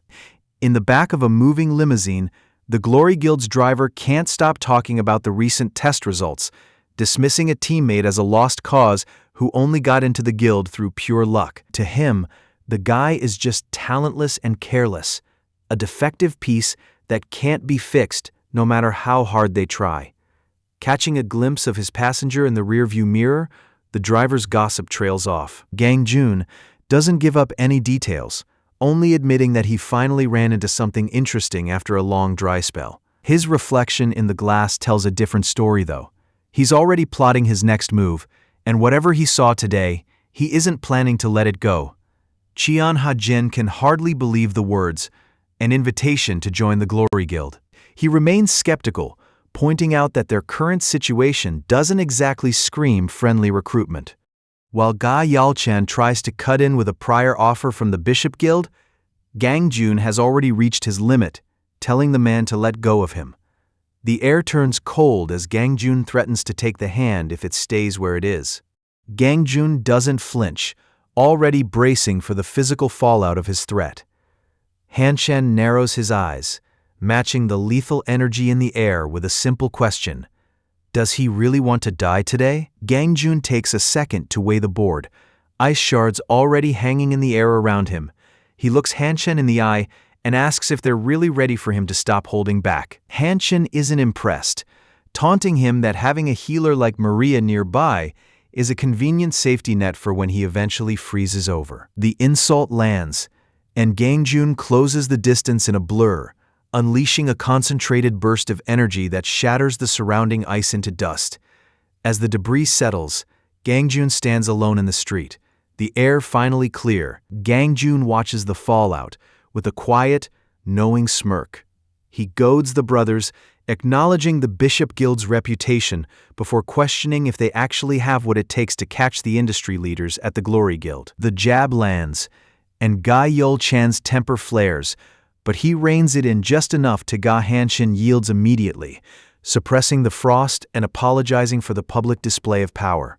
The outburst has already done its damage, leaving Yeol-chan feeling the weight of a failed recruitment as he apologizes to the recruit for the scene they just caused. He tries to leave the door open for another time, but Ha-jin shuts it before they can even walk away. The rejection is flat and final, leaving the level S hunter desperate to defend a reputation that's clearly seen better years. Cheon Ha-jin is done playing nice, setting a condition he knows they can't meet. The Bishop Guild is based in Busan, and unless they're offering a remote work option for monster hunting, he isn't interested. The recruiters freeze, staring at him as if he's just invented a new language. Han-chan can barely get the words out, wondering how a hunter is supposed to work from home, while Yeol-chan pivots to the only other power player in the room. If it's not Bishop, he has to be joining Glory. The rejection is immediate and absolute. Ha-jin wouldn't join the Glory Guild if his life depended on it, even if he were born 10 times over. Watching the exchange from a distance, Gangjun doesn't seem bothered by the refusal. To him, this is just a temporary delay. He's convinced that eventually, a man with Hajin's talent will realize he has nothing in common with the pathetic people he's trying to protect. Gangjun leans back in his seat, watching with the kind of smug certainty that only comes from owning the room. He's already made up his mind.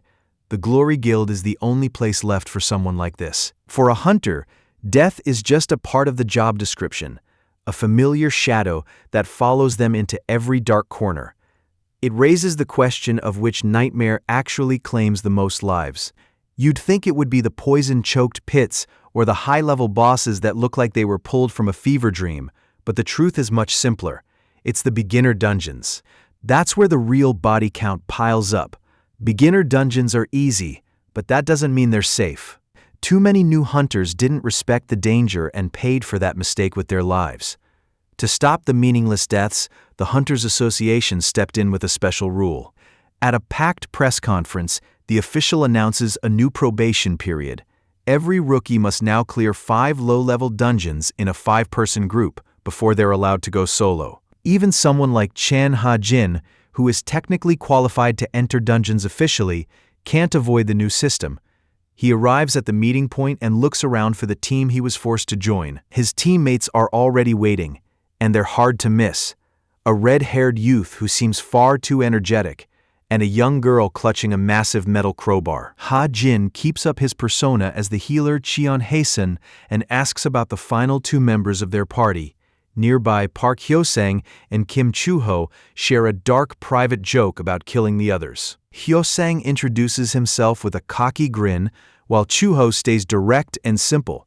But the friendly act quickly turns into a series of backhanded compliments that make Ha-jin immediately wary of these thugs. Despite the uncomfortable tension, Hyo-sang shifts the focus to the job at hand, calling for a group meeting to discuss the dungeon. Park Hyo-sang laughs off his own rambling and asks the question he's been leading up to. Is this dungeon the boys' first? Cheon Ha-jin plays along with a bright smile, confirming it is indeed his first official run. Of course, that's only half the truth. Ha-jin has already been to over 10 dungeons. He just didn't use the front door for any of them. Thinking he's found a clueless rookie, Hyo-sang offers to carry him through the raid, a term that catches Ha-jin off guard. Kim Chu-ho chimes in, talking up their status as veterans and pointing out that even if Ha-jin is an S-rank healer, he'll still struggle to kill monsters on his own. It turns out their help comes with a price tag, $1 million to act as his private security. As the purple glow of the gate pulses behind them, the 2 experienced hunters make their pitch to the group of rookies. Cheon Ha-jin watches them closely, testing the waters by asking what happens if he just decides to walk away. Park Hyo-sang's eyes narrow for a second before he breaks into a grin, acting like they're only there to help the newcomers and wouldn't dream of forcing the issue. The younger hunters, Do Yu-chan and Do Yu-seung, have already bought into the act, even admitting they paid for the help and urging Ha-jin to do the same. Ha-jin isn't so easily convinced, weighing the fact that these 2 are D-rank knights who should find a dungeon of this level trivial if they were actually as experienced as they claim. Cheon Ha-jin can't help but find the math suspicious, as D-rank knights like these should have no trouble joining a proper guild. These men claim they're just being helpful by carrying beginners for small fees, but the protagonist sees through the act immediately. It's obvious they were kicked out of their old guilds and are now too scared to enter dungeons alone, so they hustle newcomers to make a living.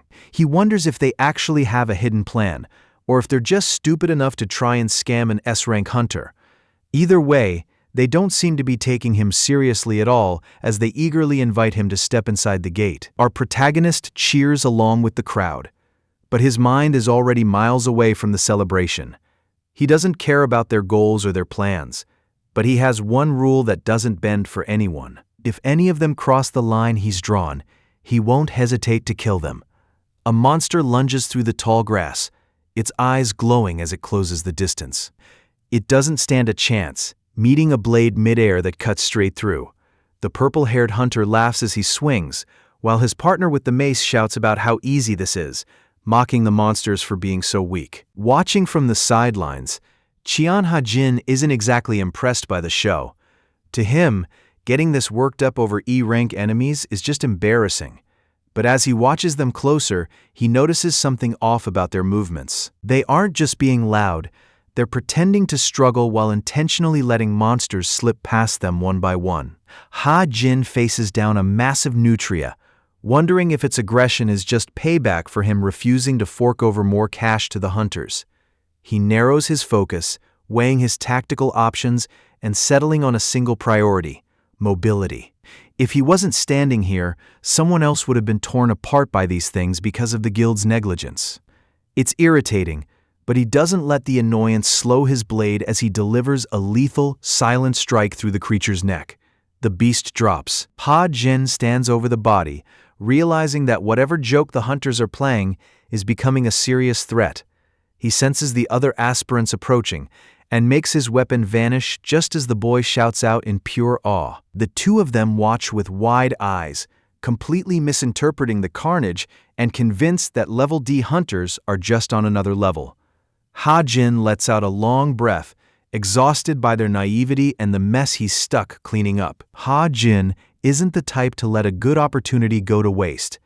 Seeing two kids frozen in the middle of a live hunt, he can't help but step in. The red-haired boy fidgets with his sleeves, admitting they have no confidence because it's their first time. He points out that the monsters they're facing are bottom tier, nothing more than oversized rats that shouldn't pose a threat. He has a simple solution for their fear.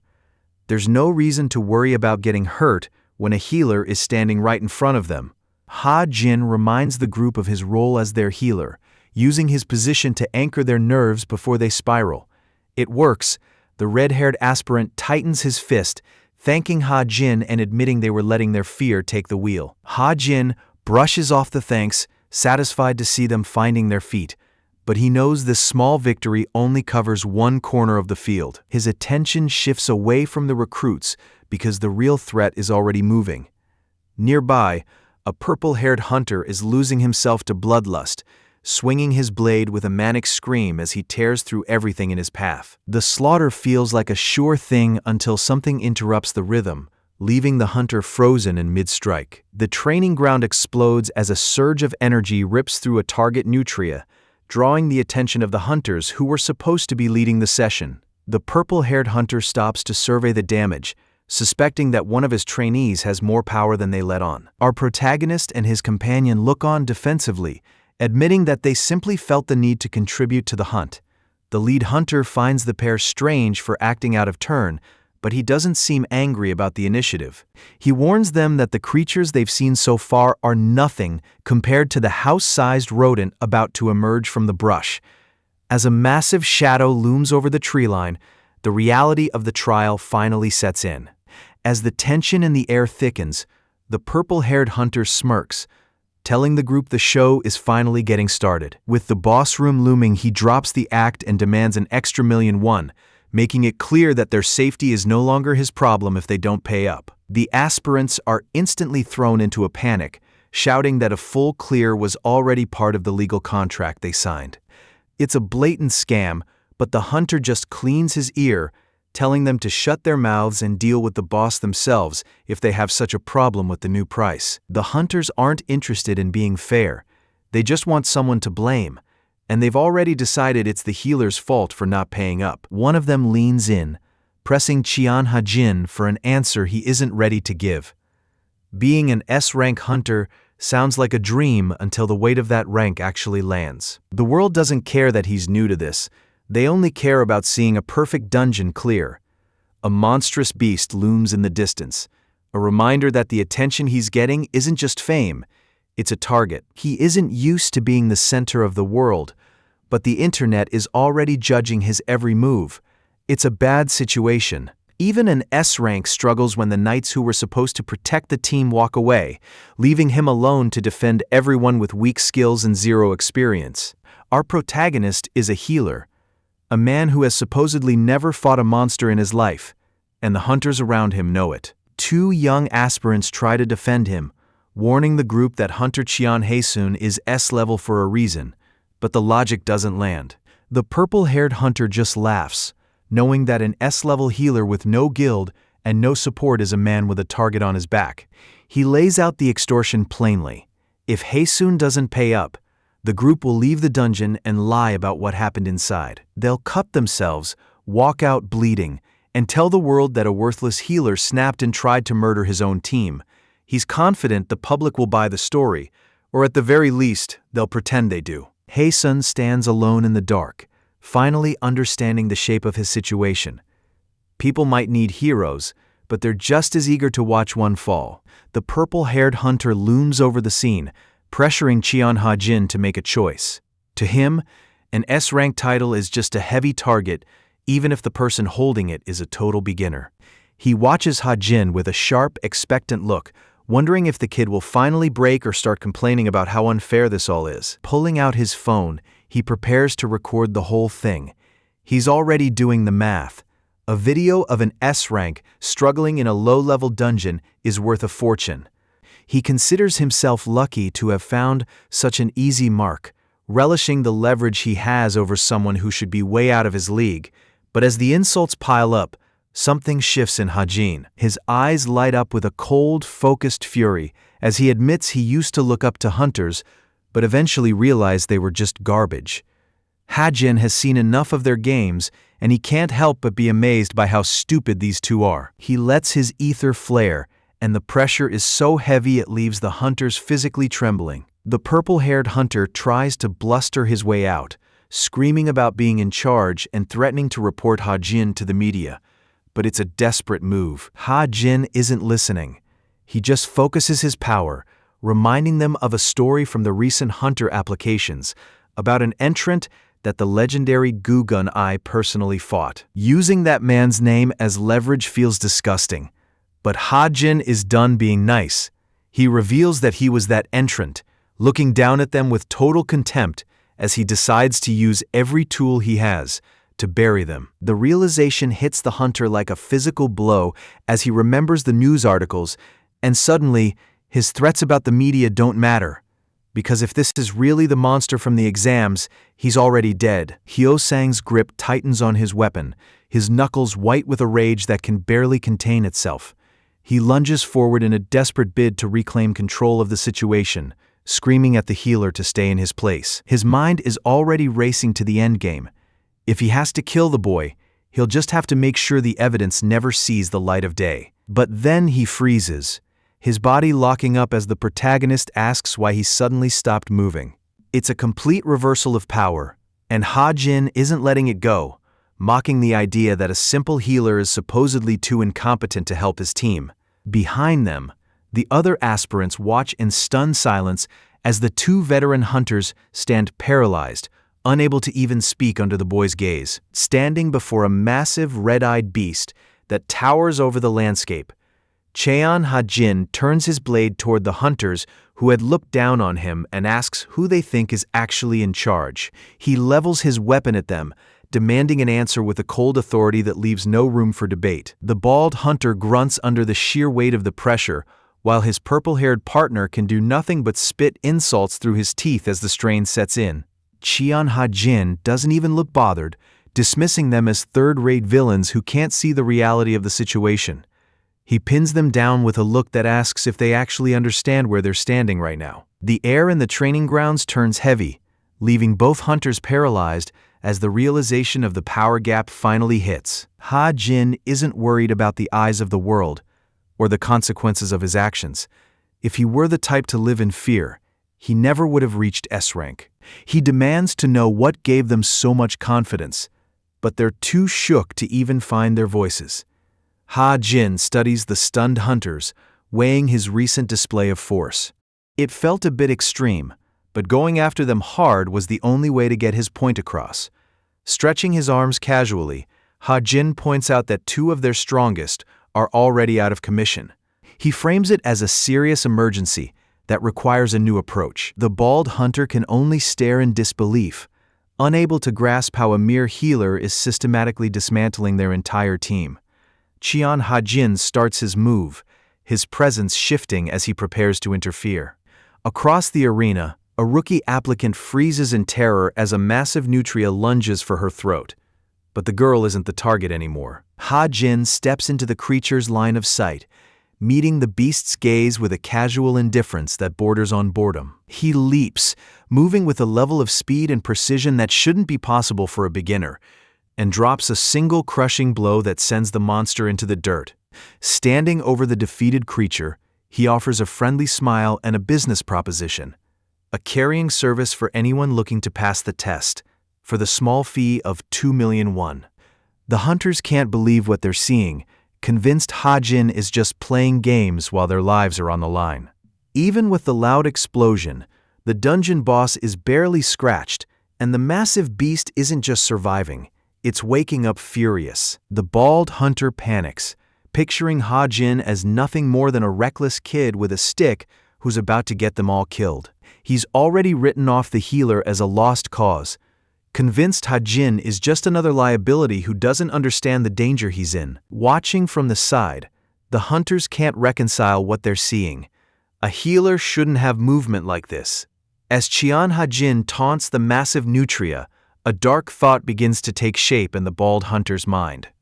He watches our protagonist dance around, openly mocking the beast and bragging about every hit he lands, and the realization finally lands: Ha-jin is intentionally driving the monster into a berserk rage. He's not just passing a test, he's playing a dangerous game with everyone's lives, and the bald hunter can only watch in pure disbelief as the kid keeps waving the creature over. Even the spectators on the sidelines are beginning to worry if Ha-jin has actually lost it, desperately hoping this is just a scare tactic that he'll drop before someone gets killed. Ha-jin leans in, questioning his target's confidence with a cold, mocking edge.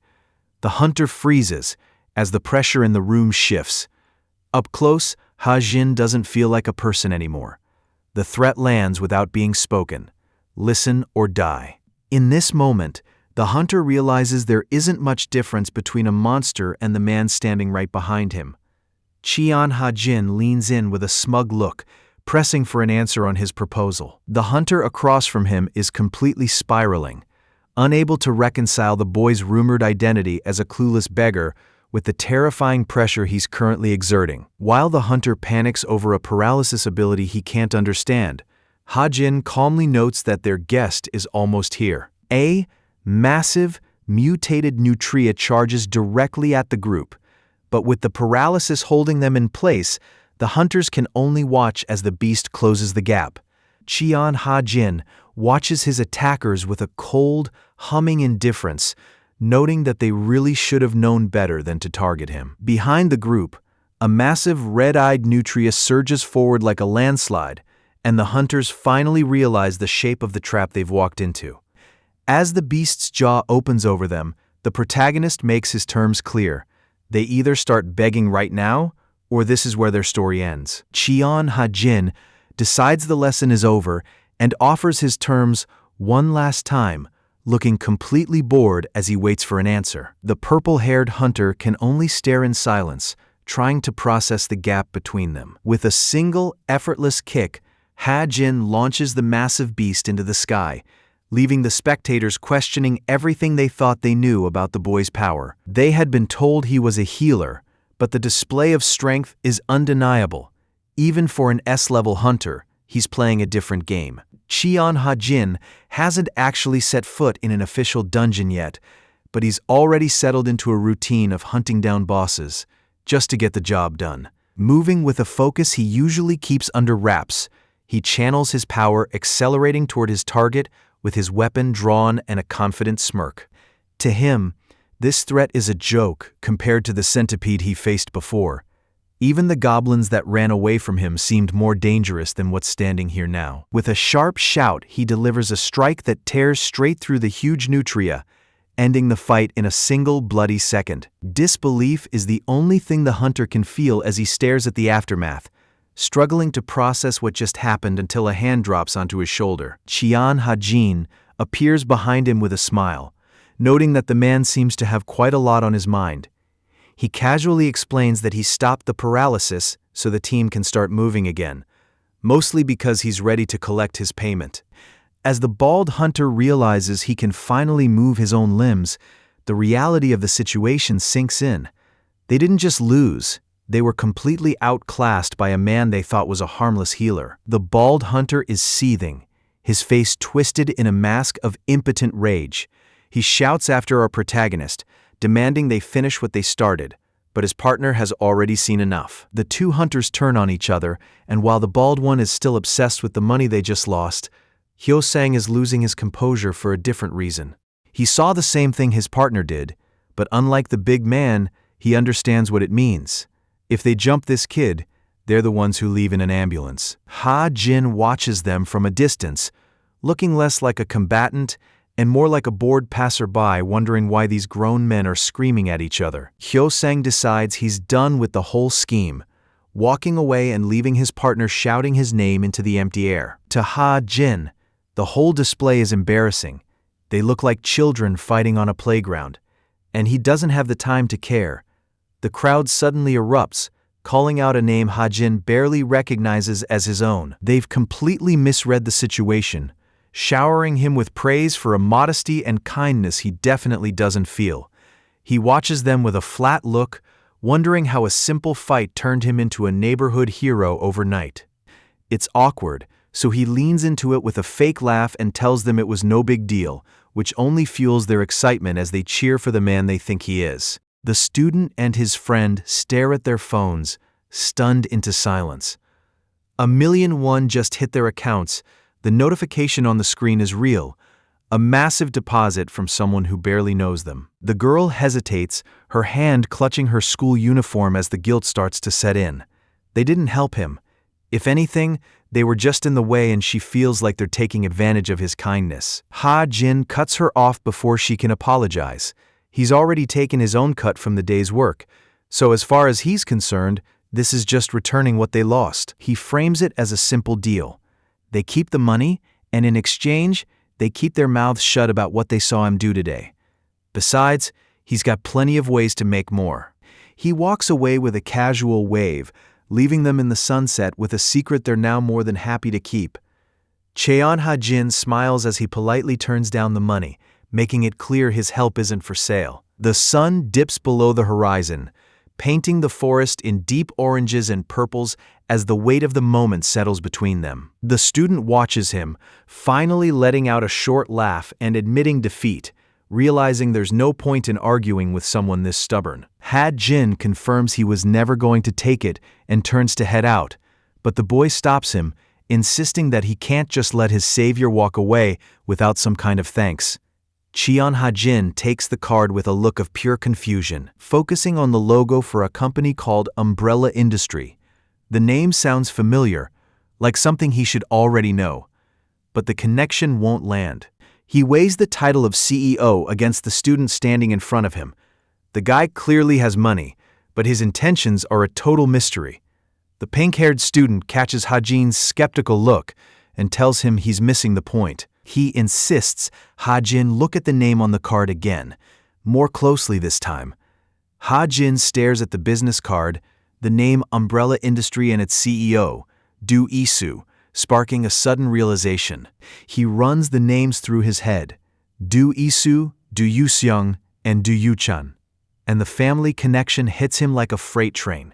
He looks up for confirmation, the pieces of the puzzle finally clicking into place. Yuseong confirms his father owns the company, admitting it's a small operation but promising their family business will do everything they can to help. The siblings are practically begging Cheon Ha-jin to join them, but he's stuck on a single realization: these kids are loaded.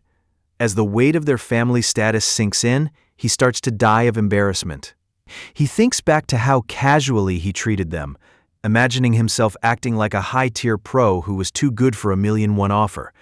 It's a total cringe fest, especially since he never actually said any of that out loud. Desperate to escape the awkwardness, he makes a quick exit, leaving the siblings behind in the field. Cheon Ha-jin studies the small glowing spheres scattered before him, wondering if his unique ability limits him to poison-heavy black cores that regular hunters can't touch. A system notification quickly clears the air. He has no limits, and regular cores are just as fair game for his consumption. It's a massive relief, opening up every dungeon in the world instead of forcing him to hunt exclusively in toxic pits. As he starts the process, the energy flows into him so fast he barely has time to react. Eager to see the results of that efficiency, he calls up his status window to check the payoff.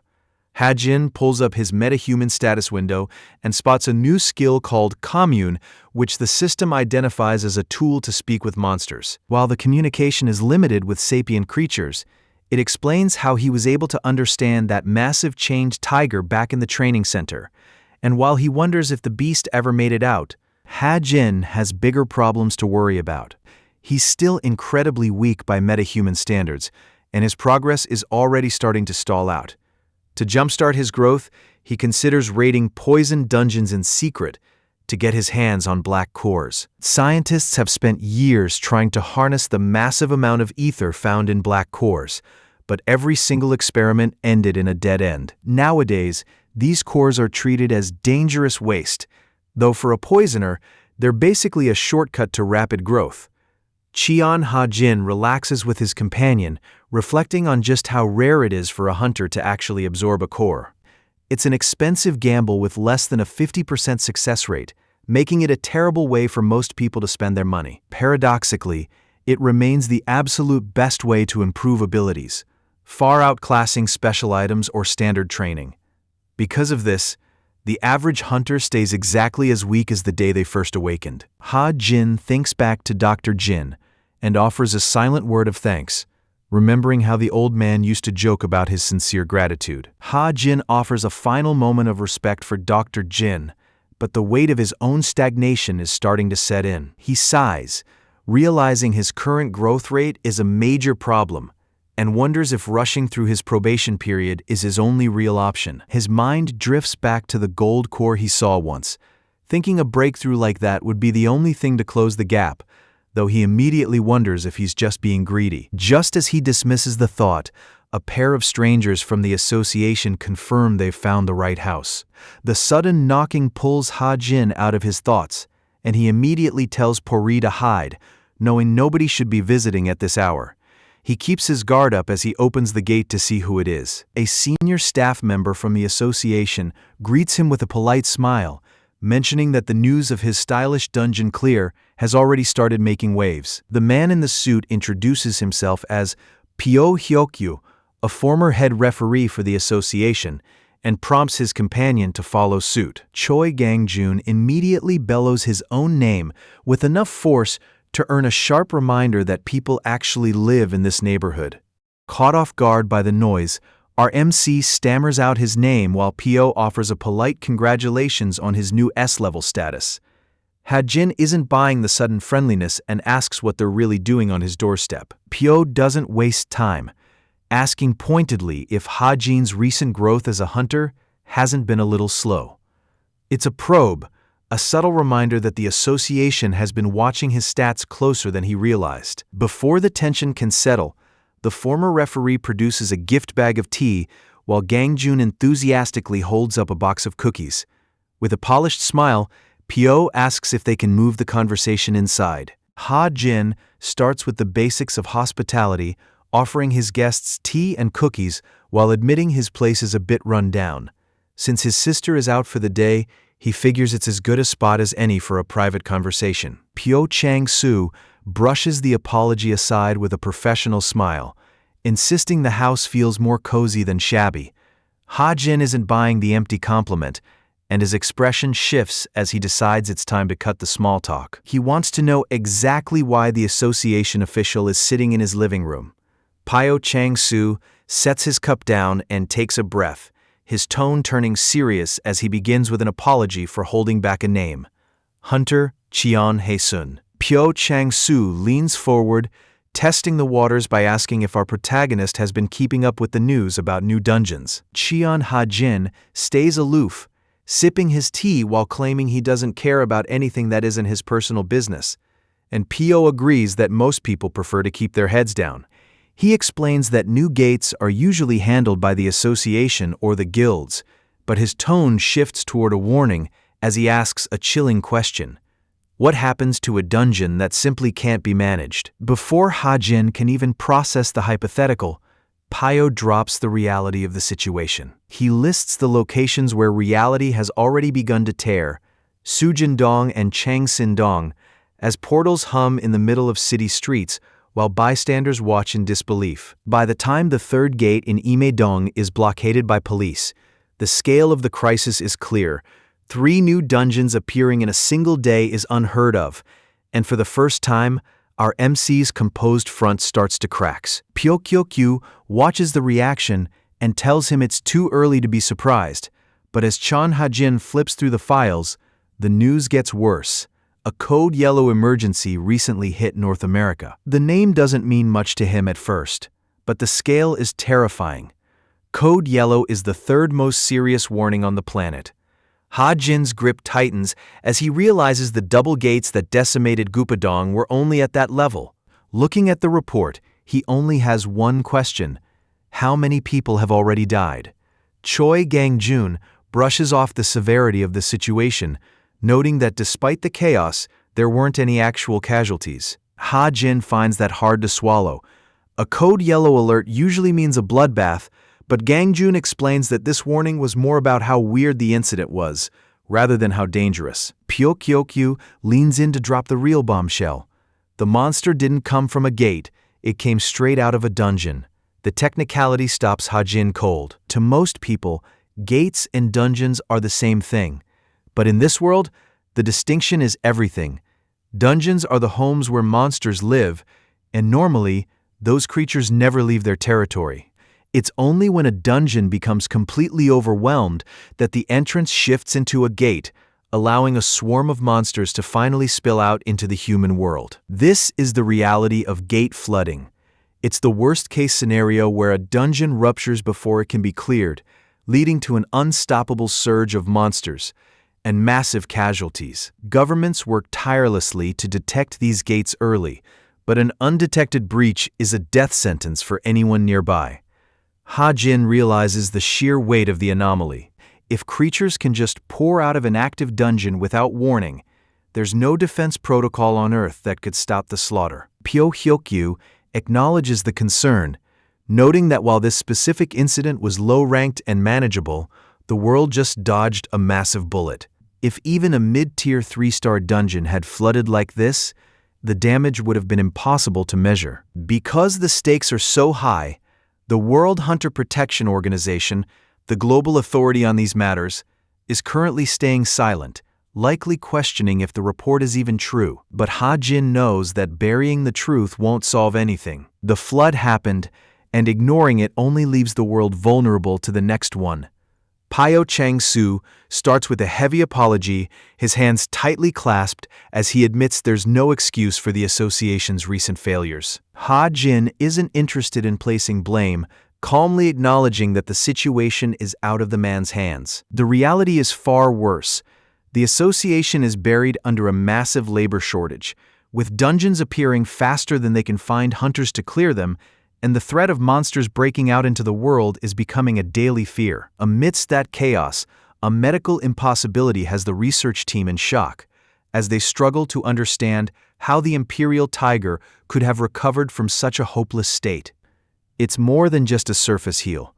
Every trace of lethal poison was scrubbed from the beast's body in a single moment, leaving the association desperate to claim the hunter responsible for this miracle. Pyeokgyu makes his move, laying out everything the association has gathered on the young healer: immeasurable ether, healing skills to match, and a reputation that only grows with every investigation. He's been watching from the sidelines, and the more he sees, the more he's convinced that Ha-jin is the missing piece for a very specific problem. He cuts straight to the pitch: poison dungeons. From his perspective, there isn't a single person better suited for the toxicity of a blighted crawl than an S-rank healer who hasn't been scooped up by a major guild yet. Ha-jin weighs the offer in silence, knowing the logic holds up. Any S-rank should be able to handle a low-level poison zone without breaking a sweat. But what the recruiter doesn't know is that for Ha-jin, poison isn't just a hurdle to be managed. It's a specialty that makes these dungeons even easier than the regular ones. The man has a sharp eye for talent, and as it turns out, he's just offered Ha-jin the most comfortable job he could have asked for. Poison dungeons are a nightmare even for S-rankers, and while Ha-jin doesn't like seeing people get hurt, He knows his specialty is the only thing standing between these elites and a slow death. This isn't just a request, it's leverage. If he accepts now, the Hunter Association will think they own him. So he pushes back, demanding to know what he actually stands to gain from helping them. He needs to move from an asset to be used to an equal player at the table. Senior staff POA is prepared for the challenge, quickly assuring the young man that they never intended to ask for his help for free. He reaches into a bag with a polite smile, hoping his offering is enough to catch Ha-jin's interest. Cheon Ha-jin's world stops as he locks eyes with the object on the table. It's a gold core, a rare and powerful artifact, but something about its dim glow tells him the item is failing. Pyo QQ explains that the core has been broken ever since they measured Ha-jin's ether, and for a second, he actually wondered if the boy was responsible. He quickly dismisses the idea with a polished smile, acting as if the thought of a mere student damaging such an object is ridiculous. Our protagonist forces a laugh and plays along with the joke, apologizing for being the supposed culprit. The realization hits him like a physical blow. There's black ether swirling inside that core. Our protagonist spirals into an immediate panic, wondering if his own power leaked into the device during the measurement, because if the Hunter Association finds out, he's basically property. He realizes his only play is to play dumb, while Pyo Kyokyo explains that the association was going to scrap the core before he decided to save it. The air in the room is thick as the staff member watches him, casually suggesting that if the core is useless, the boy can always sell it or drill holes in it for bowling. Cheon Ha-jin processes the man's identity, Pyo Hyokyu. Despite the calm voice, Ha-jin can feel the older man testing him, weighing whether a gold core that's lost its power is anything more than junk. Normal hunters would be poisoned by the black ether inside, but Ha-jin's ability to absorb it changes the math entirely. That unique edge is exactly why Pyo is pressing him, searching for confirmation that Ha-jin can actually make use of a corrupted core. As they sit across from one another, the air grows heavy with the unspoken test. Ha-jin isn't sure if this is a provocation or just a high-stakes information-gathering session, but it's clear the entire trade is designed to satisfy Pyo's curiosity. There's a catch, though. Ha-jin's mind isn't on the test. It's already on the potential of the poison dungeons. Cheon Ha-jin weighs the options laid out before him, knowing the next step is the one that changes everything. He finally makes his choice. Whatever comes next is a risk worth taking for a reward this massive. A woman offers water to a traveler but drops a willow leaf onto the surface, forcing him to slow down and sip carefully. In the end, his health was worth the small moment of frustration. To our protagonist, Cheon Ha-jin, the power of the gold core feels less like a quiet reservoir and more like a storm in the ocean. Even with his progress sitting at a mere 2%, the sheer scale of the energy is enough to make him wonder exactly how high his ceiling goes once he finally absorbs the rest. Oh Ji-ho approaches with a casual question, noting it isn't like his student to get distracted during a session. Our protagonist offers a nervous laugh and a quick apology, carefully keeping up his clumsy act.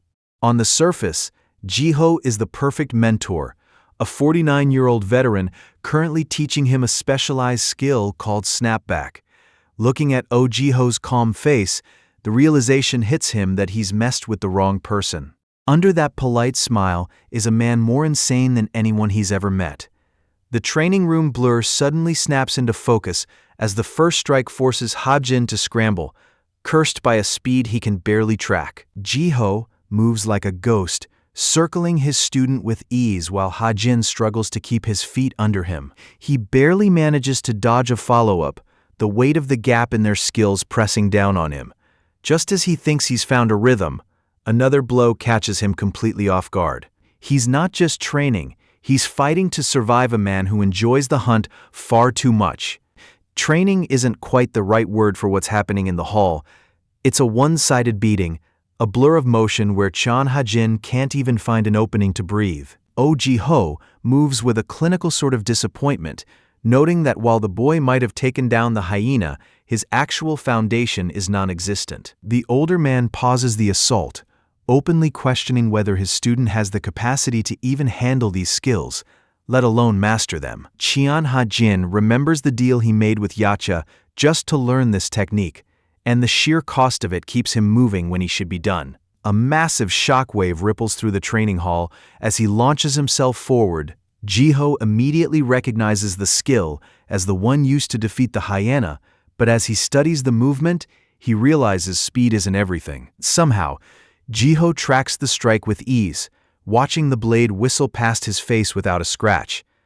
Jiho closes the distance in a blur, pressing a blade to the boy's face and suggesting he needs to relearn how to move his body. Ha-jin's world narrows to the cold edge against his skin. Seeing the speed was one thing, but being on the receiving end of it is terrifying. While he maintains a calm facade and claps his hands, Jiho is secretly impressed that the kid reacted to his poisoned steps as if they were nothing. Sensing Ha-jin has the potential of a knight, he puts him to work on the rigid body technique, a method of spreading ether to strengthen the frame. While the boy struggles to hold his form under the physical strain, Cheon Ha-jin accepts the terms, settling into the role of a humble student as he addresses the man before him. Jiho tests the boy's reaction, asking if he'd prefer a more formal honorific like master. Our protagonist sticks with the title of teacher, but he immediately pivots to gathering some information. Looking for a way to gauge the man's true level, Ha-jin asks how long it actually took him to master this specific skill. Jiho answers with a somber honesty, admitting that even the basic movements required 10 years of dedicated effort.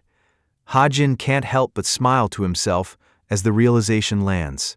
If it took a master 10 years to learn what he's already beginning to grasp, he's even more of a monster than he thought. A playful voice cuts through the quiet of the facility as a red-haired woman leans into the room, munching on snacks and teasing Cheon Ha-jin about his status as an S-rank healer. She finds him in the middle of a session and wonders why he's still at it during training hours. Balancing bowls on his head and arms, Ha-jin sticks to his script, claiming he has no talent and can only practice the most basic movements to keep up. He plays off his exhaustion, admitting he was just about to take a break when she arrived. She steps closer, curious if his repetitive drills are actually helping him find his rhythm. Ha-jin maintains his facade of deceptive humility, staring down at a bowl of water and sighing that he feels absolutely nothing. To him, it's all just empty movement with no results. The woman's silent for a moment, simply watching him and processing his answer as she continues to eat. The girl offers a cryptic hint, claiming there's more to Jiho's techniques than meets the eye. The comment catches Cheon Ha-jin off guard, forcing him to admit he's only frustrated because he can't figure out what that something is. She settles into a more serious tone, explaining that whenever Jiho fights, he leaves behind a peculiar scent. It isn't just a smell, but a feeling, something dangerously similar to a poison poppy. The realization hits Ha-jin hard as he thinks back to Jiho's mysterious movements. If it wasn't pure martial arts, then those movements were likely nothing more than a hallucination. He stares off, realizing something invisible is at play, and questioning why he was ever so certain that Jiho was actually a knight. In this world, hunters who use invisible forces actually exist, a rare breed capable of psychotelekinesis. Cheon Ha-jin smiles as the puzzle pieces finally click into place. He'd overlooked the possibility because of how few there are, but he realizes the truth isn't a choice between being a knight or an esper. His teacher isn't just one or the other. He's a multiple ability holder using two separate powers at once. Our protagonist finally has the hint he was looking for, but a major question remains. How is he supposed to suddenly use telekinesis? While every esper develops a unique form of power, whether it's freezing the air or manifesting fire, they all share one foundational root. Telekinesis is the common denominator, the raw force that underpins everything else they do. It's a simple concept, but the tactical uses are endless, especially when a standard knight's physical strength isn't enough to handle a crowd. The MC weighs his options and settles on a specific output, 220 volts. It starts with a power that's on a completely different level, a massive discharge that levels the rocky wasteland and leaves the ground littered with the smoking remains of wyverns. Standing at the center of the destruction is Lee Yachen, a rising esper who handles his power with the kind of casual coldness that only comes from knowing you're the strongest person in the room. The surrounding crowd is instantly won over, with the villagers cheering for the one-shot kill while the veteran hunters acknowledge that even a C-rank esper is in a class of his own. Lee Yachen introduces himself as a rising hunter, clearly waiting for a reaction that isn't coming. He's more than happy to fill the silence himself, explaining that while his current guild is small, he'd rather be a big fish in a little pond than just another face at a prestigious firm like the Glory Guild. Our protagonist, Cheon Ha-jin, can only watch as the man rolls through his entire life story, from his current C-rank status to his grand plan of dumping every cent into cores to reach B-rank. Yachen even wonders aloud if he's being too arrogant by suggesting they might one day stand as equals. It's a non-stop wall of noise that culminates in a lecture about their shared destiny, leaving Ha-jin's ears literally bleeding from the sheer volume of the man's self-importance. Ha-jin points out another wave of wyverns, and Lee Yachen immediately snaps into hero mode, announcing his arrival as he sprints toward the danger. Ha-jin had hoped the guild outing would be easier with another strong hunter along, but watching Yachen's loud, over-the-top energy, he's already exhausted. Even as Yachen charges in with a screaming war cry, Ha-jin just closes his eyes, wishing he could go home already. Later, walking through the rocky landscape, Ha-jin checks in with a hunter in a red hoodie to confirm if Yachen actually holds the same rank as him. She confirms it, explaining that the guild worked hard to recruit him as a rising star with impressive abilities. Ha-jin watches the social gears turn, wondering if this woman is actually a senior member of the Orinauten Guild. She was showing Lee Yachen an odd amount of respect for someone who seems to know her way around a battlefield. She just laughs it off at first, admitting that the deference doesn't come from a rank. She's just a genuine fan. The crowd around them is already deep in the same fever, cheering as Yachen leans into the spotlight. He's clearly built for this, feeding off the noise until he starts putting on a show, drawing shouts of awe from the hunters who feel like they're watching a different species of talent. Watching the spectacle from the sidelines, Ha-jin realizes just how easy these people are to read, and the woman beside him seems to enjoy the absurdity as much as he does. With the mood lightened, she pivots to a casual invite, asking what he's doing after the mission and suggesting he join them for a guild dinner. Cheon Ha-jin plays it cool, apologizing because he has to get back to his training. Rest days aren't an option for him, which leaves the red-hooded hunter stunned. To her, this is the secret of an S-class, a level of dedication that never sleeps, even after clearing a dungeon. But it's not healing he's practicing. A memory flashes back to Haesun watching him drill the basics, mistaking his rigid stance for something as simple as Taekwondo. It's far more frustrating than that. A sudden shout from across the clearing snaps him back to the present. Hunter Lee Yachen is being flagged down by an excited fan who claims to have found something that'll leave them all surprised. One of the fans points out a strange glow seeping from a cracks in the dirt, already convinced he stumbled onto buried treasure or some secret forest gold. His excitement dies the moment he looks at the hunters, who aren't celebrating. They're paralyzed. The lead hunter clenches his teeth, the realization hitting him like a physical blow, but as the opening of a second dungeon right beneath their feet. The cave floor spiderwebs open as a pink light surges through the cracks, signaling the start of a total collapse. The lead hunter barks out orders to secure their VIP, Cheon Ha-jin, while screaming for the rest of the team to make a break for the exit. A cry rings out as one of their own, Yang Jin, disappears into the widening fissures. In the chaos, the lead hunter makes the grim call to abandon the fallen and keep moving, yelling at Lee Yachen to snap out of it and run. But Yachen can't just leave them behind as the guild members face certain death. Ignoring the order to retreat, he resolves to go back for his comrade, promising to save him no matter what. Lee Yachen stares into the void of the collapsing dungeon, a single realization cutting through the chaos. The guild members who were happily chatting just moments ago are gone, replaced by the visceral sounds of a disaster he never saw coming. He stands at the edge of the abyss, paralyzed by the weight of every choice that led them here. If he had known about the instability, or if he hadn't been the one to insist on this specific dungeon, maybe he wouldn't be standing alone in this graveyard.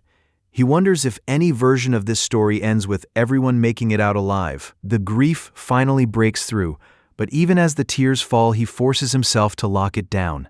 He has to pull himself together, because being the cause of the disaster means he's the only one left who can end it. As the ground gives way and the dungeon crumbles around them, Lee Yachen watches the chaos with a look of pure shock. Cheon Ha-jin doesn't hesitate for a second, barking out orders to pursue the falling group and holding on to the desperate hope that they can still be saved if they survived the initial impact. Yachen can only stare into the abyss, where his comrades vanished, paralyzed by the fact that Haesun actually ran toward the danger without a hint of hesitation. He stands trembling at the edge of the fracture, unable to understand how someone could be so fearless in a moment like this. In his mind, he sees them all: the lead hunter, the village girl, and the rest of the team as they used to be, smiling and alive before the world fell apart.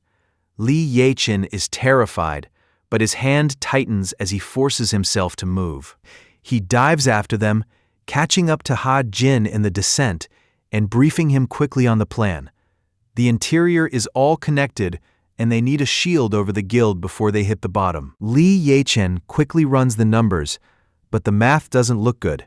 He's falling too fast, and he can't save everyone. Between the distance and his own energy limits, his shield capacity caps out at 4 people, leaving their comrade who fell first completely out of reach. Cheon Ha-jin takes the news with a cold, calculated stare, deciding that 4 slots are exactly enough to work with. Yachen is stunned by the response, wondering if Ha-jin is really prepared to just let the first man die.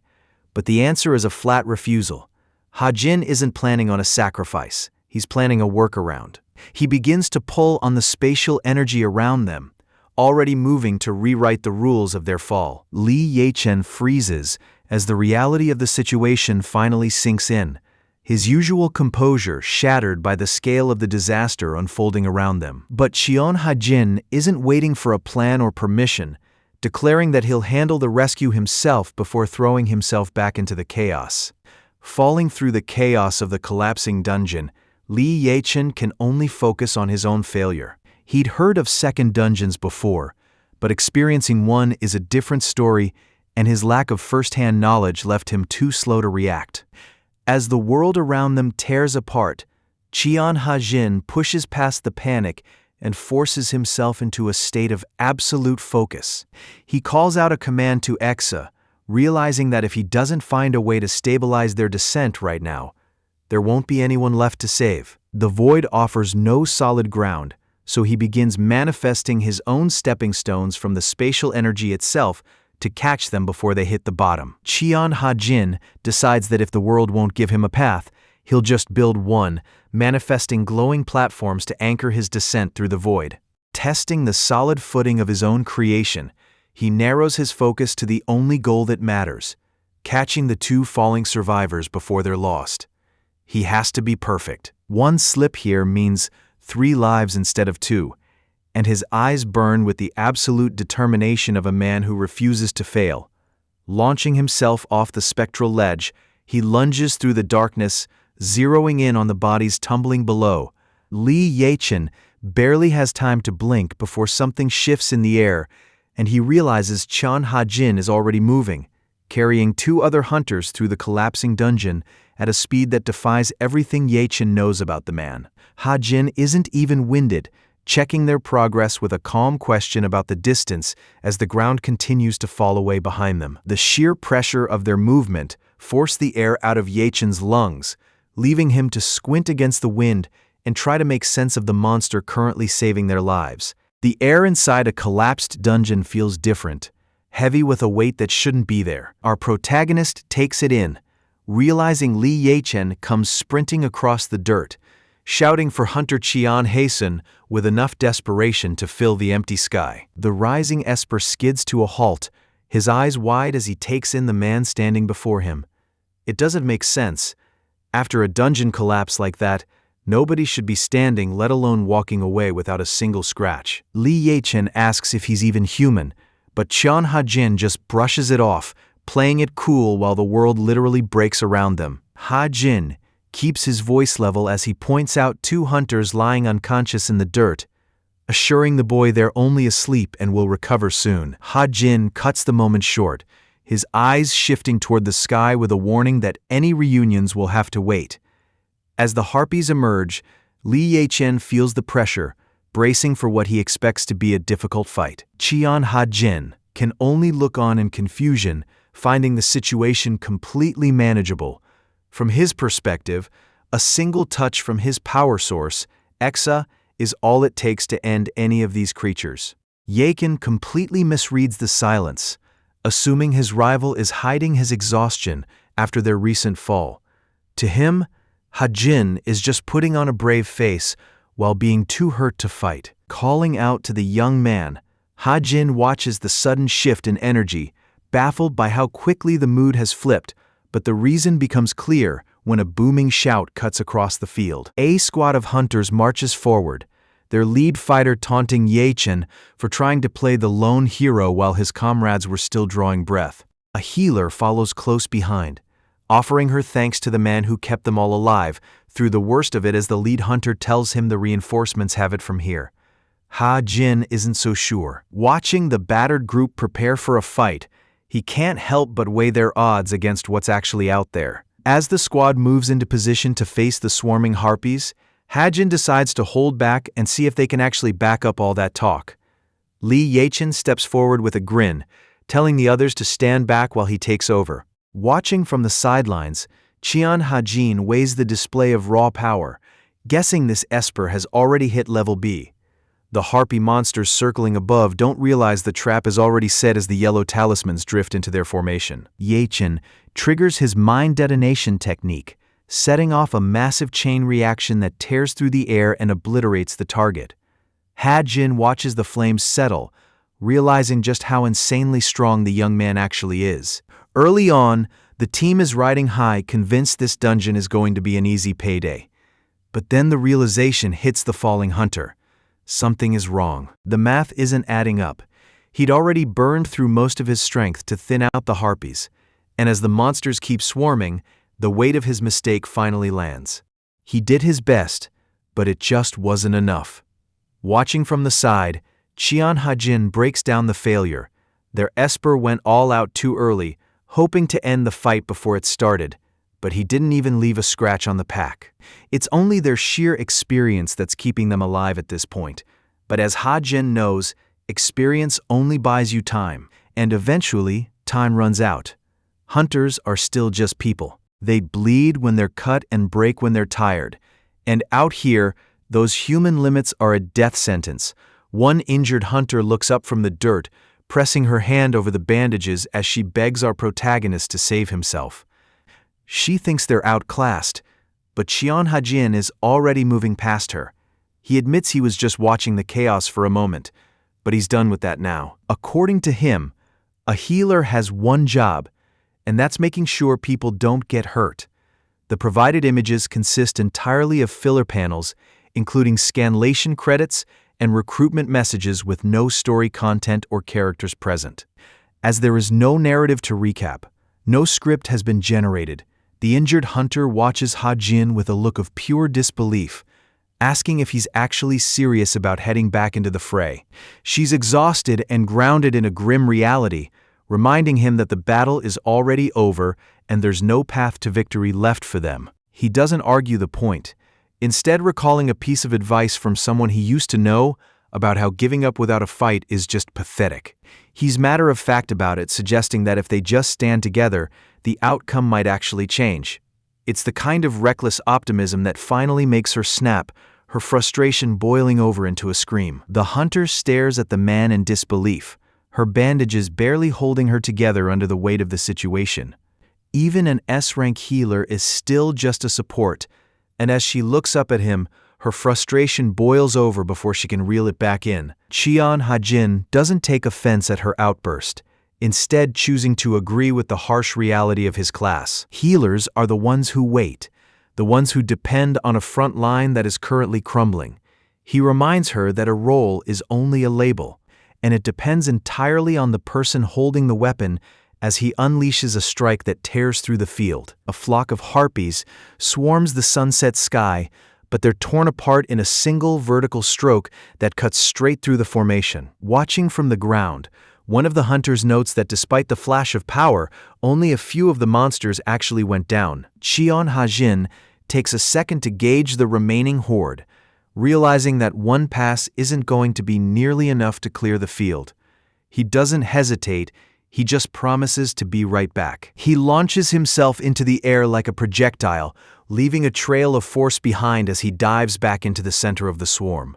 Standing in the dust, Tan Hunter and Yachin can only watch the display, struggling to believe that the scale of power they're seeing is actually real. Ha-jin tears through the sky, carving a path through the screeching harpy swarm that seems to fill every inch of the horizon. Even as more dive toward him, he doesn't slow down, slicing them mid-air with a precision that leaves the ground littered with remains. Ha-jin looks at the swarm and realizes this is going to take all day. He stares down at Exa, his sentient blade, and tells it to hurry up and transform already. The monsters in the air are the biggest headache, so he needs something with range and a wide spread.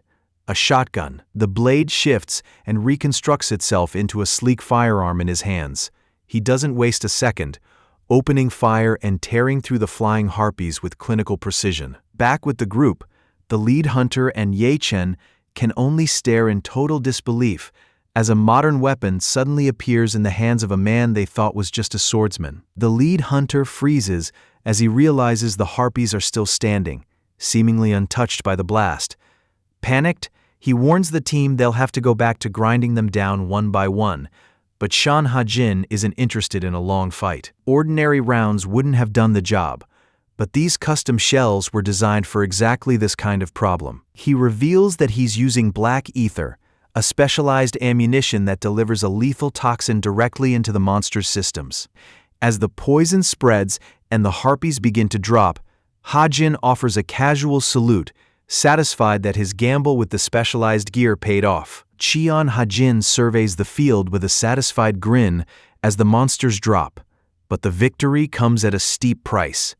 The strain hits him instantly, a pounding weight in his head that signals just how much ether his new power drains. He's running on empty, realizing too late that this isn't an ability he can just spam in a prolonged fight. A harpy shrieks as it dives for his blind side, only for a flash of energy to vaporize the creature before it can land. Lee Ye-chan steps in with a smug smirk, formally introducing himself as Ha-jin's self-appointed rival. Ha-jin isn't exactly thrilled about the unsolicited title, but he doesn't have time to argue. Ye-chen drops the attitude as he looks toward the horizon, noting the terrible timing of Ha-jin's exhaustion. The air pressure shifts as a massive presence descends from the clouds. The Harpy Queen has arrived, and Ha-jin is in no condition to face her. The singing harpy is a nightmare made flesh, a 6-star threat with a grin that says she's already decided how her prey will taste. Ye-chen watches her and swallows hard, his voice shaking as he looks for any shred of hope that they can actually survive this. But Cheon Ha-jin is already past the point of fear, standing tall as he calculates the absolute minimum required for a victory. He only has enough ether left for a single move, but as he focuses every drop of that power into his blade, he's not worried. One strike is all he needs.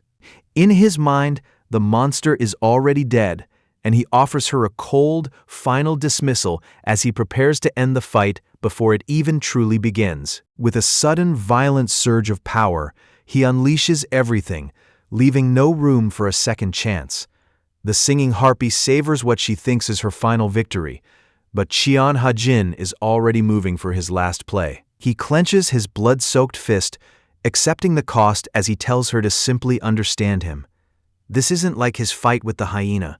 This is the end. Droplets of his own blood hit the ground, weaponized by the black ether hidden in his veins.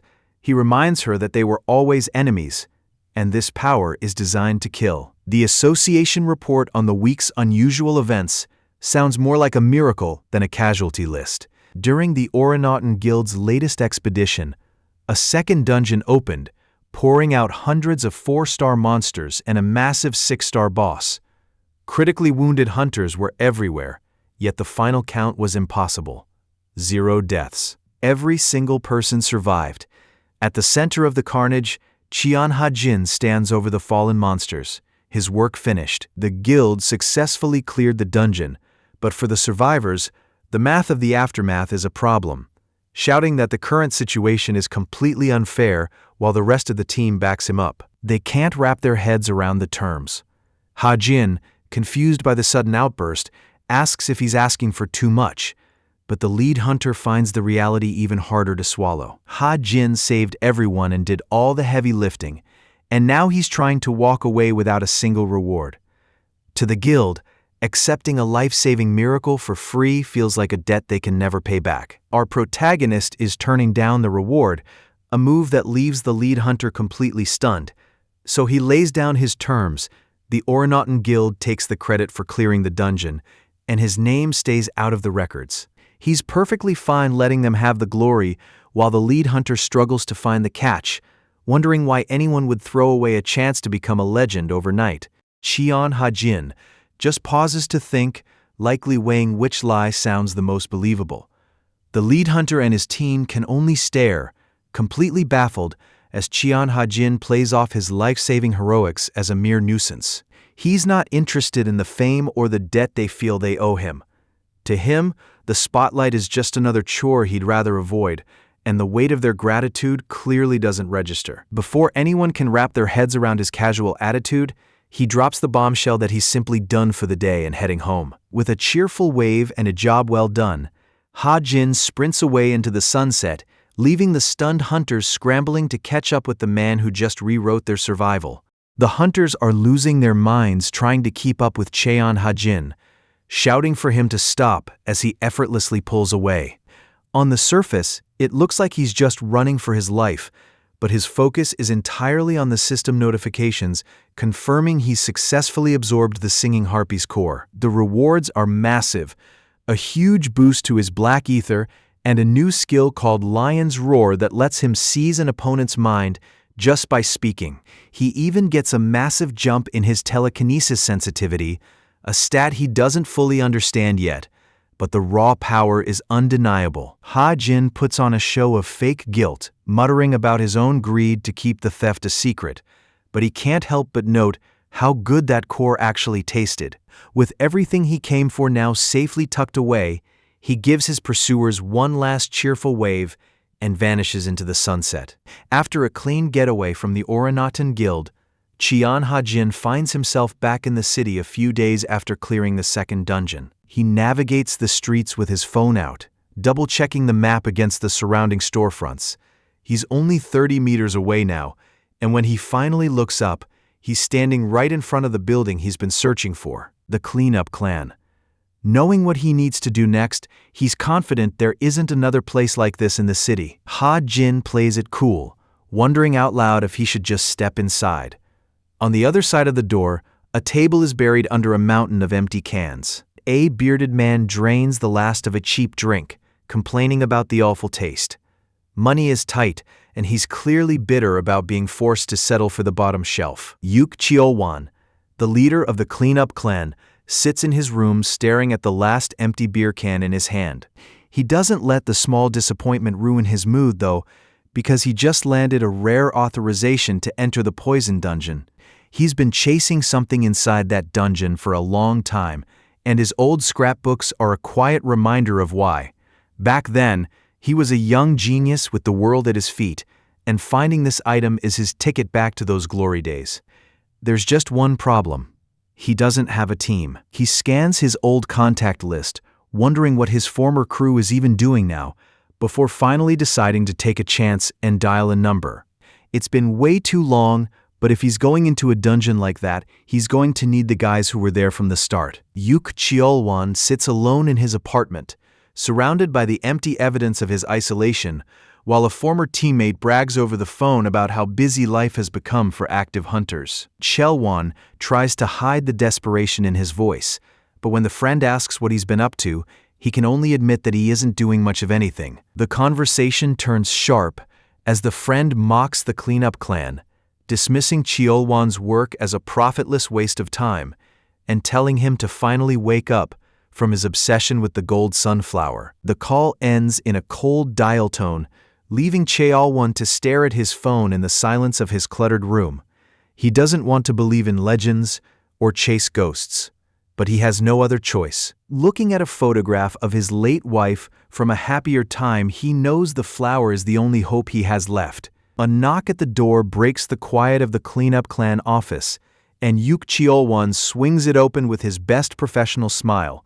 Expecting a client, his pitch dies in his throat the moment he sees who's standing in the hallway. Our protagonist, Cheon Ha-jin, steps inside and casually looks the place over, noting it's a bit larger than he expected. Cheolwan completely loses it, stammering out a name as he realizes the person from the news is standing right in front of him. To Cheolwan, this isn't just a visitor, it's the most famous man in South Korea, and the shock of seeing him in person is almost too much to handle. Cheon Ha-jin is the name on everyone's lips, the first S-ranker to appear in 10 years and a genius healer touted as the successor to a legend. To the public, he's a mysterious hunter who seemingly dropped out of the sky, and Yuk Cheolwan is currently losing his mind over it. The man is completely starstruck, practically vibrating with excitement, while Ha-jin tries to figure out exactly which part of his reputation invited this level of intensity. Cheolwan scrambles to be a good host, offering seats and second-guessing his choice of drinks, before finally remembering to ask why an S-ranker would bother visiting his office. Ha-jin keeps his tone casual, confirming that this place is, in fact, a registered clan. He explains that he has no interest in being restricted or followed by the spotlight, and he's heard that this specific clan allows its members to come and go as they please. Despite the odd dynamic, the offer is clear. The greatest rookie of all time is looking for a place to work, and he's confident he can get the job done. The provided panels consist entirely of credits and promotional material, with no story content or narrative progression to recap. Therefore, no narration has been generated. At this point, Yuk Cheolwan is genuinely questioning his own sanity, wondering if he just fell asleep after one too many beers and dreamed up this entire situation. It's a fair reaction. Anyone would feel the same way if they found out their supposed newbie was actually the legendary Cheon Hae-sun. Our protagonist is already ready to move out, but Cheolwan grabs his shoulder in a panic, desperate to slow things down before they get even more out of hand. The veteran nearly loses it, shouting that there is nothing normal about what's happening right now. One of the guild's hunters can't believe what he's seeing. They're about to step into a poison dungeon, but Cheon Ha-jin is still just standing there in a basic hoodie. Even for an S-rank hunter, walking into a toxic cloud with zero protection is pure suicide. Ha-jin just scratches his neck and offers a casual shrug, basically admitting the guy has a point. But he isn't about to turn back now. He tells the group he'll take full responsibility if his body breaks down, then turns and marches straight into the purple mist, while his teammate tries to shout him down.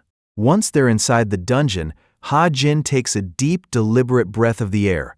Instead of choking on the fumes, he smiles at Yuk Cheolwan, claiming he hasn't smelled anything this fresh in ages. It's the kind of toxic air that should be melting his lungs, but for him, it feels like a total reset. Since the monsters are still lingering in the nearby woods, the leader of the cleanup clan wants to wrap up their business and get out before they're spotted. Ha-jin plays the part of the nervous rookie perfectly, pretending it's his first time even holding a pickaxe as he starts swinging at the rocks. He stops mid-motion when a sudden shift in the air catches his attention. Mining is going to have to wait. Shifting instantly into combat mode, he decides it's time to clear out the local distractions before they become a real problem. A thundering gallop breaks the silence of the meadow as a herd of nightmare steeds charges into view.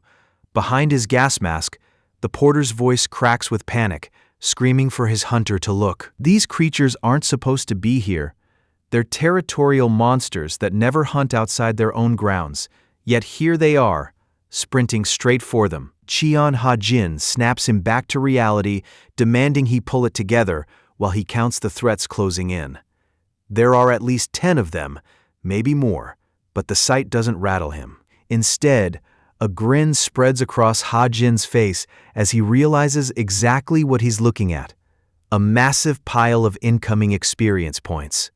This was the plan all along. That black market liquid medicine he used is doing exactly what it was designed for, drawing the monsters out of hiding and straight into his path. Ha-Jin draws his blade as the herd arrives, welcoming the convenience of a hunt that finally came to him. The Saintess screams out a frantic warning, certain the battle is far from over as another massive beast closes in. Cheon Ha-Jin doesn't even look back, telling her she worries too much as he casually carves through the threat with a single effortless motion. To him, this isn't a life or death struggle. It's just a job that's finally almost wrapped up. He finishes off the last creature in range, standing calm in the middle of the field while the monsters drop around him. The provided images contain only advertisement content and do not include any story panels from the manhwa. As a result, there is no narrative content to recap for this section. Cheol-wan stares out into the empty fields of Gaebang-dong, unable to see the threat Ha-Jin is describing, but the protagonist warns him that the distance makes its presence hard to detect. Ha-Jin prepares to move out, asking his companion to keep gathering alone, which stops Cheol-wan in his tracks. The idea of the MC taking this thing on by himself sounds like a death wish, but Ha-Jin confirms it with a single word. For a second, Cheol-wan actually worries about the danger, but then he remembers who he's talking to, the kind of monster who walks through explosions with a smile. Realizing his concern is misplaced, he backs off and tells Ha-Jin to just call if he actually needs a hand. Ha-Jin leaves with a casual wave and a laugh, moving so fast that Cheol-wan is left standing in the dirt, completely outclassed. The gas-masked veteran can't even track the movement, much less mimic it. As Ha-Jin blurs through the forest, he starts to feel a shift in his internal rhythm, a sensation that he's right on the edge of a major breakthrough if he just pushes a little harder. The feeling triggers a memory of his master, who had watched his early training with a look of genuine shock. After only a month, the man had admitted his own student's progress was enough to make him envious. Back then, a younger Ha-Jin had barely been able to catch his breath, confused that simply touching his master's collar was considered a success, but the man had warned him that modesty shouldn't blind him to his own talent. His master admits he was wrong, confessing that it took him a decade to master a move the boy just pulled off. Ha-Jin tries to play it cool, coughing into his hand and giving all the credit to having a world-class teacher. It's a moment of rare mutual respect, but the atmosphere shifts the second his master announces they're moving to the next level of training. Before Ha-Jin can even ask what that means, the lesson starts with a fist to the face. Cheon Ha-Jin is confident he's already moved past his old rival, but a sudden itch on his neck makes him wonder if someone is talking behind his back.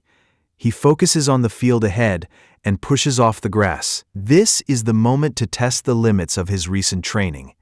A decolor wolf waits in the clearing. The system flags it as a sea-level threat, but our lead is going in without using poison to see what his own strength can really do. Ha-Jin starts the first round with more confidence than he has any right to, taunting his opponent and claiming they aren't even worth his best tricks. He doesn't even see the strike coming, as the decolor wolf brings a massive paw straight down through his guard. The boy hits the dirt instantly, leaving the beast to howl over his unconscious body as the first match ends in a total shutout. Cheon Ha-Jin tries to keep his grit together, gasping out a boast that he's just getting started even as his breath fails him. It's a short-lived confidence, immediately shattered as the decolor wolf lunges and delivers a brutal strike that sends him reeling in pain. He hits the ground hard, looking like his soul is actually leaving his body as he stares blankly at the sky. Before he can even process the defeat, a trainee in a gas mask pops up to hold a sign announcing round 3, prompting a surge of confused frustration from the exhausted fighter. Apparently, the group gathering nearby had finished up while Ha-Jin was busy getting mauled, and the trainee thought it was more polite to act like a ring girl than to interrupt. Ha-Jin can only watch as the monster closes in again, realizing too late that a simple interruption would have saved him from another beating. The fight is moving fast, and as round 3 kicks off, A masked trainee lands a heavy blow before feigning a casual mistake. He drops an insincere apology, but the damage is already done. Sprawled on the grass, Cheon Ha-jin is forced to face the reality of his own physical limits, especially with a D-color wolf looming over him and showing a level of power he simply can't overcome through normal training. He realizes he's out of options and can't win this without using snapback. The pressure reminds him of Cheon Ha-sun, a genius who reached heights in months that would take any other hunter a full decade to achieve. Cheon Ha-jin runs the numbers on his own body, noting that his speed, agility, and balance all sit well above average, but raw talent isn't enough to bridge the gap and master a technique like snapback. The martial art was the work of a monster named Ya-cha, who designed the style with the explicit intent of making it impossible for others to learn. As a D-color wolf looms over the trail, a teammate rushes toward the scene in a panic, reaching Ha-jin just as he collapses in the dirt.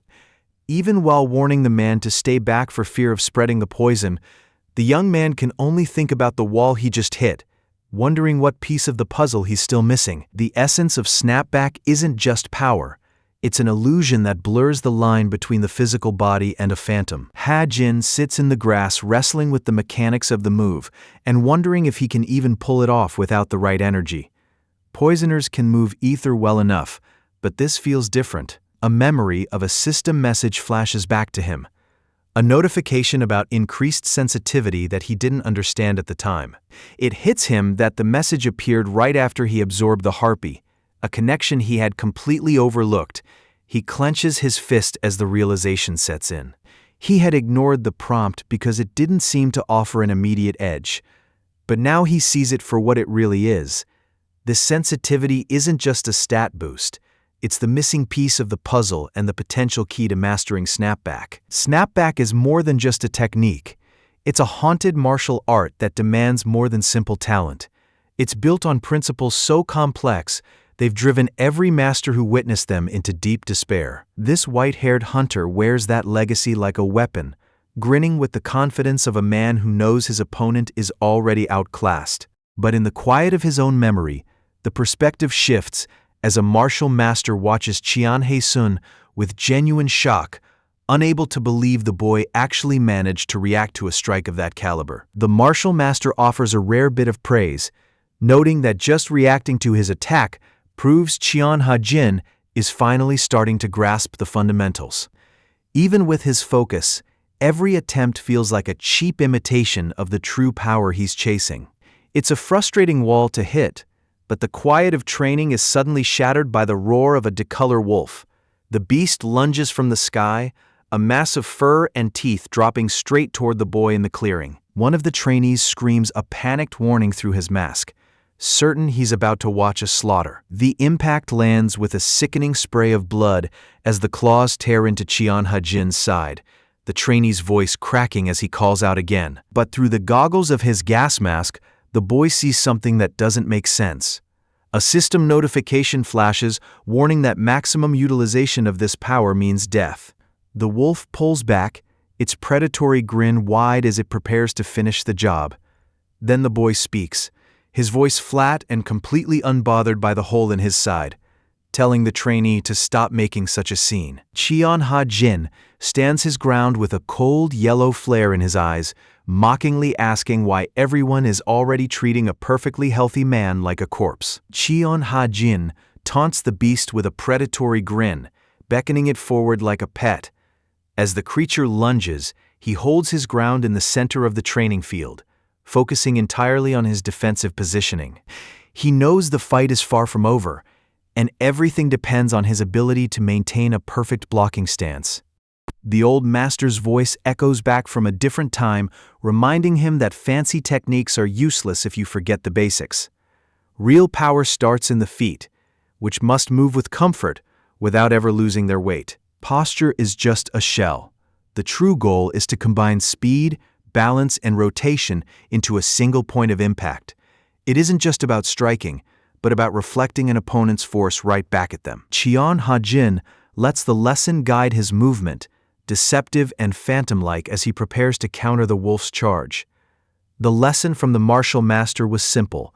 The harder an opponent strikes, the more devastating the snapback will be. Cheon Ha-jin stands his ground against the beast, waiting for the exact moment the D-color wolf commits to its swing. The strike connects with a speed that turns the monster's own momentum against it, leaving only the sound of blood hitting the grass and the sudden silence of the field. Cheon Ha-jin follows through with lethal precision, leaving the gas-masked trainee in a state of absolute shock. Even if the newcomer is a high-tier talent like Cheon Ha-sun, the technique he just witnessed is simply unrealistic. Ha-jin stands over the dying wolf as the result of his strike lands, and for the first time, the rules of this world don't seem to apply. The Cleanup Clan's first dungeon run ends as a massive win, leaving everyone in one piece and giving Cheon Ha-sun a lead on snapback he's been dying for. With that kind of momentum, the two-man team dives right back into the raid, Ha-sun practically vibrating with enough energy to power the whole dungeon. Usually, these permits are a nightmare to get your hands on, but since he joined the clan, they've been raining down like a landslide. Only one person has the pull to make that happen: Pyo Hyokyu, the association's head referee. Even with the help, his partner still isn't sure which way the wind is blowing with him. He's useful for now, but in this world, that just means you watch your back twice as hard. Watching the man work, Cheon Ha-jin realizes his partner is definitely no ordinary association employee. Between them, a small winged creature named Pori pops out to demand some attention, immediately charming the masked trainee. Ha-jin sighs at the little monster's constant need for a spotlight, remembering how hard he had to scramble to hide Pori's identity after the creature accidentally exposed itself while trying to warn them about a monster. Ha-jin checks in on the progress, asking if the heavy lifting is finished, and the leader confirms the mountain of byproducts finally cleared. Ha-jin isn't buying the simple life of a dungeon cleaner, so he presses his team leader for a real answer on why he's doing this work. The man tries to play it off, claiming he's just an unpopular hunter who doesn't have the strength for anything better. It's a weak excuse for a B-rank knight, and Ha-jin calls him on it. He's noticed a pattern. The leader seems obsessed with poison dungeons. The name alone is enough to shift the mood, leaving Ha-jin to wonder just what kind of prize is hidden in the fumes. Deep in the dungeon, the gas-masked trainee explains the legend of a flower that only exists as a rumor, a myth said to cure any disease. Cheon Ha-jin listens, recognizing the item immediately as the gold sunflower, a treasure so rare that ordinary hunters would never even hear its name, let alone find it. When the man insists he's certain the plant is real, Ha-jin asks him what could possibly fuel that kind of conviction. The trainee's voice softens as he speaks of his wife, the kindest person he knows, who is the real reason he's down here risking everything. Ha-jin weighs the man's story, knowing there are only two types of people who go looking for the sunflower: elite hunters who know the truth, and those driven by a desperation that won't let them stop. He starts with a memory of failure, a hospital room where he couldn't protect the person who mattered most.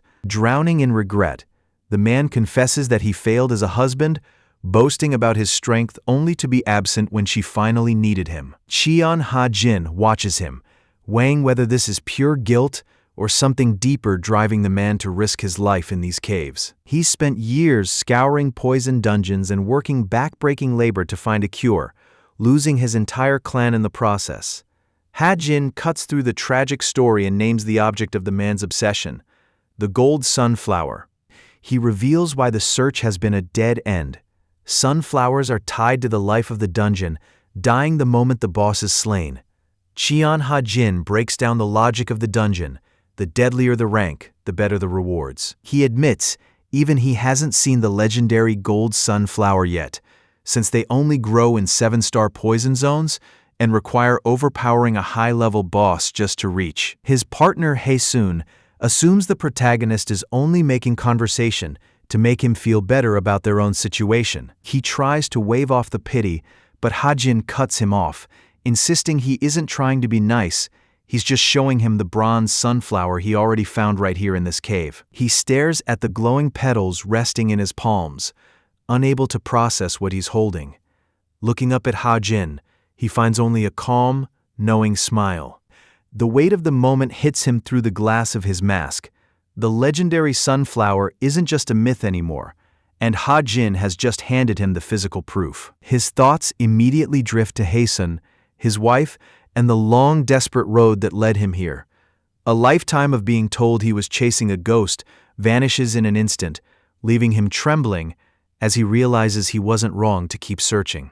Every sacrifice and every hour spent in that cluttered office finally has a purpose.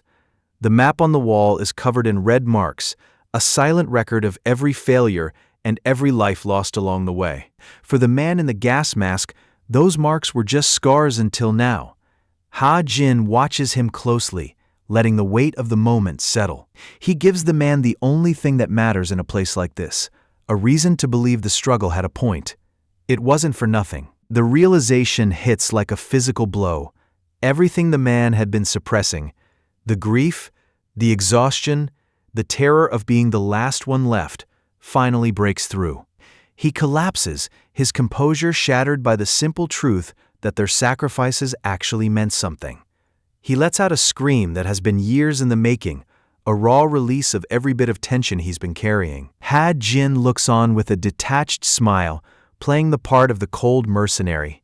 He tells himself he only joined this messy clan for his own convenience, and that his first impression of this man was nothing more than a pathetic drunk. But as he tells the man to stand up and reclaim his title as clan leader, it's clear Ha-jin is the only reason there's still a clan left to lead.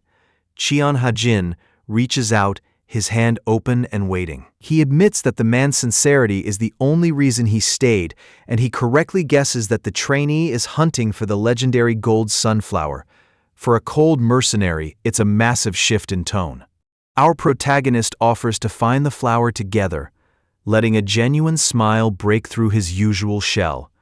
The weight of the moment hits the trainee hard, and behind the glass of his mask, he finally breaks. After months of desperate searching, he finally has a reason to believe he might save his wife. Applying the rule, never narrate the absence of content, and never leave markers about it. If a panel, section, or chunk has no story content, all panels filler, credit page, empty beats, emit literally nothing for that section. All panels in the provided analysis, 1 to 5, are flagged as filler_ panels, text-only gratitude, white space, title card, credits, and an advertisement. There is no story content to narrate. High above the city at the Glory Guild headquarters, the numbers are coming in, and they aren't good. Dungeon activity has spiked nearly 40% in a single month.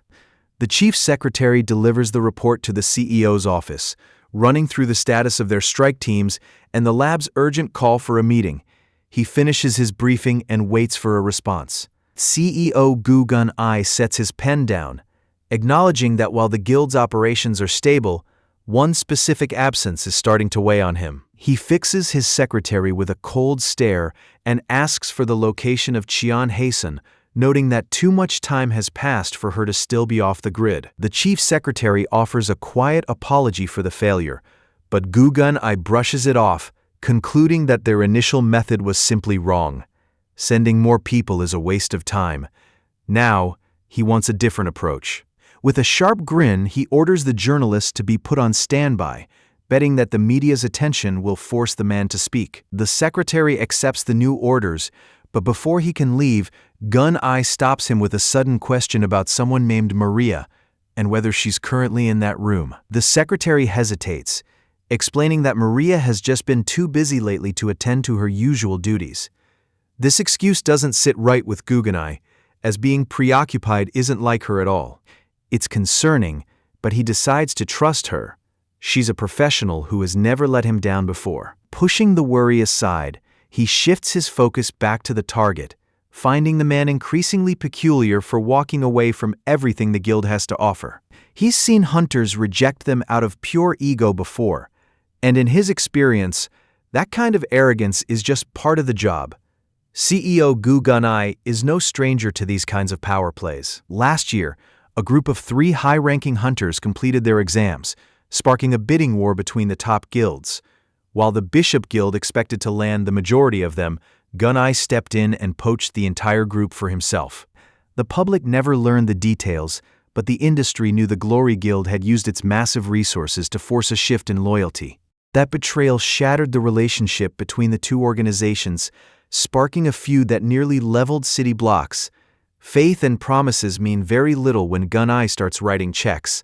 He demands absolute submission, surrounding himself with people who understand that in his world, morality is for those who can't afford to lead. He believes everyone in a capitalist society is chasing the same thing, and the sheer dominance of his guild is all the proof he needs. When Cheon Ha-jin presses him on what he actually wants, the question catches Gun-ai off guard. He dismisses the idea of a simple apology, recognizing Ha-jin as a winner who understands the weight of desire and the cost of making the wrong enemy. Ha-jin's answer is singular. He wants to grow stronger. Gun-ai immediately identifies the pivot, sensing that Ha-jin has finally hit a wall that power alone can't break. Gun-ai can't wrap his head around the rejection. From where he sits, every hunter wants to climb, and a path beyond S rank is the ultimate prize. The man's curiosity is starting to turn into genuine suspicion as he wonders what our protagonist could possibly have that makes him feel so self-sufficient. Meanwhile, Cheon Ha-jin navigates the city streets, looking like a man who's already tired of being the center of everyone's unwanted attention. Tailing someone in a crowded city isn't easy, and this woman is feeling the pressure of every pair of eyes on the street. She tries to stay casual, ducking behind poles and bushes, moving with a desperate kind of caution to keep her target in sight. Cheon Ha-jin is right where she wants him, standing alone at the edge of the walkway. She starts to close the distance, creeping up with her breath held, certain she's remained completely undetected. The moment she reaches out, the world shifts. Ha-jin spins around before she can even speak, his patience clearly at its limit as he assumes she's just another pest from the Glory Guild. The sheer weight of his presence catches her off guard. His files didn't say a single word about him being a sorcerer.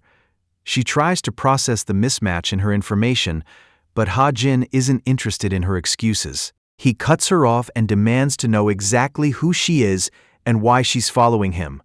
The stalker who's been hovering in the background finally decides to close the distance. She opens with a smooth apology, admitting that her behavior likely seemed suspicious, though she claims there was no intent to deceive him.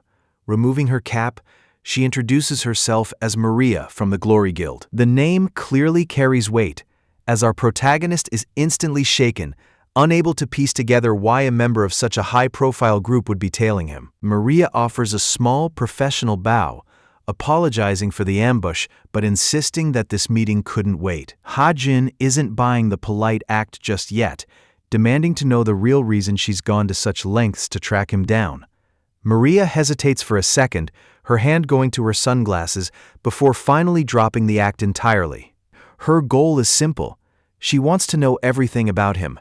Maria doesn't let him walk away, calling out his name with a sharp professional edge that stops him mid-stride. Looking up at the clear blue sky and the sprawling busy city around him, Cheon Ha-jin can't help but feel like a flower that stayed buried in the snow too long. He finally poked his head out to greet the spring, only to realize that everyone else had already bloomed without him. The world moved on while he was gone, and now he's the one left playing catch-up. It was a summer afternoon on the bridge when Cheon Ha-jin finally decided to make his move. He hesitates for a second, his heart thumping against his ribs as he tries to find the right words, but the moment he reaches out and touches Maria's shoulder, the world seems to narrow down to just the two of them. His pulse is racing now, and as she turns to meet his gaze, the weight of everything he needs to say finally catches up to him. Cheon Ha-jin drops the act and grabs Maria, demanding to know what kind of game she's playing and why she's really here. He's not buying the innocent routine anymore, but the look on her face suggests he might have just cornered someone who has no idea what he's talking about.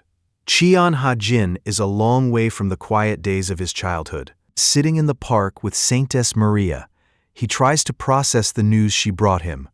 The white tiger he healed didn't just recover, it broke its chains and vanished. Hearing that the imperial tiger is free brings a rare spark of genuine relief to the young man.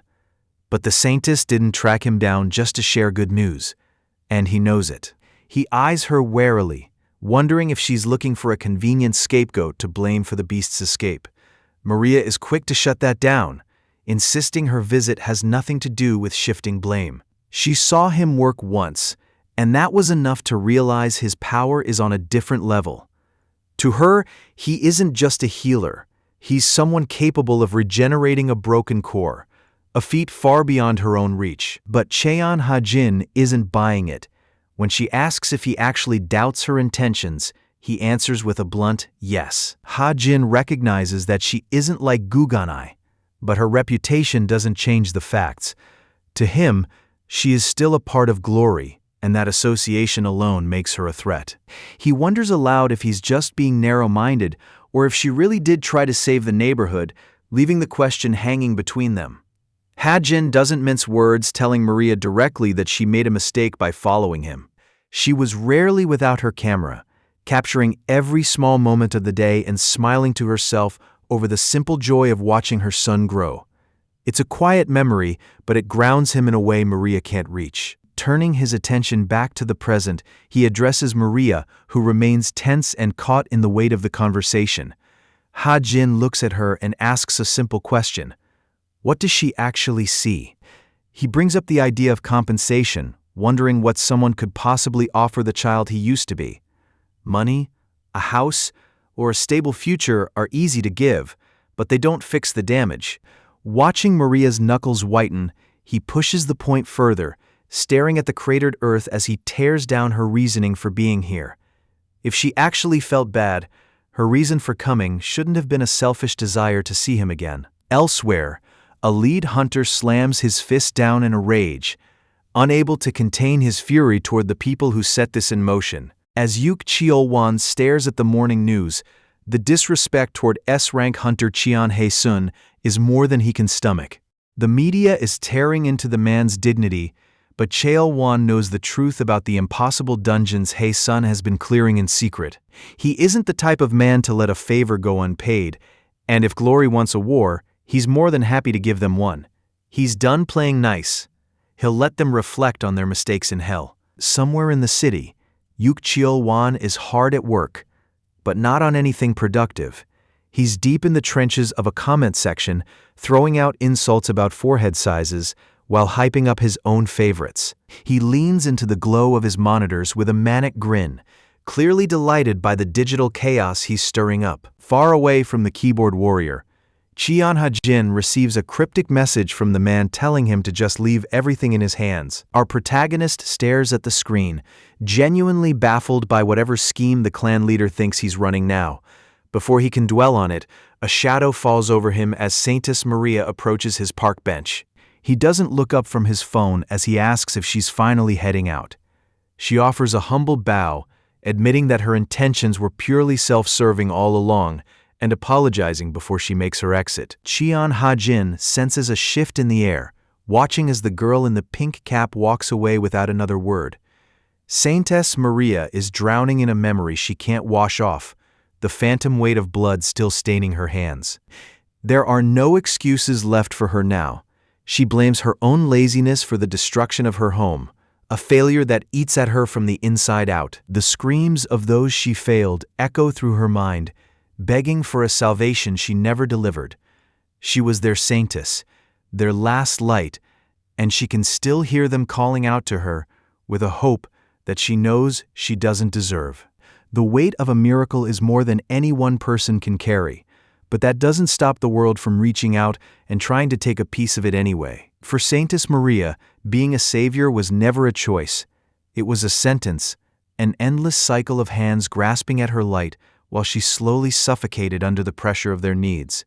That light has its limits, and when it fails, the same voices that called her a miracle turn into a chorus of accusations. They don't see the person, they only see the S-rank healer who wasn't fast enough, the one who let a life slip away because she couldn't outrun time itself. To the world, a powerful person who does nothing is a criminal, but for Maria, every failure is a ghost that refuses to leave her in peace. The screams of those she couldn't save still ring through her head, branding her a murderer and demanding she never show her face again. Maria looks down at a river of blood spilled by her own inadequacy, the weight of her clean, unscarred skin feeling like its own kind of sin. People used to tell her she hadn't done anything wrong, that some things are simply beyond her control, but the world has a way of reminding you that you can't save everyone. She refuses to accept that excuse. The voices of the dead crowd her mind, begging for a salvation that never came, turning from fear to the cold realization that their saintess had abandoned them. It's a bitter irony she carries every day, a healer who can mend any wound, yet can't even begin to understand the pain of the people she failed. Maria can still hear the voices of the villagers, screaming that their deaths are on her hands. She doesn't fight the accusation anymore.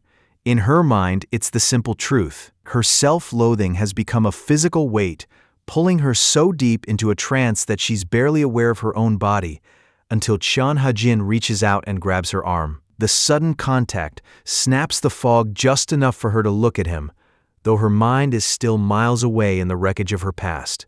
Our protagonist doesn't give her a choice but to face the present, bluntly pointing out that her hand is bleeding. Ha-jin grabs her wrist, startled by a flash of red he's certain was there just a second ago. Maria panics, begging him to let go as she realizes her secret has slipped. She's been told to keep her self-harming hidden, and now some stranger has seen the truth. Ha-jin plays it cool, pretending he was just seeing things to get her to drop her guard. But as he looks at her, his vision shifts, cutting through the act. Under the clean white shirt of a saintess, he sees the truth, a girl soaked in blood, hiding a world of trauma behind a pink cap and a soft smile. Later that evening, the encounter with Maria hangs over the neighborhood like the setting sun. She had turned pale and bolted as if she were fleeing from something terrifying, leaving our protagonist with a bottle of water and a lot of questions. He pushes his own worries aside to play the role of the protective older brother, warning the kid to slow down before the frozen treat makes him sick. Cheon Ha-jin is caught off guard when his little brother Hae-young suddenly thanks him for making time to play together. Ha-jin immediately plays it off as having nothing better to do. But Hae-young isn't buying the act and tells him to stop being so shy. Hae-young finds the response pretty lame, nearly earning himself a scolding for the commentary. As the sun begins to set, Ha-jin wonders if he was too harsh on Maria earlier, while Hae-young calls him out for being mean until a playful flick to the head shuts him up. Inside the high-tech walls of Glory Guild, a briefing is underway that's about to shift the organization's entire moral compass. Dr. Yu stands before the board, building tension as he prepares to reveal a final project he claims will cause a massive stir.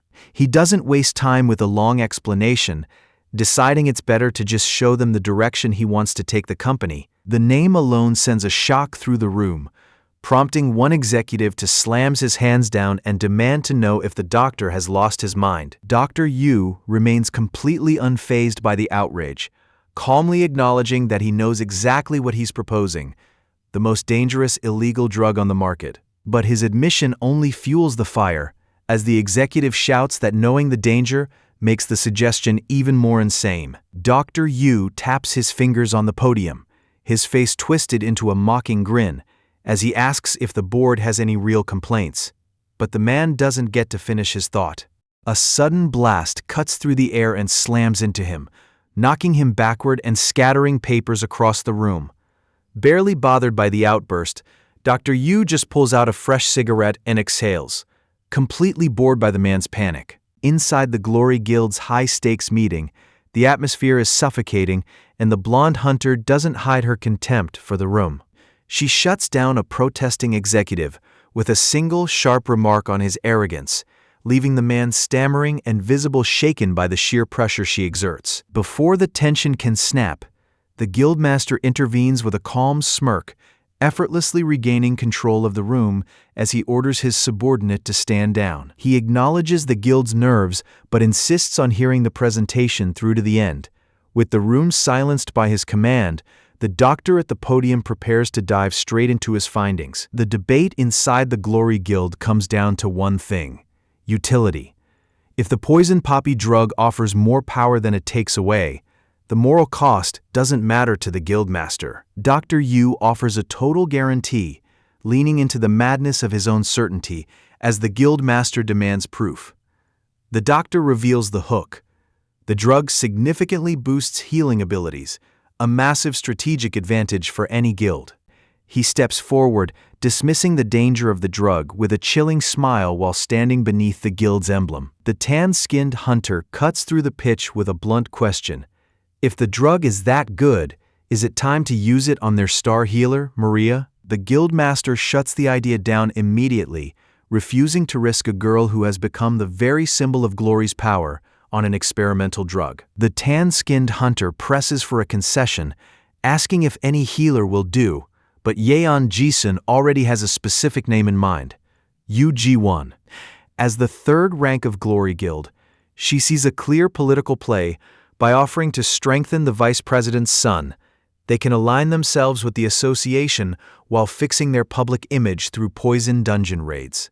The proposal immediately sets the room on edge, with board members murmuring about the risks of using someone considered an idiot, especially when the project is still in its testing stages. Watching the room spiral into a debate about the dangers of poison poppy, Dr. Yu dismisses their fear as pathetic cowardice, though he keeps his contempt to himself as the guildmaster finally calls for order. Inside the Glory Guild conference room, the master issues a command that resets their entire strategy: buy off every poison dungeon immediately. It's an aggressive play with a ruthless edge, ordering his people to seize the dungeons from any guild or clan that already owns them, all while keeping the operation hidden from Maria. He scans the long table and asks for objections, but the heavy silence from his executives tells him everything he needs to know. Even the veteran board members stay quiet, choosing to follow the chairman's lead rather than question a move this massive. A notification pops up, stating the district has taken control of their dungeon, and the panic sets in immediately. Cheon Ha-jin watches the meltdown from his spot on the couch, casually asking if there's a problem. The hunter reports the disaster. Every single permit they had for the poison dungeons has been rejected. It's strange, because those dungeons are usually the ones nobody wants. But the lead hunter is already connecting the dots. He suspects the Glory Guild has used their influence with the district to block them, and he's already looking for alternatives further outside the city. Ha-jin sits up, annoyed by the blatant interference, and tells the man to hold on while he handles it. Despite the hunter's skepticism, our protagonist gives a confident reassurance before pulling up his phone to make a call, his expression shifting into something much colder. One of the lead hunters waits through the dial tone, listening as the line rings. Ha-jin finally picks up, his voice smooth and professional as he introduces himself. In his office at the association, Gu Gun-ai listens to the situation on the phone. Every dungeon on Cheon Ha-jin's list was suddenly cancelled, and the implication is clear.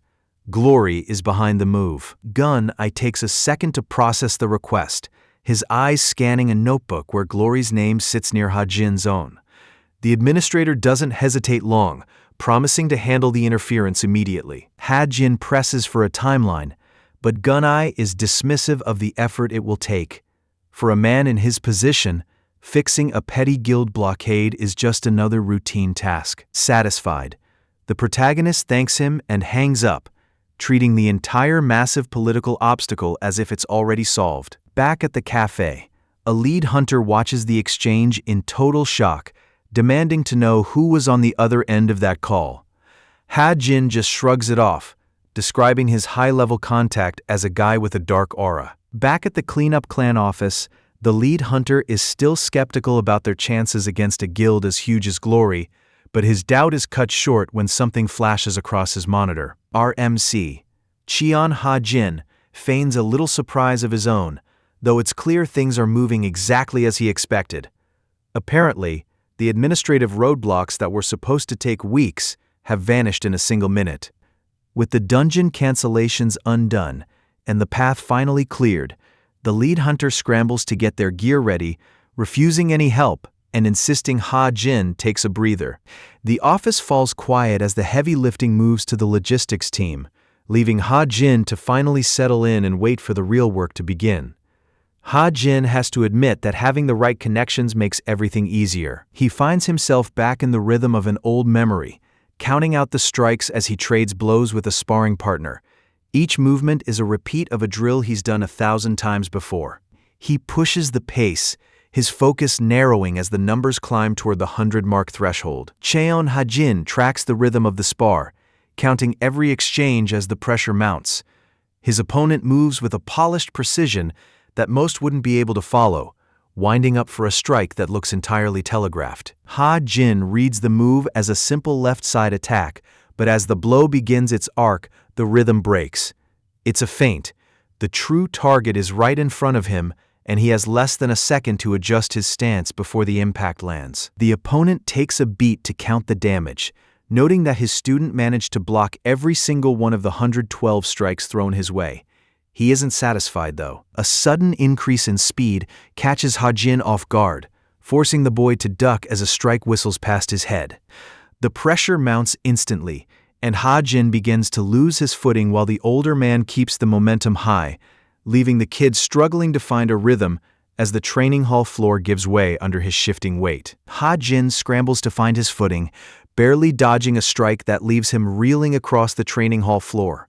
His lungs burn and his vision starts to swim, every breath a jagged struggle against a body that's clearly reached its limit.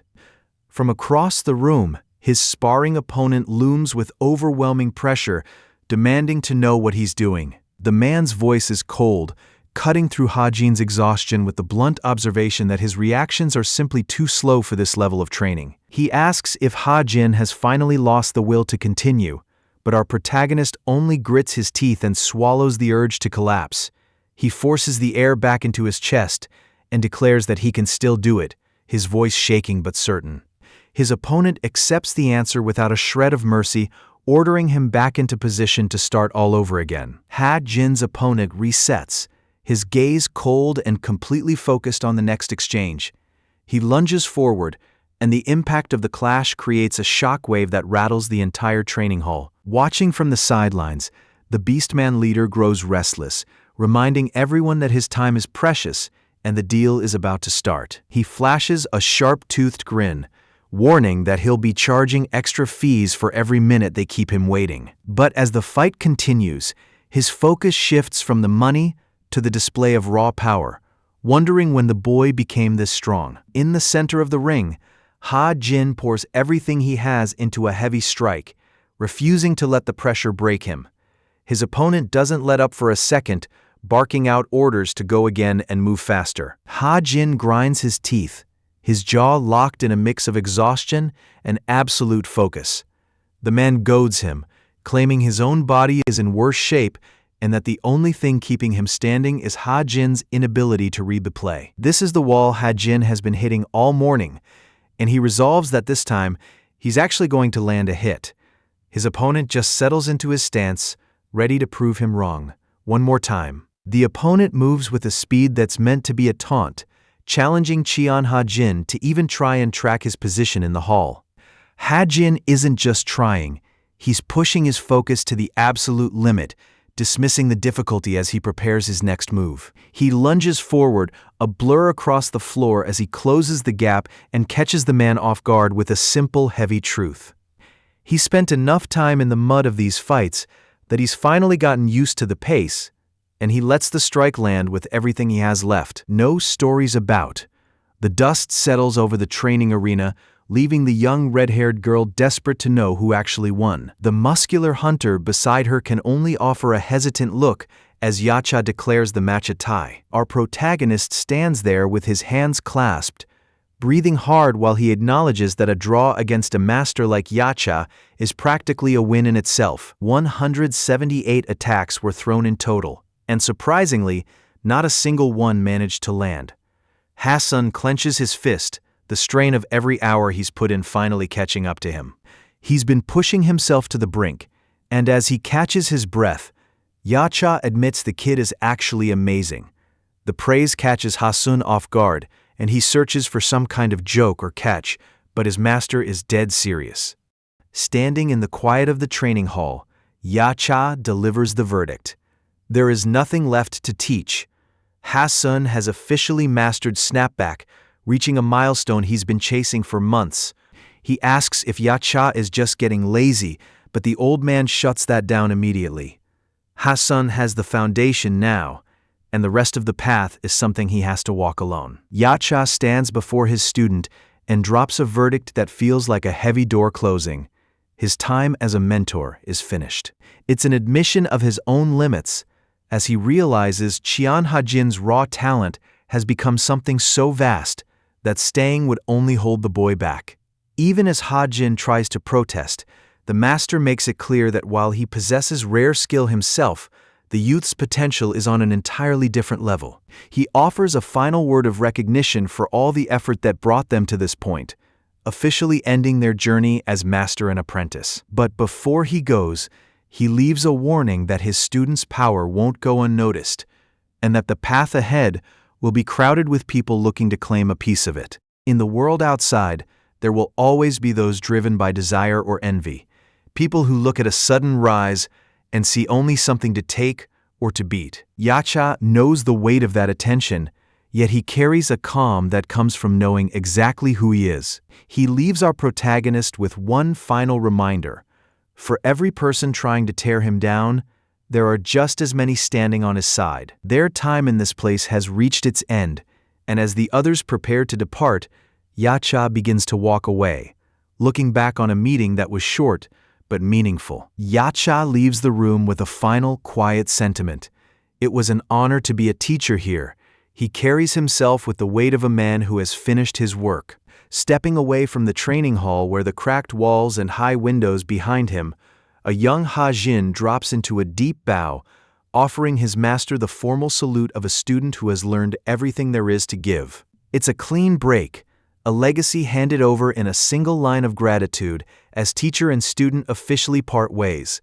Hajin drops to one knee, offering the absolute respect of a formal salute. Yacha watches him in silence, weighing the weight behind the gesture before finally telling him to stand. The display of discipline is enough to make even the massive hunter nearby take notice, noting that the title of master isn't something to be thrown around lightly, while Hajin's younger sister can only watch the scene in total confusion.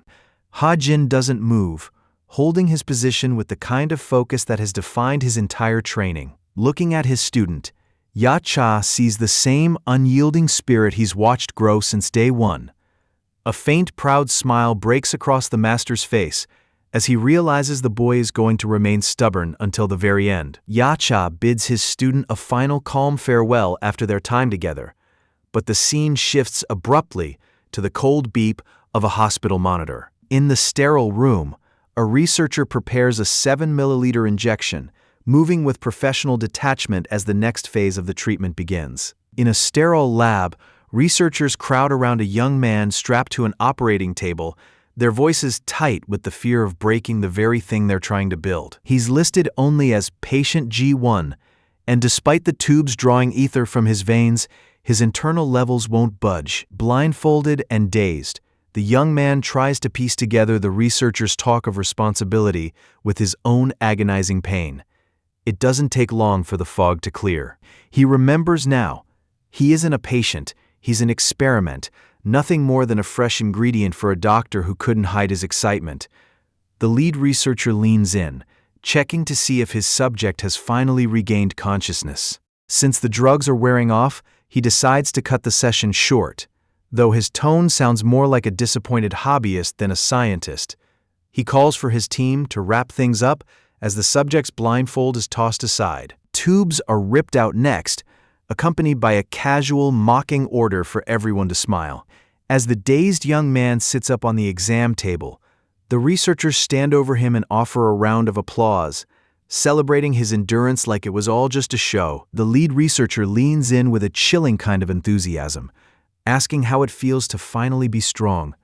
But the young man can only stare back in silent horror. He looks down at the strange purple biomatter they forced into his body, realize the price of this power was far higher than he ever imagined. The doctor keeps pushing, promising that an A-rank rating is just a few more procedures away, but the boy has hit his limit and refuses to go another step. Trembling and exhausted, he admits that he doesn't even understand what these experiments are doing to him anymore.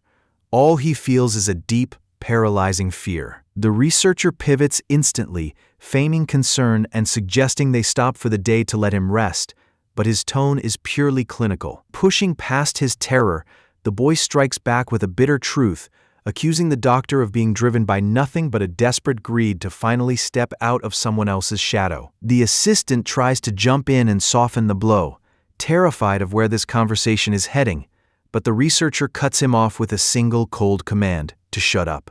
Without another word, the researcher lashes out, ending the assistant's life in a clinical burst of violence that catches Ji-won completely off guard. He doesn't even break his stride, turning his attention back to his patient to ask what his true goal is.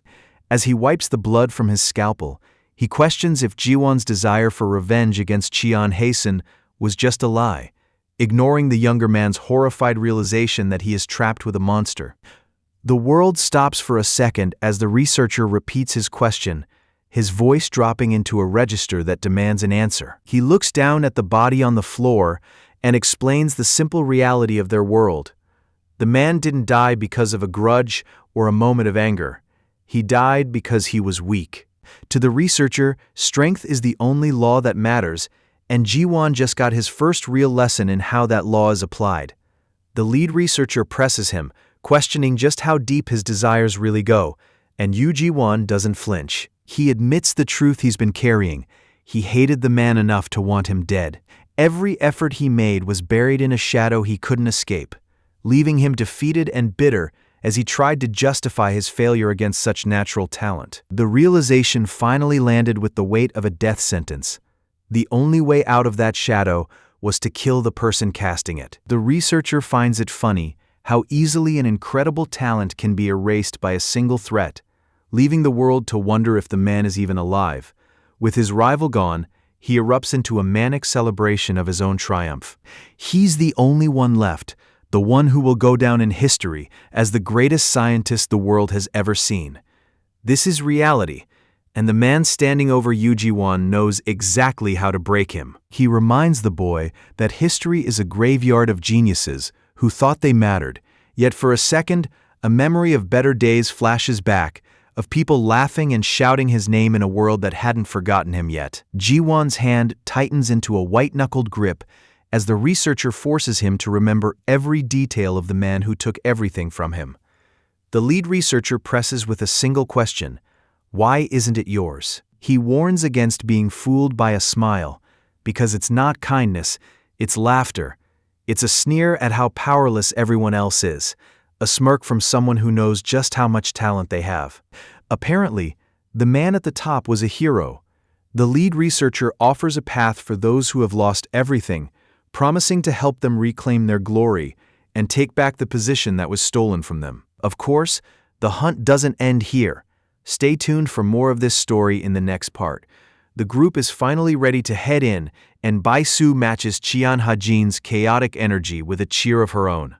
While she continues her one-woman celebration, the others just stare, the sudden shift in mood leaving a heavy silence hanging over the grass. Unfazed, the red-haired woman introduces herself as Bai-soo, happily announcing that she's the one acting as that idiot's guardian. The mention of a guardian belonging to Cheon Ha-jin hits the masked man like a physical blow, leaving him completely blindsided. Ha-jin can feel the headache starting already, a mess he didn't ask for and now has to manage. Seeing an opening, the masked hunter, Yuk Cheol-wan, pivots to a professional greeting, bowing low to Bai-soo and identifying himself as Ha-jin's first. Ha-jin cuts the pleasantry short, crossing his arms and demanding to know exactly why Bai-soo is here. This isn't just about another surveillance job, and he wants the truth. Bai-soo stalls, stammering and avoiding eye contact as she tries to find a lie that will stick. The silence only makes Ha-jin more suspicious, his patience finally hitting its limit. Bai-soo eventually snaps, shouting that she has her reasons, but Ha-jin isn't having it. His privacy matters more than whatever stupid excuses she's trying to hide behind. The masked hunter is reaching his limit with the play-by-play, watching in disbelief as a side of his companion he's never seen before starts to leak out. But Ha-jin just gives an enthusiastic thumbs up while Bai-soo relentlessly bites his head.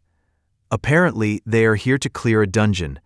The problem is, as the hunter points out to the empty clearing, There isn't a dungeon for miles. He's genuinely concerned now, wondering if the recent stress has finally pushed Ha Jin into a full-blown hallucination. But the young man remains focused on his timing. Checking his phone, Ha Jin counts down to the final second of his prediction, waiting for a specific moment to land. Just as the hunter starts to question him, the air behind them fractures, and a spatial anomaly begins to tear open right on schedule. Cheon Ha Jin already knew the moment was coming. Right on schedule. A massive rift tears open the sky in front of the group, swirling with a violent energy that dwarfs the three hunters standing in the field. The masked hunter is completely thrown, unable to process how something this massive could just appear out of nowhere. Bi-Su, on the other hand, is thrilled.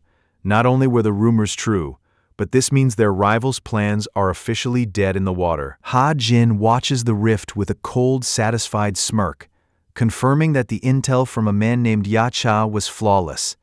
When the masked hunter asks if this Yacha is some kind of prophet, Ha Jin just shakes his head. He isn't a prophet. He's just a professional. The intel comes from Do Isu, a CEO who claims she can predict where poison dungeons will appear. Cheon Ha Jin admits that normally it would be, but the current situation has changed the rules.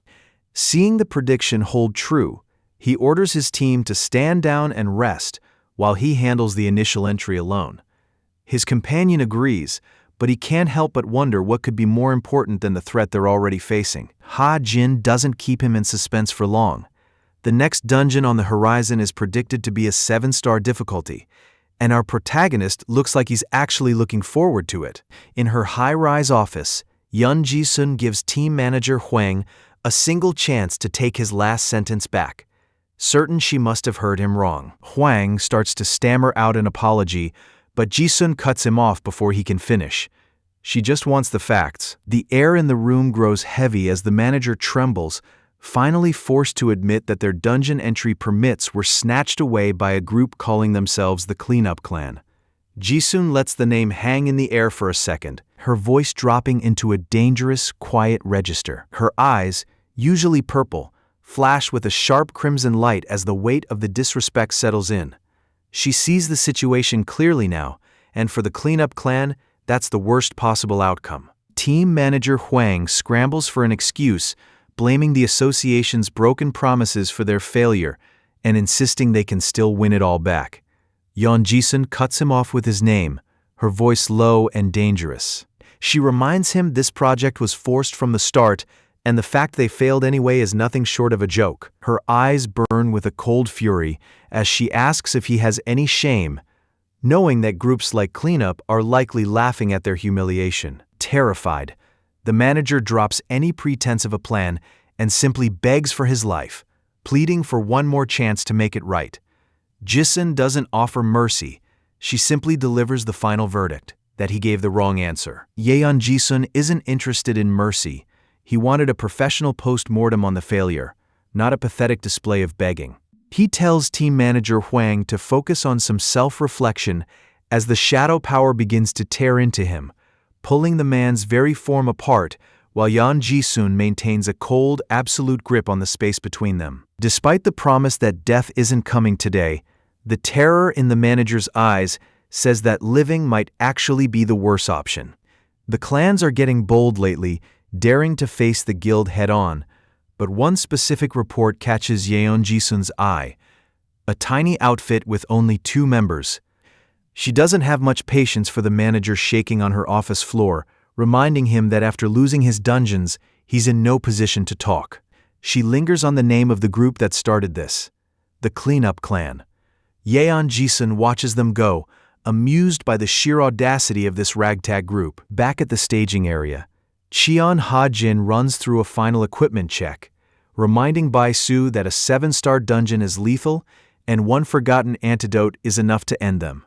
And with the check complete, our MC leads the Cleanup Clan into the forest to face whatever is waiting inside. The ground begins to tremble across the snowy clearing, a low vibration that carries a heavy, murky scent of high-grade poison as a massive clawed foot slams into the earth. Yuk Cheol-won and Bi-Su brace themselves, scanning the perimeter as the air itself thickens with whatever just arrived.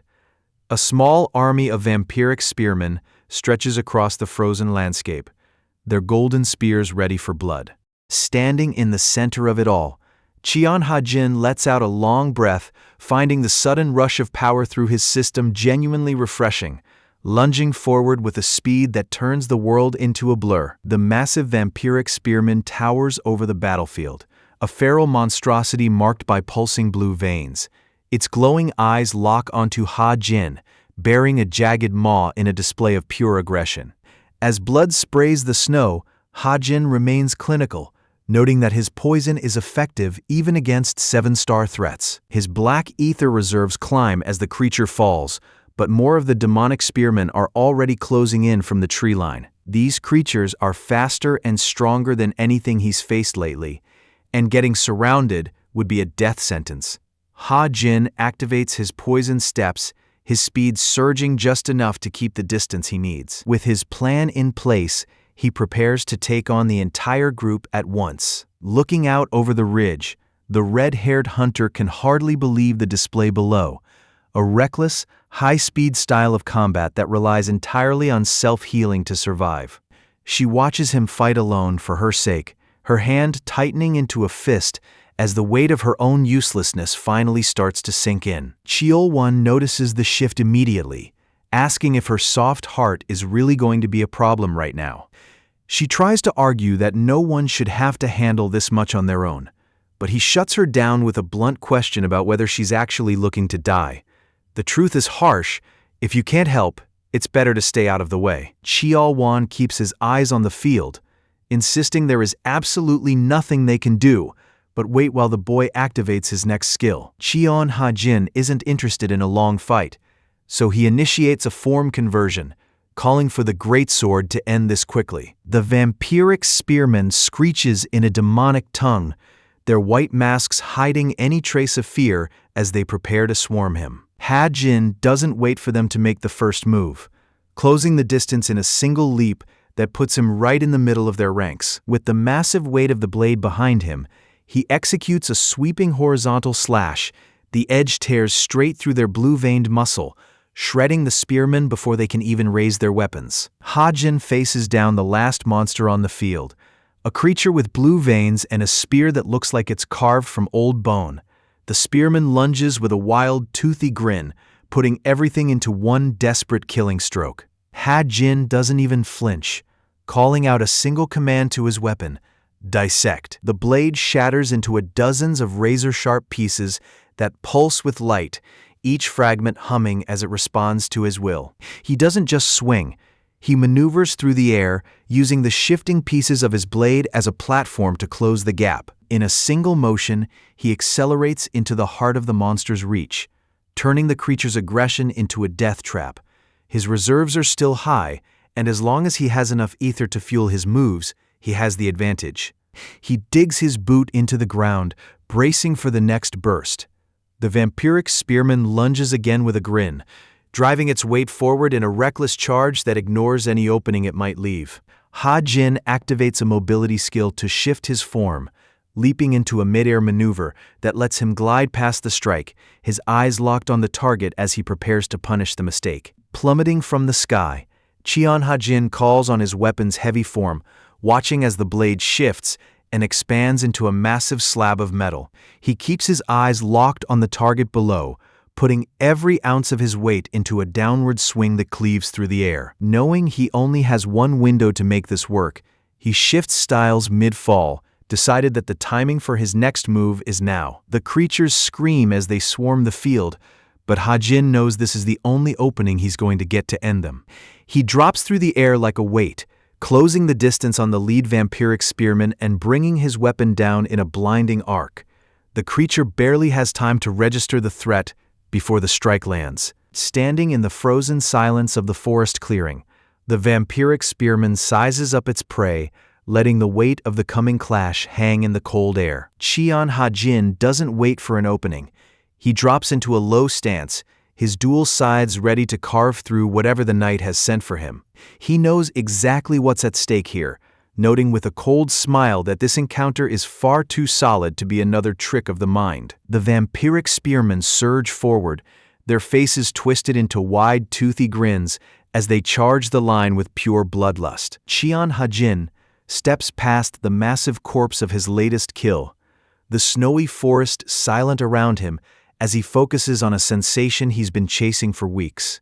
It turns out the advice from Ya Chao was correct. He can instinctively feel the presence of a gold sunflower when it's nearby. On a mountain this size, finding a single plant should be impossible, but his senses are locking onto an exact location. He stops, the cold air catching in his throat as the prize finally comes into view. It's a legendary flower that earns its reputation. Though seeing the radiant bloom in person, he's surprised to find it isn't gold at all. Cheon Ha-jin scans the frozen forest, but something isn't right. According to his calculations, the dungeon boss should be right here by the flower, yet the clearing is empty.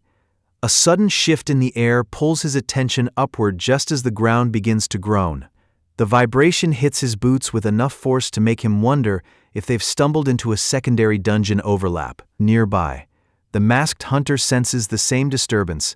Noting that this doesn't feel like a simple earthquake, it feels like the movement of something massive. The red-haired hunter catches a glimpse of the source first, her voice shaking as she points it out.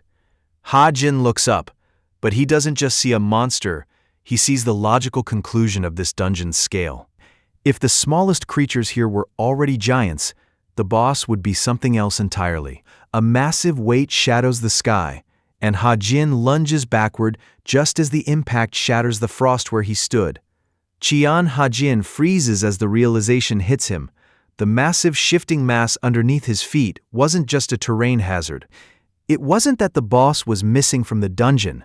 It was just much bigger than any of the hunters expected. The ground Ha-jin had been standing on was actually the creature itself, a colossal frost golem now rising to its full staggering height. A system window confirms the nightmare. He's looking at an S-tier physical threat with an 8-star difficulty rating. Cheon Ha-jin is already exhausted, and the fight has barely begun. Looking at the massive beast in front of him, he realizes this is nothing like the ordinary monsters he's faced before. He calls on his system interface for a quick analysis, but the AI's casual greeting only grates on his nerves. The report is worse than he expected. The boss monster, known as the Giant Treasure, possesses a skill that makes it completely immune to physical attacks. The secret lies in the beast's composition. It's made entirely of pranium. Ha-jin recognizes the name immediately. Pranium is a rare, deformed material forged only in the most poisonous regions of the other world, making it the strongest substance known to man.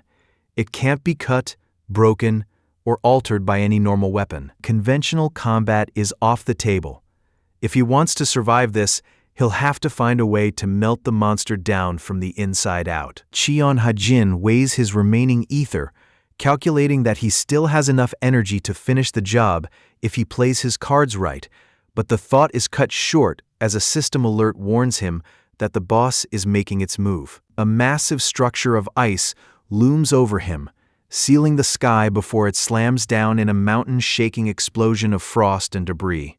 From the sidelines, a hunter cries out in shock, certain that no one could survive a direct hit from a skill that size. For a moment, there is only the silence of the settling snow until a sudden light breaks through the center of the wreckage. Among the shattered rocks, a single pair of boots finds its footing as Ha-jin begins to pull himself back into the fight. Cheon Ha-jin brushes off the last impact with a grimace, admitting to himself that for a second there, he thought he was done. He stares down the massive frost golem, noting that the creature's strategy of exploding its own limbs is going to be a problem, especially since it can just grow them back. Fighting from a distance isn't working. His AI assistant, V1, starts to provide a detailed breakdown of the boss's fragmentation skill, but Ha-jin cuts it off mid-sentence. He's seen enough to know what he's dealing with.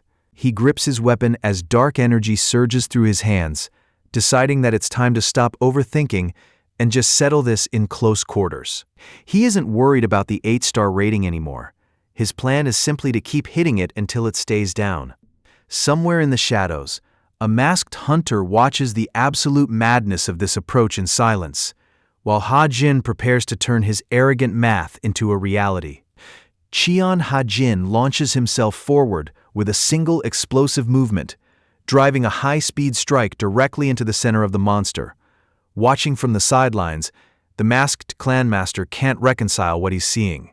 As a veteran knight, he can tell the boss is clearly the stronger of the two, yet our protagonist is moving with a level of precision that shouldn't be possible. He tries to put himself in Ha-jin's position, wondering if the kid is hiding an ace or if he's simply lost his mind. The red-haired warrior watches the battle from the sidelines, trembling as she questions whether she could even stand where he's standing right now. Looming over the trees, the giant frost monster prepared to crush everything in its path. But Ha-jin doesn't back down from the colossal shadow. He tenses, coiling his strength for a single, decisive moment that leaves the beast confused by his sheer speed. With a defiant shout, Ha-jin lunges forward to deliver a strike with everything he has left. Cheon Ha-jin delivers a heavy blow, but the frost monster absorbs the impact with an armor plate that barely cracks. Even as the shockwave rattles the surrounding frozen forest, our protagonist realizes he's hitting something far denser than normal ice. Prinium. He could eventually break through by sheer force, but the creature's regeneration is already closing the gaps before his next strike can land. Ha-jin weighs his options, calculating the narrow window he has to switch between his destructive power and the ability needed to actually pierce that shell. The timing doesn't work. The monster recovers the moment he pauses to change modes. For a second, he considers the masked hunter and the red-haired warrior standing nearby, wishing someone could strip that armor for him. He dismisses the thought just as fast. They aren't at his level, and if this is going to get done, he's doing it alone. This whole situation just took a turn Cheon Ha-jin never saw coming, and honestly, the sheer scale of the mess is almost funny. It's one thing to be outnumbered, but it's another thing entirely when the very system holding your world together starts to come apart at the seams. The spotlight hits a new kind of talent, a hunter named Yuk Cheol-won. He's technically B rank because of a low power reading, but his actual combat skills are whispered to be well into the A rank territory. As he steps out for the cameras, he looks every bit the part of the rising star. Things were going great back then, and Cheol-won knew how to play the crowd.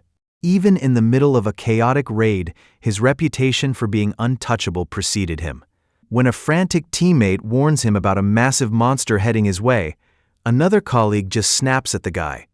Cheol-won's already handling 4 of them at once.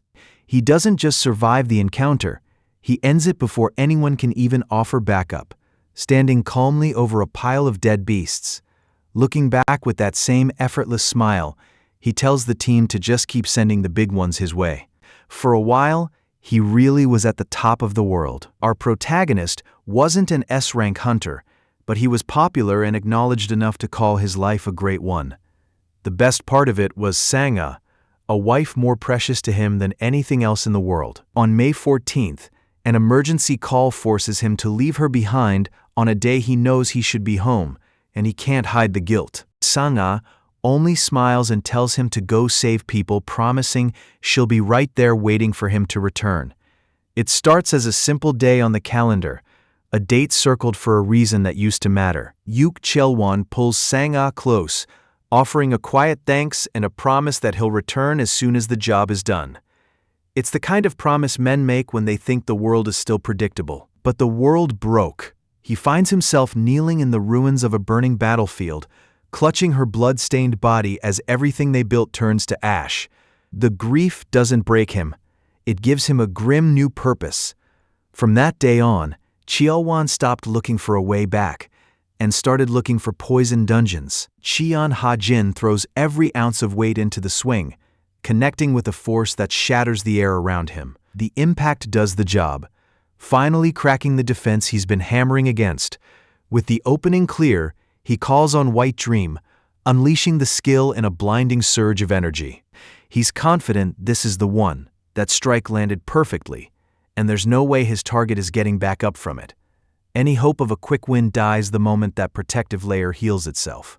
Ha-jin kicks himself for even thinking he'd get lucky this time, knowing he only has 2 chances left to finish this before his options run out completely.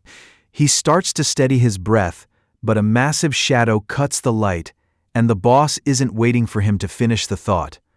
The stone golem throws a massive punch that lands like a hammer on an anvil. The monster's speed is catching Ha-Jin off guard, and every swing he misses is a resource he can't get back. He needs a way to shatter the current flow of the battle and find an opening, but he's running on fumes. His ether is nearly gone, leaving him with exactly one use of his white dream ability. It's a precision problem.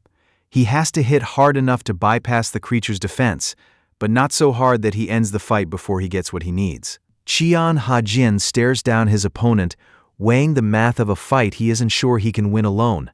The pressure is suffocating. He realizes he can't rely on his usual tricks here. His only option is to stand his ground and pray he can endure the coming impact. Suddenly, a desperate shout cuts through the chaos. Ha-Jin looks back and freezes, watching a masked hunter charge into the fray with a massive tree trunk balanced on his shoulder. He recognizes the man as the clan leader, but the sight makes no sense. The hunter is moving way too close to the monster, straining under the weight of the timber as he prepares for a reckless play. Ha-Jin has no idea what the man is thinking, but he knows one thing. He needs to get this idiot out of there before they both get crushed. That's when the masked hunter's intent shifts, warning Ha-Jin to brace for impact, because this is going to hurt. The realization hits a second too late. The hunter wasn't aiming for the boss at all. Ha-Jin isn't the backup in this plan. He's the projectile. He finally grasps the cold math behind the throw. It's simply much easier to move a human than it is to move a mountain of stone. Tossed across the battlefield, Qian Ha-Jin hits the moment of truth that every solo climber eventually faces.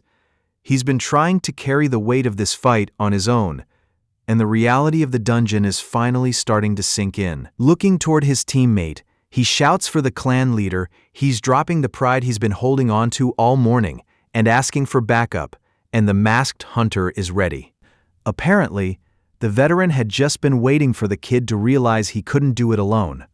Most decisions create too many paths, but in a moment this urgent, Ha-Jin has to strip away everything except the most efficient move. He focuses on a single remaining method and questions if this is really the way forward, as the system instructs him to hand the broken blade over. The weapon is jagged and ruined, but it still hums with the dangerous heat of the energy it once held. He spots the opening and screams a warning to his leader about the boss's leg, just as the massive stone limb comes crashing down. Before the fallout can settle, Ha-Jin lunges into the chaos to reach the fallen leader, shouting with a frantic concern that doesn't quite reach his eyes as he checks if the man can still move. After the dust settles, Qian Ha-Jin rushes to check on the masked hunter, still unable to believe the man walked away from that impact. Their relief is cut short by a scream from the ridge, where the red-haired warrior is absolutely losing it over their reckless behavior. Even for an S rank, Ha-Jin's disregard for his own life is a liability, especially with their mission for the gold sunflower on the line. She turns her fury on the older hunter next, shouting that as the adult in the group, he should have known better than to let things get this wild. As the lecture fades into the background, Ha-Jin locks onto a detail about stealth skills that doesn't quite add up with what he just saw. It's a power designed to win the unwinnable, turning the weak into something formidable by forcing another's ether to level up and sharpening the mind. This is how you turn the tables on a losing fight. The red-haired warrior screams for Qian Ha-Jin to stop being so reckless, but he's already seeing the bigger picture. He has figured out the secret mechanic, the final piece of the puzzle that makes this whole system work: buffs. That's the key. Even in the middle of a fight, the red-haired warrior can't help but worry about her partner's reckless style, snapping a warning at him to actually watch his back for once. Ha-Jin just gives her a confident, almost amused response, clearly not feeling the same pressure. But the mood shifts as he pushes his power into her, causing a strange, shimmering energy to ripple around her body. Watching his teammate, Qian Ha-Jin, is left impressed but slightly annoyed by the pure noise of her power. Apparently she's letting it loose without even meaning to, and while her raw talent is undeniable, it's a lot to handle. A masked hunter snaps him back to reality before he can get too deep into his own head. There's still the matter of the massive ice golem looming over the snowy forest, and the fight is far from over. Knowing Haesun has the mobility to capitalize on any opening, he decides to take the lead. He tells the masked hunter he'll clear the way, drawing his weapon with a single sharp motion. All they have to do is keep moving forward. The masked hunter tightens his grip, deciding then and there that keeping up with Ha-Jin is going to require everything he has. Ahead of them, the massive ice golem looms over the frozen field, letting out a roar that shatters the surrounding rocks. Boulders rain down around them, impacting the snowy ground as the shockwave tears through the air. Ha-Jin doesn't slow down, pushing his speed to the limit as the hunter trails just behind him, while the golem plants its foot to brace for the coming collision. The ice golem draws in everything it has for a point-blank blast, unleashing a beam of energy designed to erase anything in its path. Cheon Ha-Jin doesn't flinch, shouting for his leader to push through the line as the light closes in. A massive explosion tears through the battlefield, leaving nothing but a wall of fire and drifting embers where the hunters once stood. Through the smoke, Ha-Jin emerges completely unscathed, leaving the masked hunters to realize their ultimate weapon didn't even leave a scratch. Cheon Ha-Jin keeps his head, knowing this kind of peak is short-lived because Bai Su only recently awakened it. It's a flickering candle of a skill, reminding him of the unstable drain he felt back when he summoned the Red Viper. Bai Su is already hitting her limit, gasping for air as her body struggles to contain the sheer volume of her own strength. Ha-Jin watches her fade and realizes he needs a new skill to close this out, deciding his only choice is to push his acceleration even further. Poison steps should be enough to finish the job, but he isn't taking any chances. Rocks rain down from the ceiling like meteors as the boss's chamber begins to tear itself apart. One of the masked hunters grit his teeth, barely dodging the debris as he realizes they're nearly at the objective, but the boss is thrashing too hard for them to get a clean shot. He winces as the ground shakes, but he refuses to let the mission end here. He hasn't seen enough yet. He throws himself forward into the chaos while Cheon Ha-Jin tracks the falling stones and begins to weave through them, accelerating toward the center of the storm. A massive column of energy detonates in a series of explosions that rip through the battlefield. Watching the destruction, a masked hunter can barely wrap his head around the sheer scale of it. Every stone target obliterated in a single instant. He's seen Ha-Jin fight before, but this is a different level of power, and it leaves him feeling a rare sense of inspiration. It hits him that the protagonist is pushing this hard to create an opening for him, clearing the path so he can fulfill his own duty. The weight of that effort lands, and the hunter realizes he can't just stand there watching. He draws his blade and readies a final, desperate strike, resolving to burn every drop of his ether to shatter the protective barrier. Cheon Ha-Jin leans into a massive, sweeping arc, putting every bit of his weight behind the strike. He focuses his force on a single point of the barrier, shattering the defense as he drives his blade home while the masked hunter closes in to finish the job. The adrenaline is still fading as the masked hunter catches his breath, but the fight is officially over, and Ha-Jin offers a rare word of praise for a job well done. Nearby, Bai Su collapses into the snow, physically drained and fighting back nausea as the reality of their victory sinks in. For the masked hunter, the fact that they just cleared a 7-star dungeon seems impossible, yet Ha-Jin insists it wasn't just luck. The man risked everything to make it happen. The hunter laughs it off, assuming Ha-Jin is talking about the terrifying power of the boss, but the warrior corrects him with a chilling detail about the blade he just used. Most people who even touch that dagger don't survive long enough to swing it. They simply burn up from the inside out. The hunter freezes as the realization hits, finally understanding why the weapon felt so agonizing to hold, and he stares back at the man who handed him a death sentence and called it a tool. Cheon Ha-Jin plays it off with a wink, claiming his reckless move only worked because he believed in his partner, even if things would have turned ugly without that buff. His masked companion tries to find some relief in the silence, assuming the dungeon is finally cleared, but Ha-Jin shuts that hope down immediately. The hunter freezes as he spots Ha-Jin standing atop a massive frozen ridge, realization dawning that the nightmare isn't over. It turns out the creature they just put down was only an 8-star, and as the first ones to discover this place, Ha-jin isn't planning to leave until he consumes every bit of power it has to offer. Behind him, the massive ice golem begins to stir, its jagged frame vibrating as it drags itself back from the edge of defeat.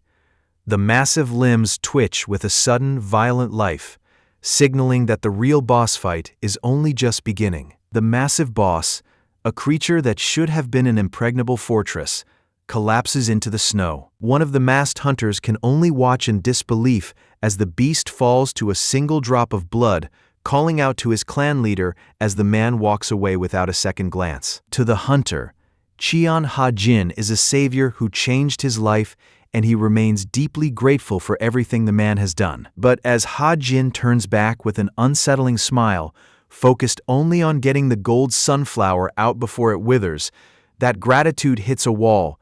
The hunter realizes that beneath the debt he owes, he is genuinely afraid of the man he follows. After 5 long years of waiting, Ju Sang-ah has reached her limit. She lies motionless in a cold hospital bed, anchored to life by an oxygen mask, while the world outside moves on without her. Her doctors offer no answers, only the hollow claim that they don't know the cause of her condition. It's an irresponsible answer, but in a world redefined by dungeon breakouts and unexplained chaos, modern medicine has been left behind. The system changed everything, leaving scars and sicknesses that science can't touch. And just like Sang-ah, Cheon Ha-jin is living proof of that new, broken reality. To be trapped in a body that won't move is a special kind of hell. But for Ju Sang-ah, the walls of her hospital room didn't mark the end of her awareness. She was conscious, a silent witness to every visitor and every whispered word, unable to respond even as she took in the world around her. From the corner of her eye, she watched Cheon Ha-jin, the man who had shouldered the weight of his clan and her failing health, until he finally broke. This realization hits like a physical blow. He's grieving for her while she's still breathing. He never spoke about the struggle or the impossible position his clan was in. But seeing him collapse in tears tells her everything he tried to hide. She's trapped in a death he's already mourning, and it pulls her back to a simpler time when they were just 2 people meeting on the street, and the only thing Ha-jin had to worry about was how fast she was moving. They were just kids then, and back when things were simple, Ha-jin offered to cut her hair, a small act of kindness in a world that hadn't yet tried to break them. But the memory shifts, turning heavy as Sang-ah's voice pulls him back to a much darker present. She doesn't resent him, and she knows how hard he's fought to keep her here. But even that knowledge has a limit. Ju Sang-ah longs to experience their happy days just one more time, but the memory of her and Cheon Ha-jin is a sharp contrast to the present. In the middle of the night, Ha-jin stands in a hospital hallway with an accomplice, giving a final, resolute confirmation for the plan. His companion is visibly anxious about the risks, but Ha-jin shuts him down with cold confidence, reminding the man that he was brought here specifically to handle anything that goes wrong. As the accomplice prepares to move, Sang-ah lies unconscious in her hospital bed, sensing that something is finally beginning. Though she is trapped behind an oxygen mask, her internal thoughts are filled with a silent confession that she never truly deserved him. Looking over the city at the Korea hospital, a flash of light erupts from the building as the operation gets underway. The hospital room is quiet, lit only by the machines keeping a fragile life anchored to this world. 5 years of silence finally break as a young man collapses into a hug, his tears hitting the hospital gown of the woman he thought was lost. Sang-ah blinks, the fog of a long sleep slowly clearing, and when she sees his face, the realization hits her. Her husband is actually here. He can barely get the words out, apologizing over and over for the half-decade it took him to find his way back to her side. The weight of those lost years settles between them, and Sang-ah can't hold back her own tears as she asks why it had to take so long. Watching from the doorway, Ha-jin feels a quiet sense of relief that this version of himself doesn't have to carry the same regret anymore. His companion calls the young man lucky, and looking at the reunion, It's hard to argue with a miracle. Hae-sun knows the weight of failure better than anyone, realizing that most people spend their entire lives trying to protect things they'll eventually lose. He watches as young Sang-ah and Ha-jin share a quiet moment in the hospital, the weight of his own words hanging over the scene as the boy promises to remember this feeling. Somewhere else, a massive stone monument towers over a lonely figure standing in the tall grass, its surface etched with rows of names or history. A demon elder stands before the monolith, his thoughts interrupted by a voice asking if he's developed a sudden interest in touring monuments. He doesn't move, acknowledging the arrival with a sharp, yellow-eyed gaze as his red-haired daughter announces her return. The daughter presses for confirmation about the 7-star, and Yacha gives it to her straight, promising a video later so she can witness the proof for herself. Reaching out with a small glowing fragment, he officially clears the massive debt she's been carrying for her father all these years. He tells her she's finally free to live her own life, a declaration that leaves her completely stunned. This was her purpose, her entire world, and now it's gone in a single breath. As the weight of the moment settles, he draws a cold line between them. He isn't her father, he's Yacha. The revelation hits her hard, and she can barely get the words out as she tries to process the weight of what she just heard. Looking for any sign of a lie, the elder's daughter asks if it's really over.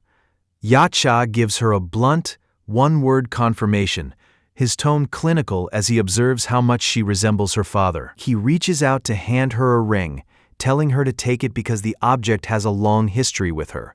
The gesture only adds to her confusion, and she demands to know why she's being set free and if he already has the gold sunflower. Yacha only scoffs at her desperation, asking if she's already lost her edge. If she wants answers, she has to pay up first, though he notes that the information she's looking for is priceless. Cheon Ha-jin is having a religious experience, but it's mostly just sugar.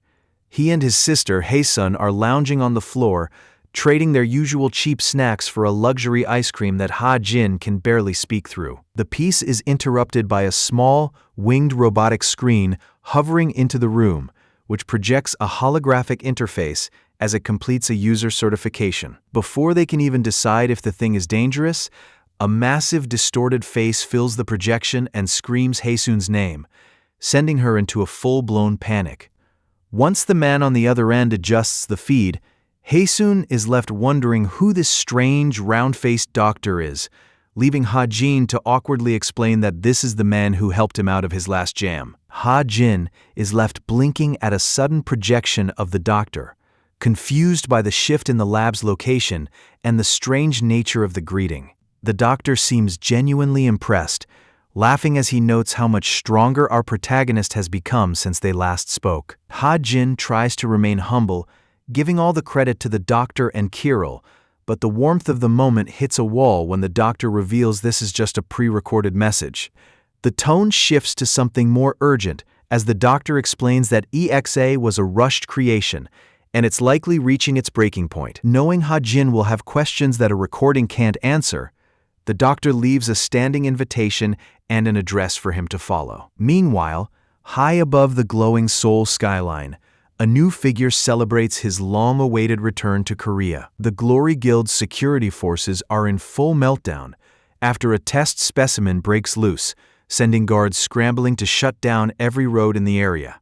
Watching from above, the returnee catches the scent of blood on the wind that confirms exactly which lab finally lost control. She isn't planning to help. She's already moving on, leaving the mess behind to see if the kid can actually survive what's coming for him. Cheon Ha-jin smiles one last time, leaving the audience with a promise that the story is only just beginning.